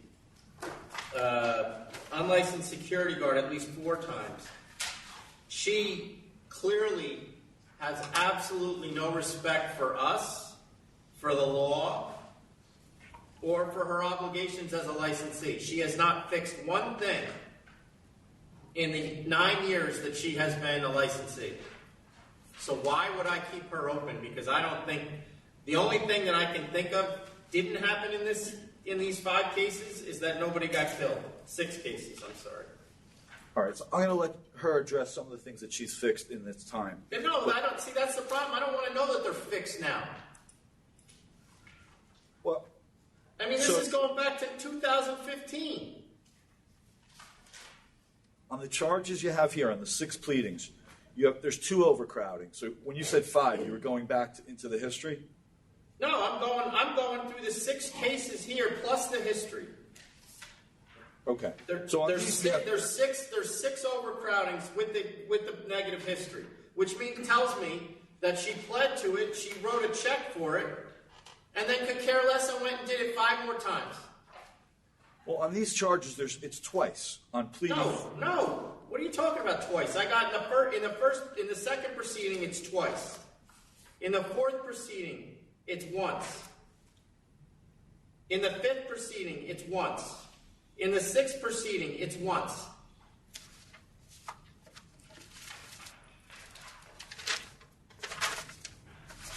And it's supposed to be a restaurant.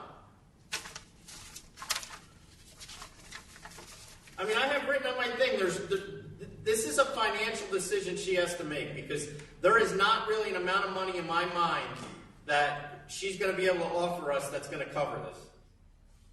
Great. We lost it. There's 7 prior proceedings and 6 pending proceedings. You have 6 more?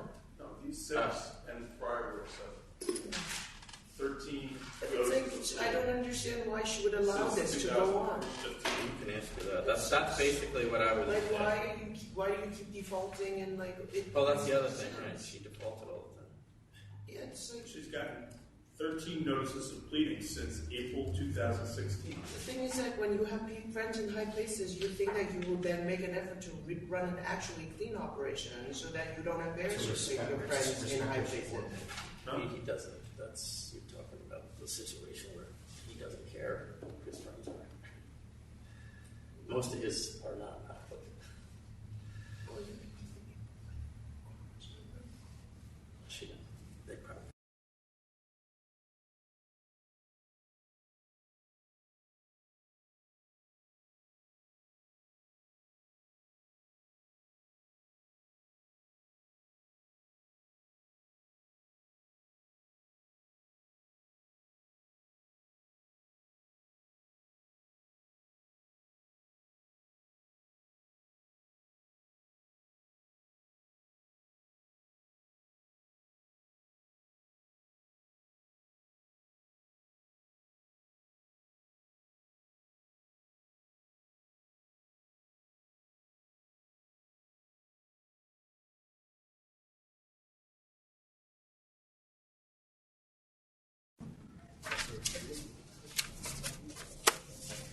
Can you hear me?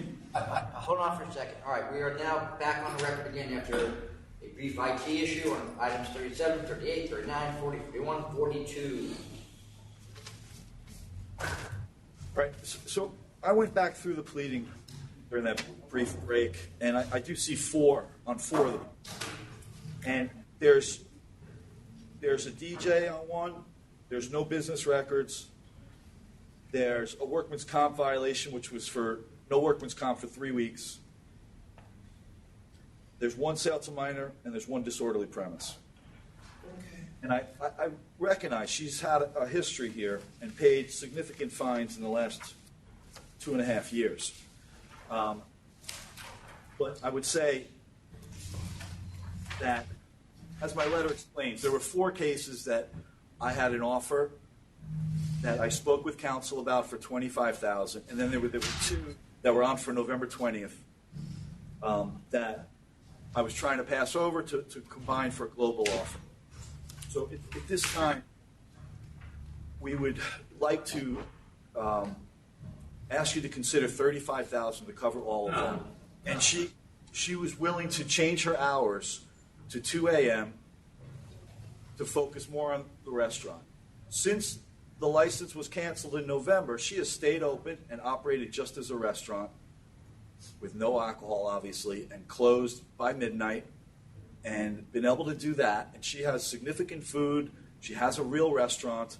And I think, possibly they were trying to do too much for her, the Guyanese community, try to do everything for them, have the music, have parties for them. See, there's a lot of community support here from Guyanese. I realize that. Ms. Rodney, Go ahead, I'm sorry. First, I want to commend, I realize that your restaurant brings a lot of community value, and that's the only reason why I'm able to ask you these questions. Yes.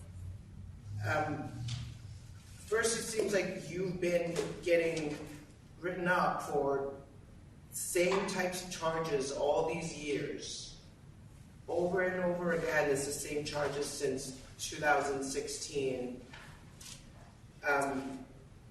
about 13 times. And you have defaulted also quite a number of times. Do you have an explanation for that? Yes. Okay. Concerning the written up. Yes. I was married in 2009 and started a restaurant 2009, and I was been going through a divorce. Throughout not even a year, I was start a process of divorce with my husband. What year is that? That was we started in 2016. 2016 or 17, sorry. And before that, prior to that, we had major problems with theft with my husband. It was a chaos. And I'm now trying to really stand firm on my feet. It's me alone. I have my family friend now actually helping me to get over all this stuff. I'm a single parent with 2 kids, and I've been trying my best. It's no disrespect to the state liquor authority. I want to show them what I can do and the person that I am, because I'm not a bad person and I don't condone all those things that was going on in the past.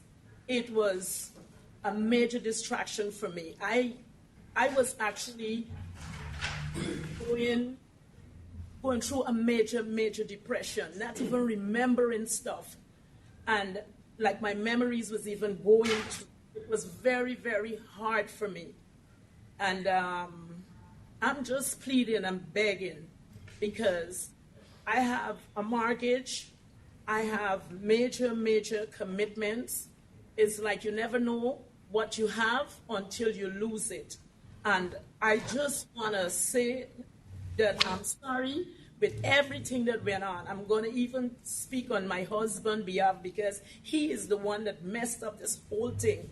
And it's like it's a struggle for me to get where I'm supposed to be. Ms. O'Hara, you said you and your husband divorced in 2016? Right, I'm sorry, 2016? Yeah, between 2016. But prior to that, we had him going, he was stealing the money, all kinds of crazy stuff, bringing people to the restaurant. I had to go to the district attorney. I made complaints to 6-7 precinct. I talked to Detective Salsara, forgot his name. I went to the district attorney, Mr. Johnson. And from then... All right, ma'am. Yes. What I wanted to say, yes, finish my statement here.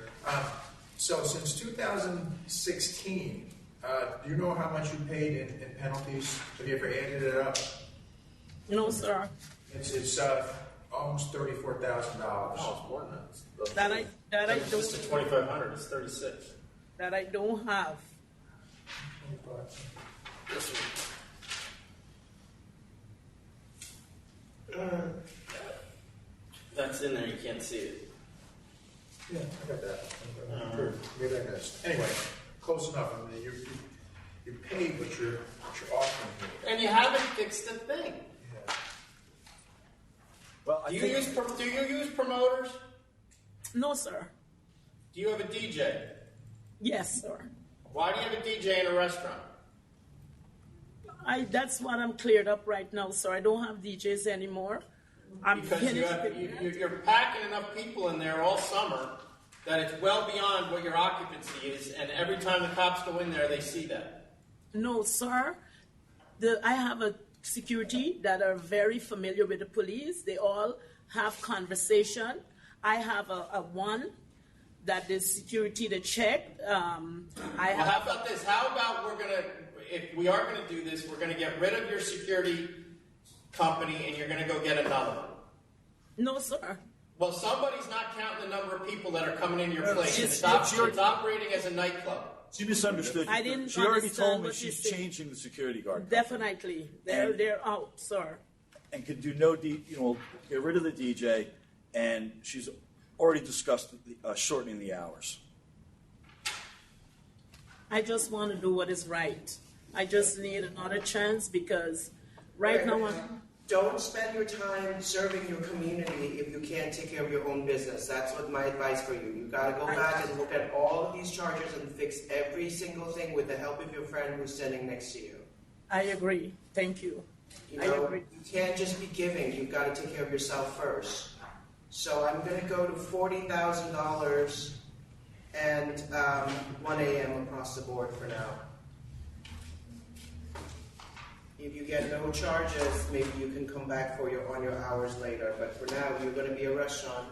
1 a.m. is more than sufficient. And no DJs, no promoters, all the items that the chairman mentioned. Oh, I'm canceling. Yeah, I was thinking 40,000 as well, and part of the reason why, well, a big part of the reason why is you have support from City Council, for Samuel, Yvette Clark from Congresswoman, and I think Senator Parker has written letters of support, plus the Guyana American Heritage Foundation. So I'm going to give you some benefit of the doubt because of them, but I think if you come back before us one more time, there's no way I alone can save you. It will be over. Just for clarification. Yes. Right now, we have three cases where they defaulted. There's a cancellation effect. So you're proposing to rescind those cancellations, all right, go back to not guilty, and then propose a counteroffer to cover all 6 cases. Of 40,000. So that if they decline it, then they get to go back on those 2 cases where they were canceled and go to hearing. Yes, their choice. What he said. I'm at canceling bond, but and I hope. Well, so you're essentially no, they're in the same place. You're saying no because they're already canceled. So you don't have to. Yeah, I'm saying no. Right. But I hope that when you got these letters, that these politicians were aware of the charges that were pending. Because my fear is, and the reason I'm saying cancel, is that somebody would get hurt here if I decided to leave you open. And I hope that these politicians, that you made clear to them before you asked for a letter what charges were pending against you and what your past history was, because I have to hope that if they knew that, they wouldn't have been writing letters. So whether or not they accept the offer right now, or it's their offer, whatever they offer. We're going to be sitting. They can open up tomorrow. So yes. Okay, I just want to make sure we're all clear about what's going on. Yes, but she has until when to pay the $40,000? Well, she hasn't accepted. Once she accepts it, unless they do something today, you send out a letter giving them 20 days to accept it, and they're going to get another 20 days to pay it. So when can she reopen? Or when can she start serving? Well, once it's paid? Well, no, because you're directing that those the cancellations. We did a recon on the cancellation, so it's lifted. Okay. So you can open tomorrow. Thank you, So sir. start serving tomorrow. She's already open. Right. She can start serving tomorrow. And you made a counter offer, which they now have 2 weeks or whatever they get the letter. 20 days. 20 So days. there's a counter offer on the table to your client. Okay. Does not really fix your problems, because you know they're going to come in again, and if this comes back, it's not going to be good. So please fix your problems before they come again. There's a reason why you've been visited 13 times since 2016, and it makes me uncomfortable that has happened. But you need to fix your problems. And you have $40,000 on the line that will go right down the drain. Okay, clear? Thank you. Thank you, sir. Good luck. Thank The you. next item is 85, Taco Dumbo 237 Park LLC. What number? 85. Anyone here for Taco Dumbo? Question mark. 2 bathroom over here, is that it? Somebody had signed in, but Question waiver, 2 bathroom. 2 restroom. No one's coming up.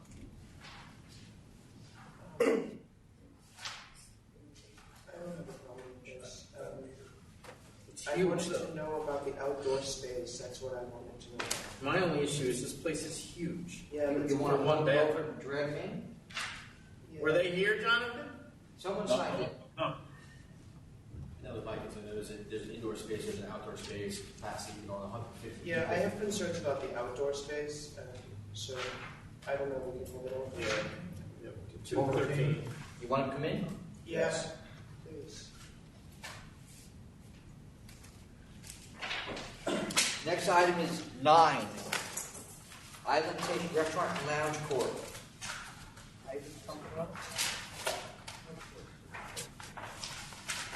Island Taste?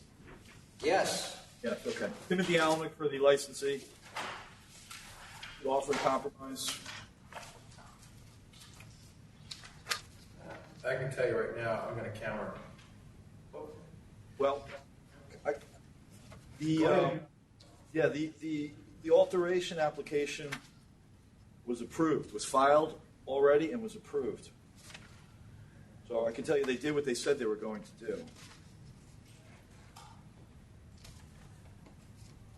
Go ahead, Ford. I'm at 10,000. I mean, Okay. Commissioner? 10,000. 10,000. Countering at 10,000. Okay, thank you.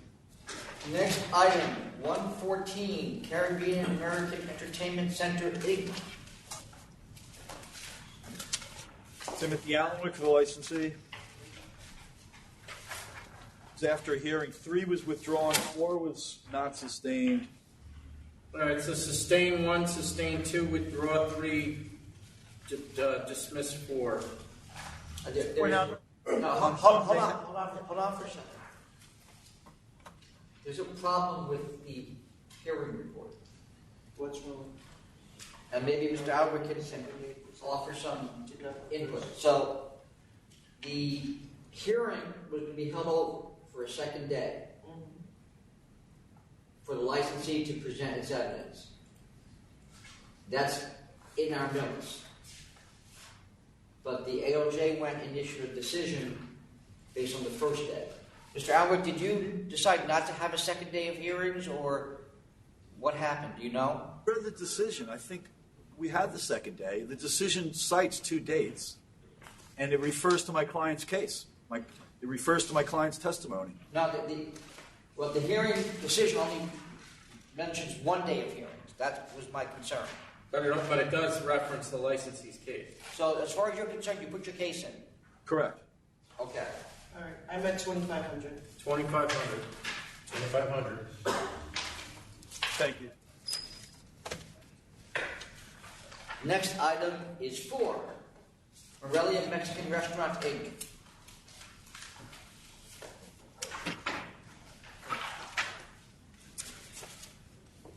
Good afternoon, Chair. Miguel Acosta here. Licensee went to the restroom. Give him 1 minute. We'll wait.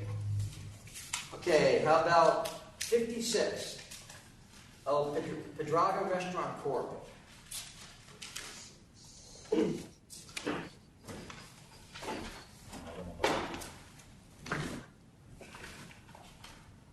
Good afternoon, Teddy Gonzalez for the licensee. Good afternoon, Mr. Chairman, members of the board. I'm hoping that we can reschedule this for the next meeting. My client is unfortunately in Puerto Rico on an emergency because he's relocating his mother based on the fact that... 213. Thank you.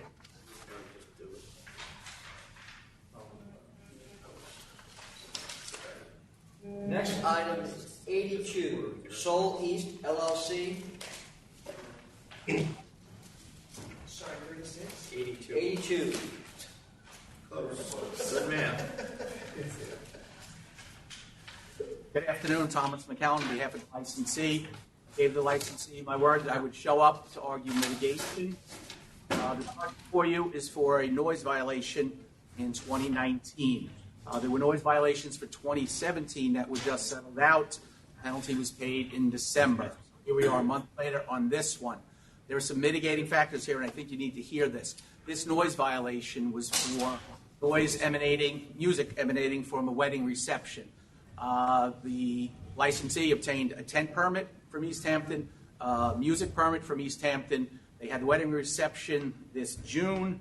By all accounts, everything was in order, and East Hampton came in with a decibel meter, and they wrote them up. So I think at this point, if we could just factor in, they just finished the civil penalty, and based upon these mitigating facts and circumstances, I really feel it's warranted that the mitigation reduction of penalty of $4,000. $4,000 is what I was instructed to submit.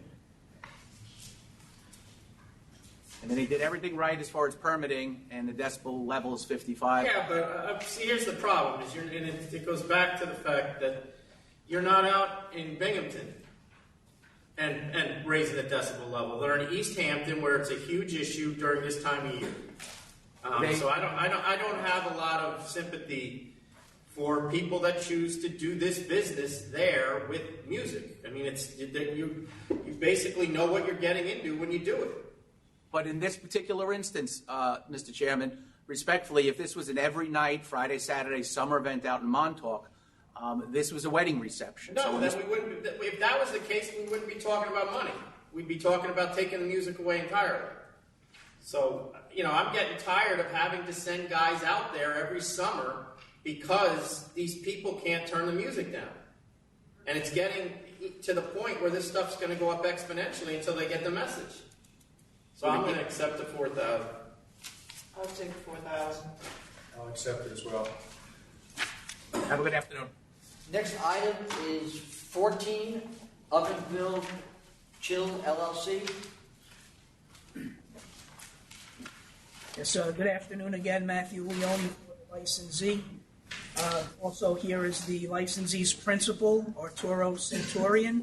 This is a conditional no contest plea to settle the case with an $8,000 civil penalty.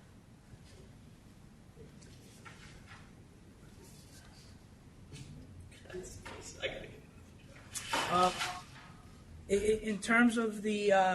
Can we go back first? Because they got licensed in February of 2018. And so they were open about 2 years. We got, in that 2-year period, actually mostly a 1-year period, 1.5 years, we got 10 911 calls, 37 311 calls, and despite the fact that the NYPD speaks to the licensee, they ignore them entirely and do whatever the heck they want. Oh, well, we got people getting slashed. We got assaults. It basically tells me I should have never opened the place. They tell them he can't use a DJ or security guards, but in their infinite wisdom, they decide that we don't really matter, so let's go get the security guards and the DJ. Okay. No. So, in terms of the security guards and DJ, they went back to the community board. They received approval from the community board, and they've since filed a. I don't. No. You're missing the point. I don't care what they did after we caught them. I'm talking about before they got caught. Right. I understand. Do I sit here when I give licenses out and say no DJ and it just goes in one ear out the other? Why do you think we're doing that? I understand. So this doesn't happen. That's why we do it. Right. And in speaking with the attorney for the liquor authority who was handling this case, and the police have mentioned it to Mr. Centurion, right? Overall, the police, the feeling is that there was an issue with the patrons being overserved, and of course that's the responsibility of the licensee. What they've done in terms of that is, they're aware of it. They've gotten bartenders who have the tips training. It's absolutely a restaurant. They serve food the entire time. I'm countering at 10, and you can file for whatever you want, but as long as I'm sitting here, you're not getting a DJ, and you're not to have security. So you're going to live as a restaurant, or you're going to die as a restaurant. And if you come back in here again with similar stuff going on, it'll be a quick death, so don't worry about it. You know, license a bar tab. A bar tab. All right. No DJ, you're a bar tab. I'm good with 10,000. That's kind of what I was thinking too. 10,000. I mean, this stuff is unbelievable for a place open a year and a half. Okay, thank you. It's understood. Thank you. He gets it now. No DJs and no security, right? Yes. No DJs, no security. Not when that kind of environment exists that you need it. That's the trouble. All right. Is Mr. Acosta back with his client? Yes. All righty then. Item 4. So community board now offers no objection? No. Is that what I'm saying or not? No, it's because I think the community board was misled into thinking what their current method of operation is. Because if you look at the second page of their comments, they say owners not changing method of operation, continue to operate da-di-da-di-da. The next paragraph says, whereas per the owner, the method of operation includes DJ recorded music, live music, and live band. So I think they went in and didn't fully explain what this change really is. I think the community board thinks that they already have all these things. How do you respond to that? Well, I was present at the community board with Mr. Garcia, in which the explanation here says that it was recorded music only. In fact, when Mr. Parisi submitted the application, he indicated that he was going to have a DJ.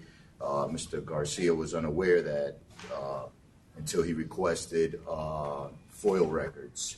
He's never been cited for any violations, but did become aware when the area started cracking down on methods of operations and businesses operating contrary to their method of operation. That's when he requested the FOIL records. met with the community board, explained the situation. Since they had not been cited, they had been good operators. They recently, during the summer, got cited for a listed manager on the application, and one of the security guards that was working But did you're not. not answering her question. Her question is that it appears from what the community board wrote that when they were presented with this DJ and security by your client, he implied to them that he already was operating with a DJ and security. Is that No, no. true? It says recorded music. It was recorded music. She's reading something from the community board. I'm actually looking at Go the back record. to the community board and Yeah, October 28th, 2019 letter from the community board has a whereas clause that says, per the owner, the method of operation includes DJ, recorded music, live band. That was the request that he went to request to the community board. Like I said, they're saying that they actually, the paragraph above that says you're not changing the method of operation. So I don't know what they thought they were voting for, but this is all messed up, and so we just need to really clarify. And then there's also, I think they thought what this was about is that due to fraud discovered by the owner, the business is required to change its name and get a new tax ID, which then would require the state liquor authority would require the business to apply for a new license. That's what they think they were voting on. no, this is the situation with that. We recently visited the community board because Mr. Garcia found out through Dun & Bradstreet that his tax ID number for Morelia Mexican Restaurant was being used fraudulently. So he submitted an application to the community board to change the corporation called Made in Mexico Uptown. So it might be a possibility that you're looking at a resolution for Made in Mexico Uptown, not Morelia Mexican Restaurant. So The resolution is from Morelia Mexican Restaurant, Inc., doing business as made in Mexico. But at the time that we visited the community board, he wasn't aware of the identity. Okay, fine. So this letter that we got doesn't actually correspond to the changes that you're actually requesting in the application. So we can hold this over and you can go back to the community board and explain that and try to get a resolution of no objection that actually addresses these changes here. I don't know if he gets it. I'm going to vote for it, though. So, Are given you the looking test- at the September 30th, 2019 resolution? No, this letter is October 28, 2019. Yes, correct. So it's been, because the resolution that I'm looking at here in front of me is September 30th, 2019. The October resolution, that's when he went back to indicate to them that even though he went the previous month and got this approved, he was looking to change the corporation name and operate under the method of operation previously submitted. Is that the same restaurant that you need a new tax ID? Is it for this? Yes, that's where the Okay, confusion. then in which case I think you need to file a whole new application anyway.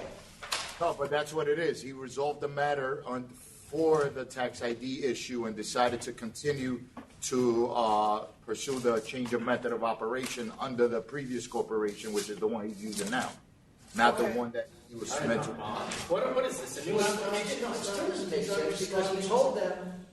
So he told them in October. This is what After. I'm doing. I got the DJ. When he's not supposed to have it.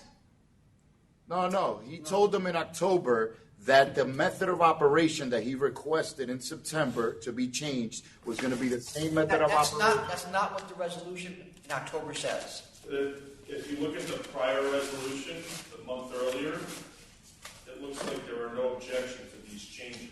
Correct.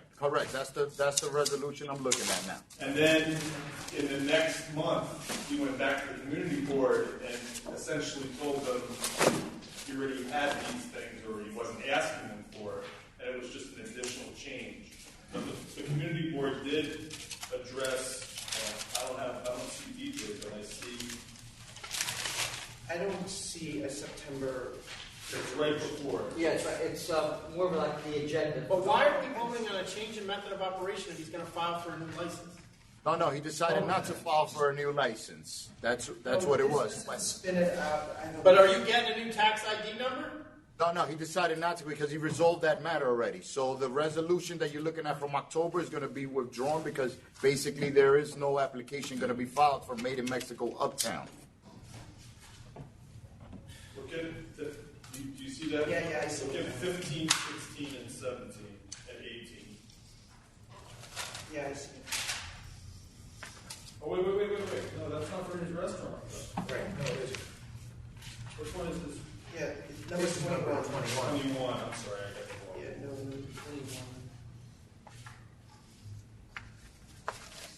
But it doesn't say from 1 to 10 security guards. Why do you need 10 security guards? Well, the capacity it's required to have in case What's the capacity? 191 pages. 260 now. For 260 people, you need 10 security guards? It's, the law requires approximately per 20 patrons at least to have one.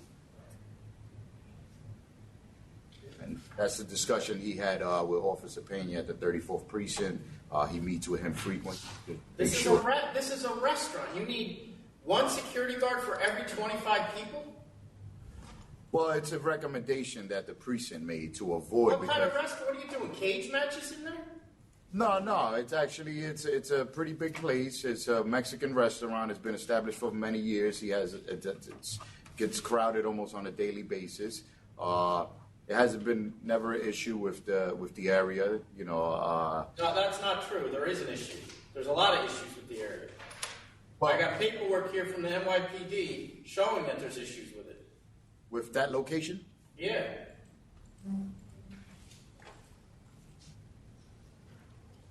Couple of assaults in 2019 in the 3rd degree. I got warrants out for people.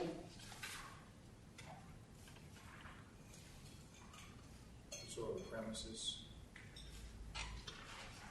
And did you buy into another restaurant on West 214th Street? No, he was intending to. The application was submitted with denied, but then the deal went off because Mr. Garcia felt that location and the application was problematic. So we withdrew the reconsideration. Do you have other locations? Yes, he owns Made in Mexico in Harlem. That's on 2162 2nd Avenue. I had that location for 3 years, never had a problem. All right, I think we're ready to vote on that. All right. Commissioner Fan? With community boards, letter of no objection, I vote to approve. Commissioner Ford? We are approving exactly what? Adding DJs? Well, for their reconsideration, they're adding DJs, the space, the security guard. And this is a restaurant. It's a restaurant. I don't know. That doesn't make sense to me. I'm going to deny as well because of the history at the place. There's. Right, the request before you is I'm DJs granting. live music. I'm granting the reconsideration. I'm denying the application for DJs and live music due to his adverse disciplinary history, including already having a DJ, noise violations. They've been a police focal point and a stain with pattern of disorder. This is only going to add to it. We got two yeses and a no, right? No, 2 no's. Yes.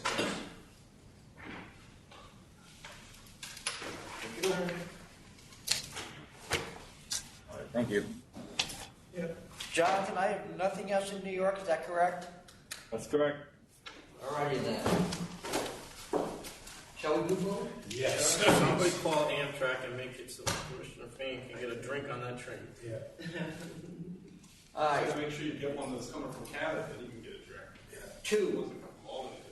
On the counter at 10,000.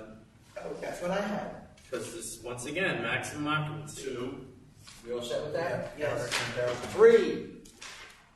This is the other one that he was. He withdrew it. Yeah, he withdrew. Well, there's nothing to, he wanted to withdraw the application. I said, you can't, because it was disapproved. Right. He can withdraw the request for reconsideration, which he hasn't done yet. And he just left. I told him 3 times he had to submit something saying the request is withdrawn. Well, it's not going to hurt him, so it's denied. Denied. Right. It's not like the application's already been. Well, no, he wanted to go back and withdraw the application, Right. so there wasn't a denial. Right. Is this the same woman who keeps coming back? Yes. Since she owns the place? Is it? Yeah, Morales? No. Yes. Who wrote that? No, Lou Morales. She shows up in everything. 6. 7,500 accept. Except he says his 7. lawyer filed the wrong floor plan. I just love this. Yeah, I need to cross that out. Okay, go ahead. 7. Cancel. Cancel and bond. Oh, cancel. We have a bond here, Tom? Yep. Cancel and bond. Cancel bond. 8. Sustain 1, dismiss 2, sustain 3 and 4. I'm at 3,000. 3,000. I wrote 3,000 as well. 11. 7,500. 75,000 accept. I'll accept. 7 is A lot of money there. yeah, 75,000. 12. 6,500 accept. Accept. 6,500 accept. 13. 3,500 accept. Accept. 3,500. 15. 6,000 accept. Accept. 6,000 accept. 16. Cancel the bond. Accept. Cancel bond. 17. 3,200 accept. Accept. 3,200 accept. 18. Grant the recon only to accept cancel and bond, right? Cancel Cancel bond. the bond accept. Why would we do that?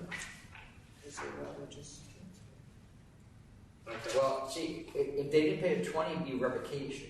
Oh, okay. 19. Cancel bond. Yep. Cancel the bond. Oh, that's Chuck, brother. Oh, it's for Meredith. Okay. 20. I saw. 6,500 accept. Accept. Accept. 21. I'll vote to recon and stay the cancellation, accept $500 I will too. and take the new bond. Is that other thing going on still, or Yeah, it is. What?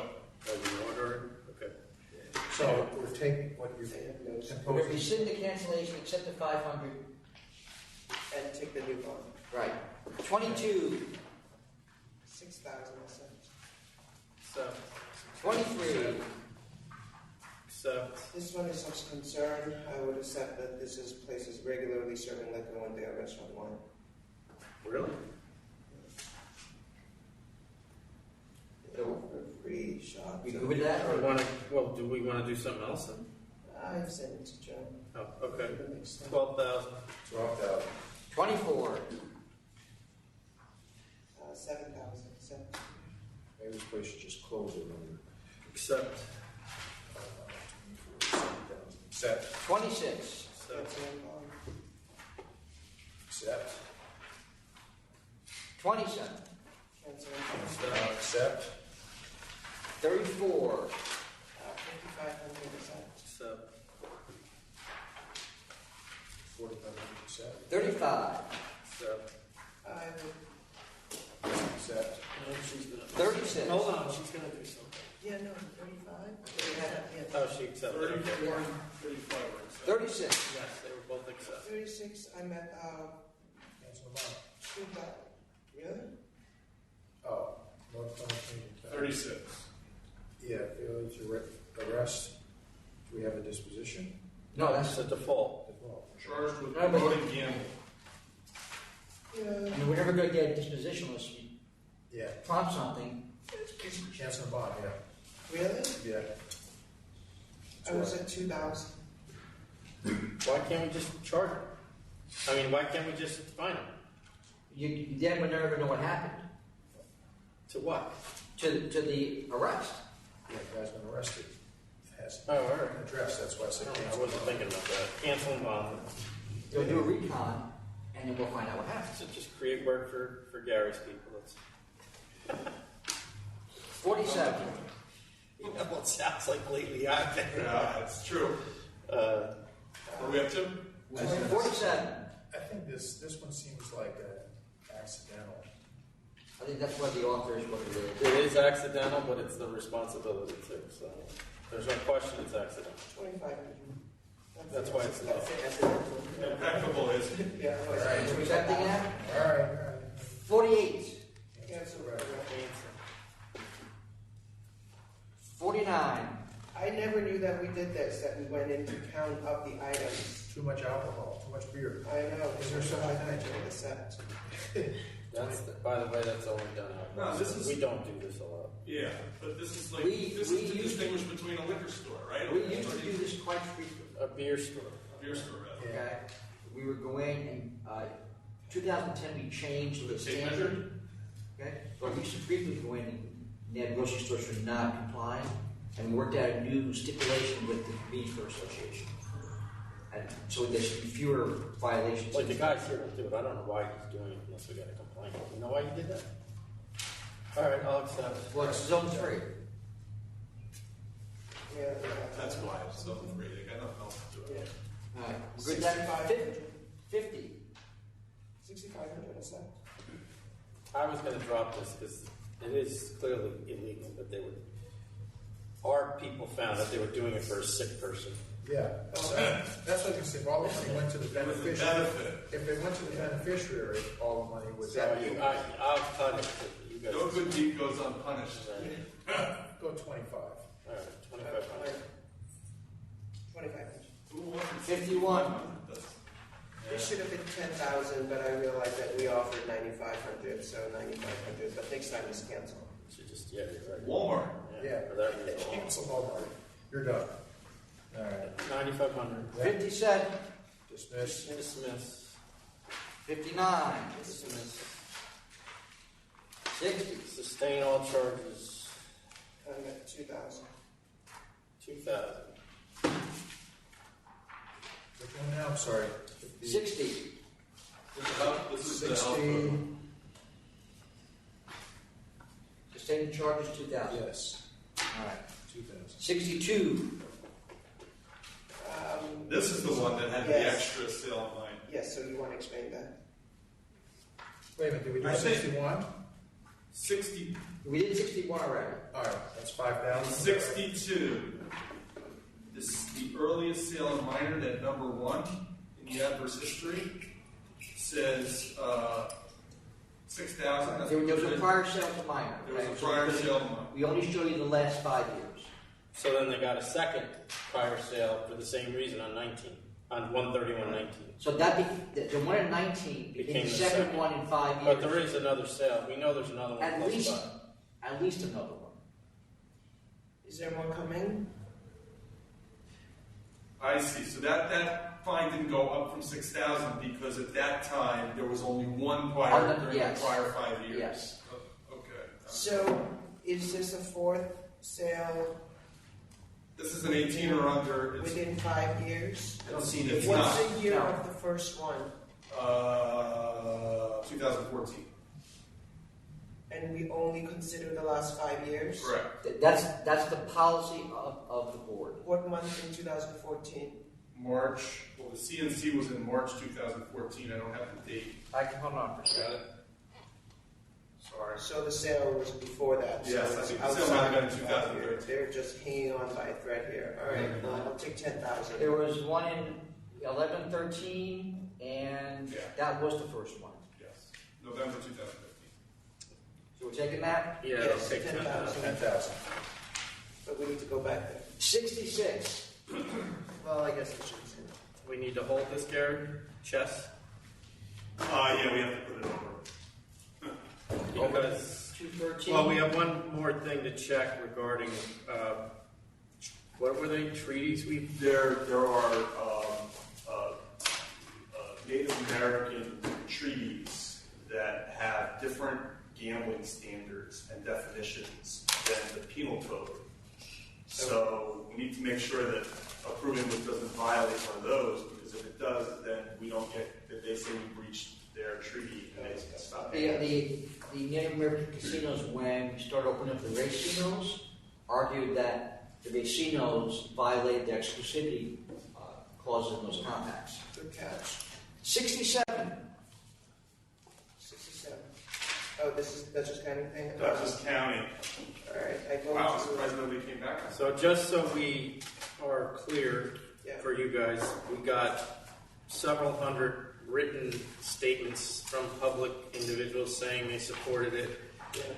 And then we got a letter I actually had a call with their county executive, and he indicated to me that the chairman of the legislature would send a letter, which he did, outlining the public public sentiment as he saw it in the hearings that they did at the legislature, and his letter indicates that it was pretty substantial as well. In support. In support, yes. I vote to approve extending Dutchess County liquor store hours from 7 p.m. until 9 p.m. 7 days a week. And all the other changes, right? Yeah, there are other holiday hour changes. There's actually one change that reduces the time of a holiday. Correct. Which one? I think it's for Thanksgiving or something, but Yeah. All right. So whatever's in the legislature's resolution that they sent us, I'll vote to approve. Yes. Okay. 6. When does that go into effect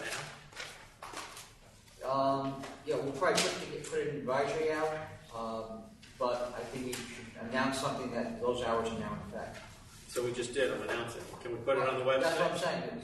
Yeah. Okay. 69. I vote to approve, but they should have shown on. They didn't say how much longer they Yeah, wanted, right? exactly. What was the limit, Adam? You were told, Tom? Months. Well, let's do. Oh, they're saying they should. No, they're saying they should be done by next month.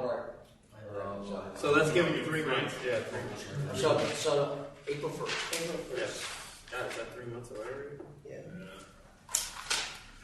70. I was going to do a letter of warning for this one. Yep. Letter of warning. Letter of warning. The first club license is student camp. Yeah. 71. Oh, I never know. 1,000%. So this, Gary and I were talking, this going forward, at my request, is going to be 3,000, right? The offer is going to be Right. 3,000. I'm going to let our prosecutors know that's the new CNC amount. Okay. So we're going to set that though? For 71? Yeah, for No, sale, going forward, not underage this- tobacco sales are now going to be treated the same way as underage alcohol sales for finding purposes. Excellent idea, yes. And then maybe we can make that a non-calendar item for first offenders. So if it's 18 or under, it will be 35. Yeah. Yes. I'll explain 18 to 20. Yeah, no, I know what you mean, and I think it does make sense. 72. Yes, the same 3,500, 6,000, that whole thing. Right, okay. But no liquor store. Right. Should there be a liquor store No. change? No. Better not. Yeah, because they're not supposed to be selling them. 72. Cancel and bond. 3/1/2018 to 3/30/2019, 35 nominal run calls. Yeah, this is an EB license with Diner. Well, it's called a diner. I don't know if it's really a diner. That's why we cancel and bond. Cancel and bond. Can't remember what we. 73. 1,000, that's it. 1,000. 1,000. Set. 74. I actually read. This place only open 1 day a week. Yeah. I was going to lower this though because Yeah. It's you know she seems to be very upset that she's required to follow all these laws without even identifying the fact that she needs to understand that she's responsible for following all these laws. But you want to lower it anyway? Yes, because she's open 1 day a week and it sounds like she's. As well as go to 1,000. That's Yeah, I don't think we have to worry about her. 1,000? Yeah. 1,000. I have a salsa lesson coming up there soon. 75. Cancel and bond. Cancel and bond. The office cancellation. Oh, they don't want to do bond? Don't go there, Ricky. So just cancellation? No, yeah, they're going to be bond. Yeah. So counter offer at bond.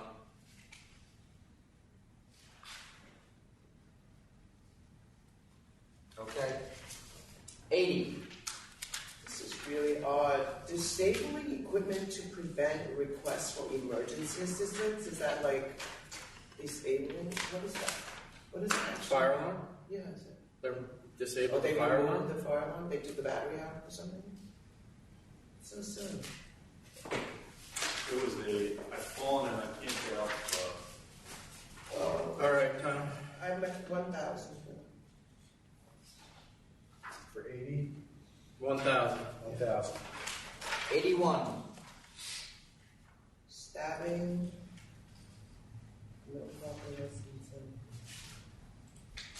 Yeah, the manager and the licensee knew about the staffing difficulties.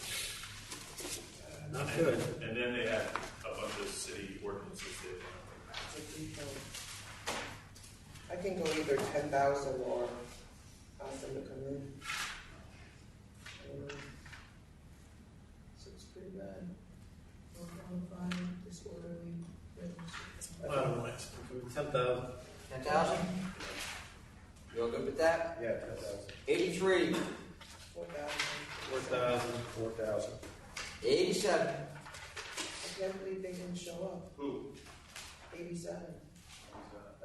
I see, I gotta give them credit for persistency. I got a lot of questions though that are not going to be answered. Would you like to see them again? No. I vote to deny. Deny, didn't show up. Yeah, I had a lot of questions that aren't answered. I don't understand how this got on the calendar. I don't, like, so she filed both applications? Is this the I same don't one? understand. Yeah. They filed this after the last one. Yeah, but this was filed before they got denied. Yeah, but it was still pending though. 92. Did we deny that? Yes. It went to the full board and denied. Well written. So they filed 2 pending applications. Who does that? Matter of fact, they kind of crossed. The decision for the other one went out when this was getting onto the full board. Cancel and bond. So this one here, the landlord wants no prescription. Yeah. What are we at? Wait, what number are we at? 92. You sent out, gave us a second memorandum. Right. Correct one. And what's the difference between the first one? There was some language at the end. No, there was, the discussion continued, but the most serious offense was discussed in the first page. It's a problem with our computer system. When they I see. Did not. when you use the data field, it cuts off stuff. Doesn't go to the second page. Okay. Yeah, it just has more history. Got it. All right. So where we Do you at? want to see it? No, I got it. I see Oh, it. okay. Cancellation of block plan? Yeah. But we're not placing any prescription. No. Okay. All right. 93. Cancel. Dismiss 1, dismiss 2, dismiss 3, and cancel for the record. Cancel for the record. 94 and 116. Revoke and bond. Do you have to have a license of safekeeping if you're closed only for a week? No, 2 weeks. We have an advisory out that says if you close in 2 weeks or more, you should be licensed in safekeeping. By the time it gets here. All right, revoke and bond. Revoke and bond on this. 96. 3,007. Accept. 2007. 97. 5,507. Accept. 98 and 102. This is bad news. Counter 12,000. That's what I was too. Counter 12. 99 and 100. Cancel and bond. Cancel and bond. 101.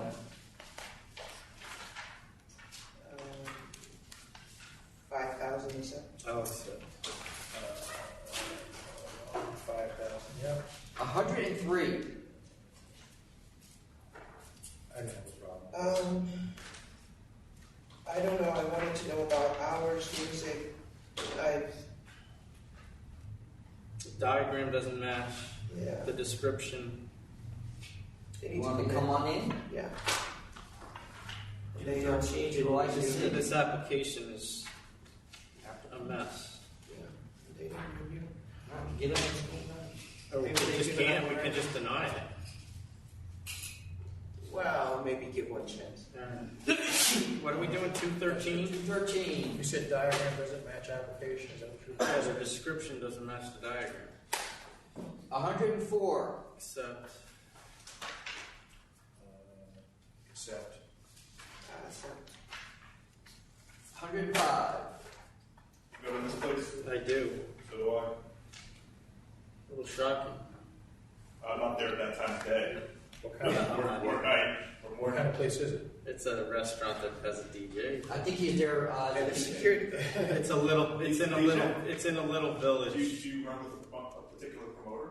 No, I'm not. I'm not there that hour either because it's 20 miles from my house, so there's no way I'm driving home at 1:15. Not 20. I'm sorry, 10 miles from my house. 2,500. I'll accept. I'll take 25.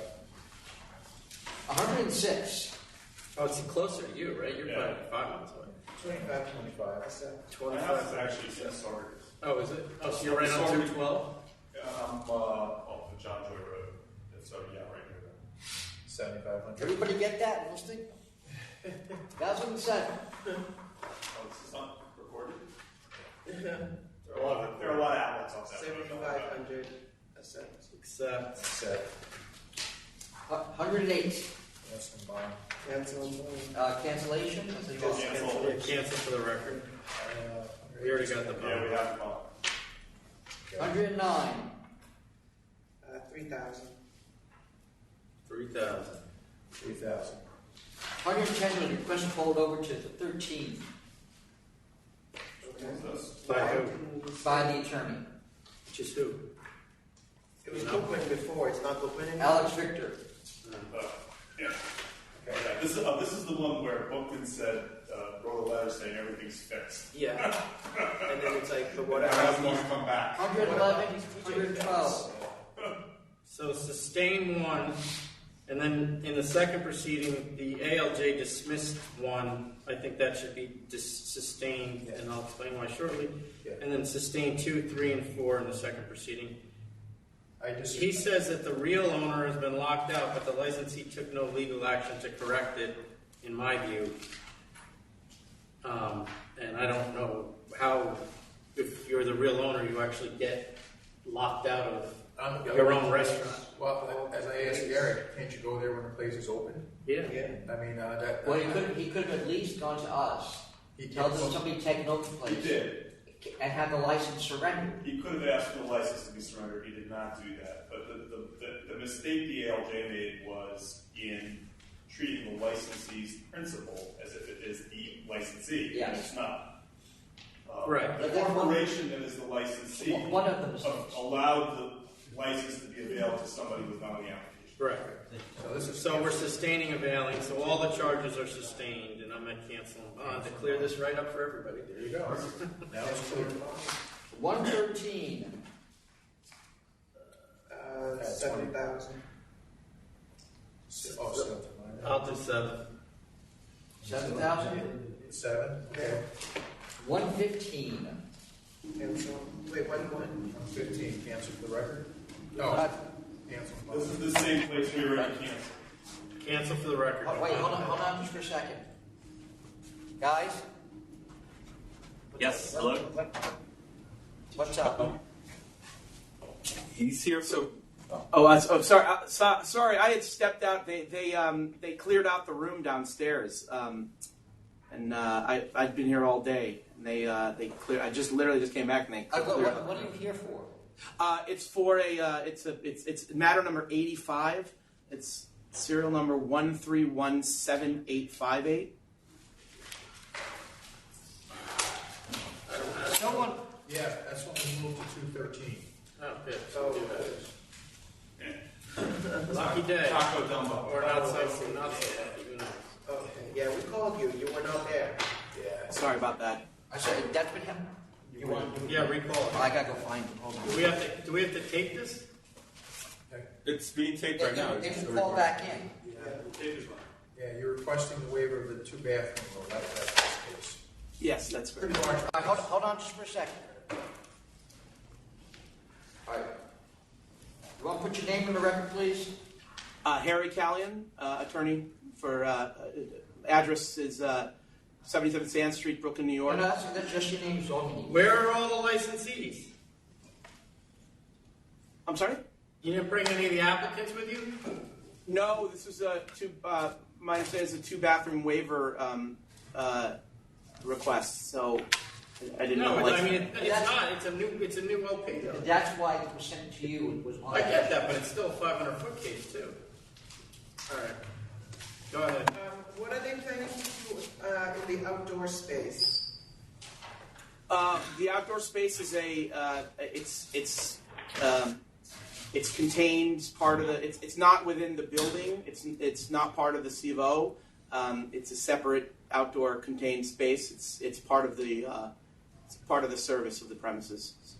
So it's privately owned, but it's publicly accessible to their customers. Is it connected to the main licensed premise? Yes.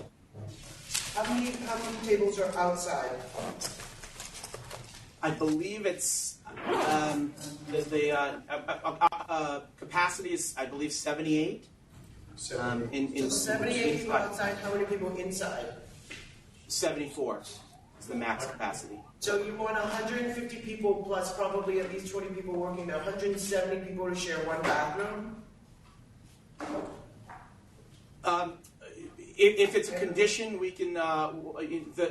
Currently, the layout doesn't allow for construction of an additional bathroom, but that's my understanding. However, if it's a condition, the applicant can construct another toilet facility. Isn't this new construction anyway? Isn't the building new? It's a new fit out on a retail space. Yes. The building isn't new construction though. So why would they only build one bathroom? Yeah, no.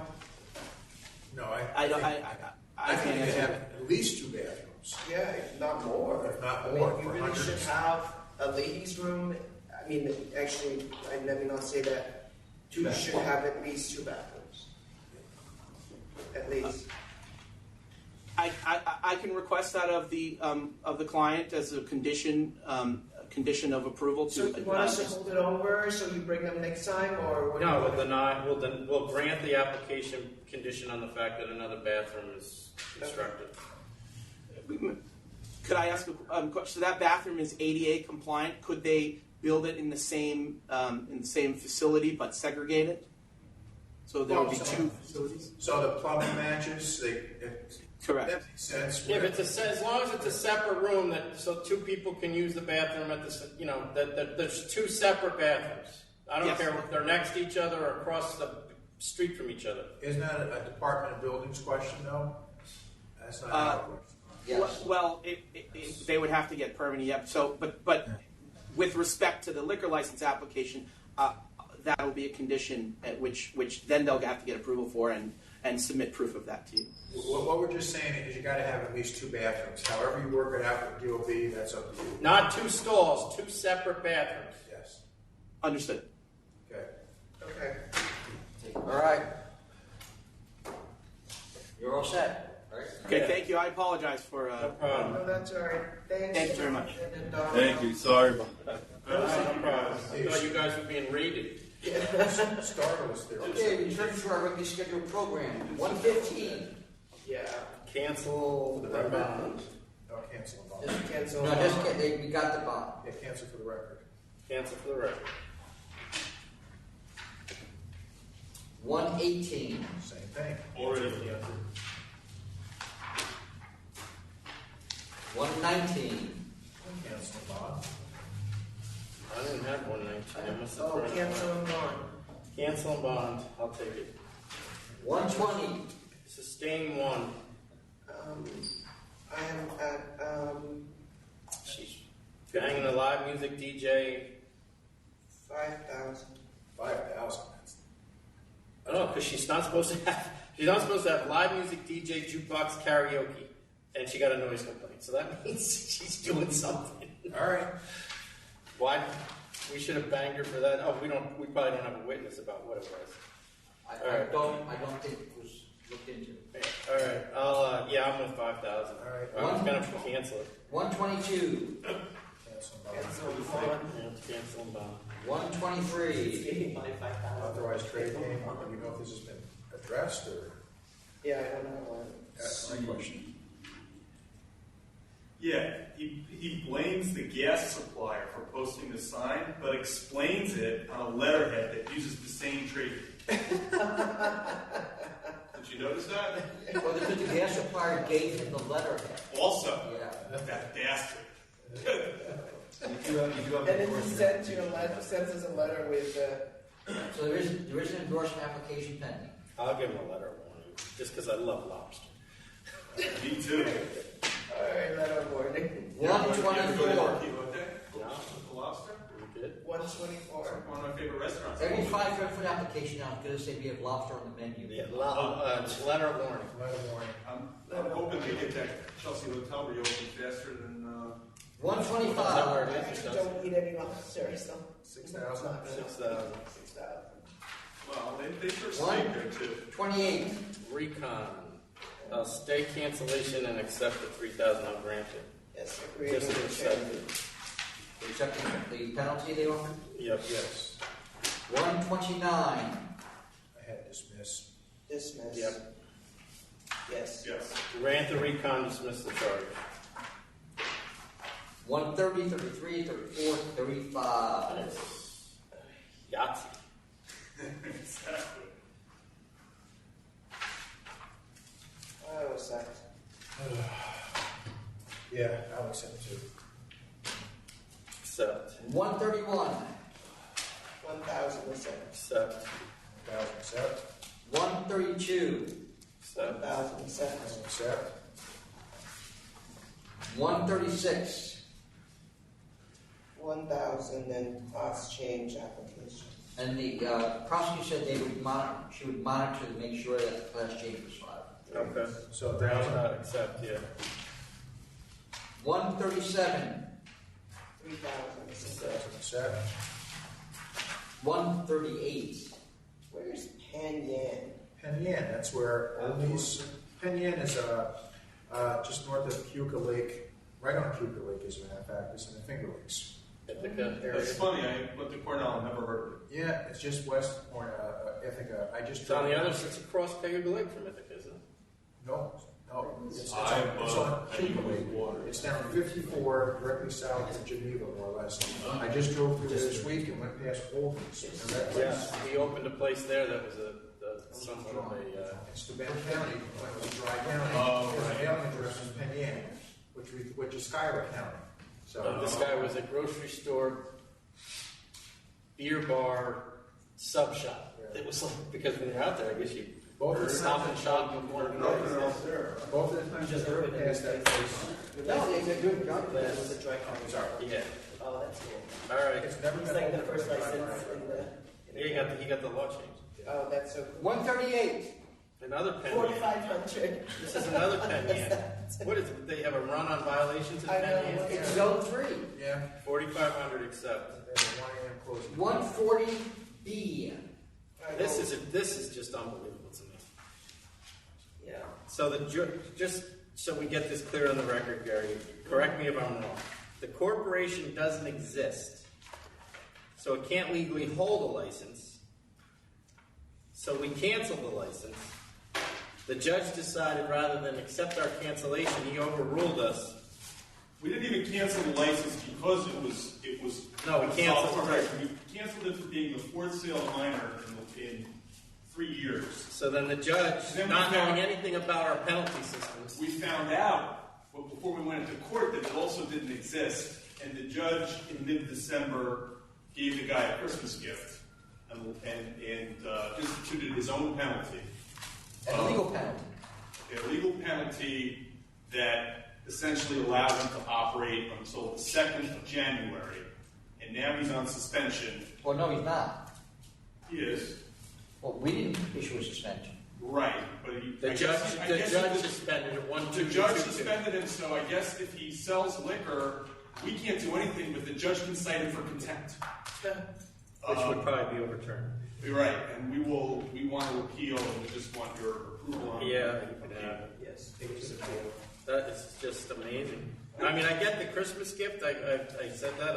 I have a relevant story of my own similar to that, but the We have reinstating the a- penalty. There were other ways to do it than do it this way. I have nothing else on the calendar. Chairman, do you have anything else? No.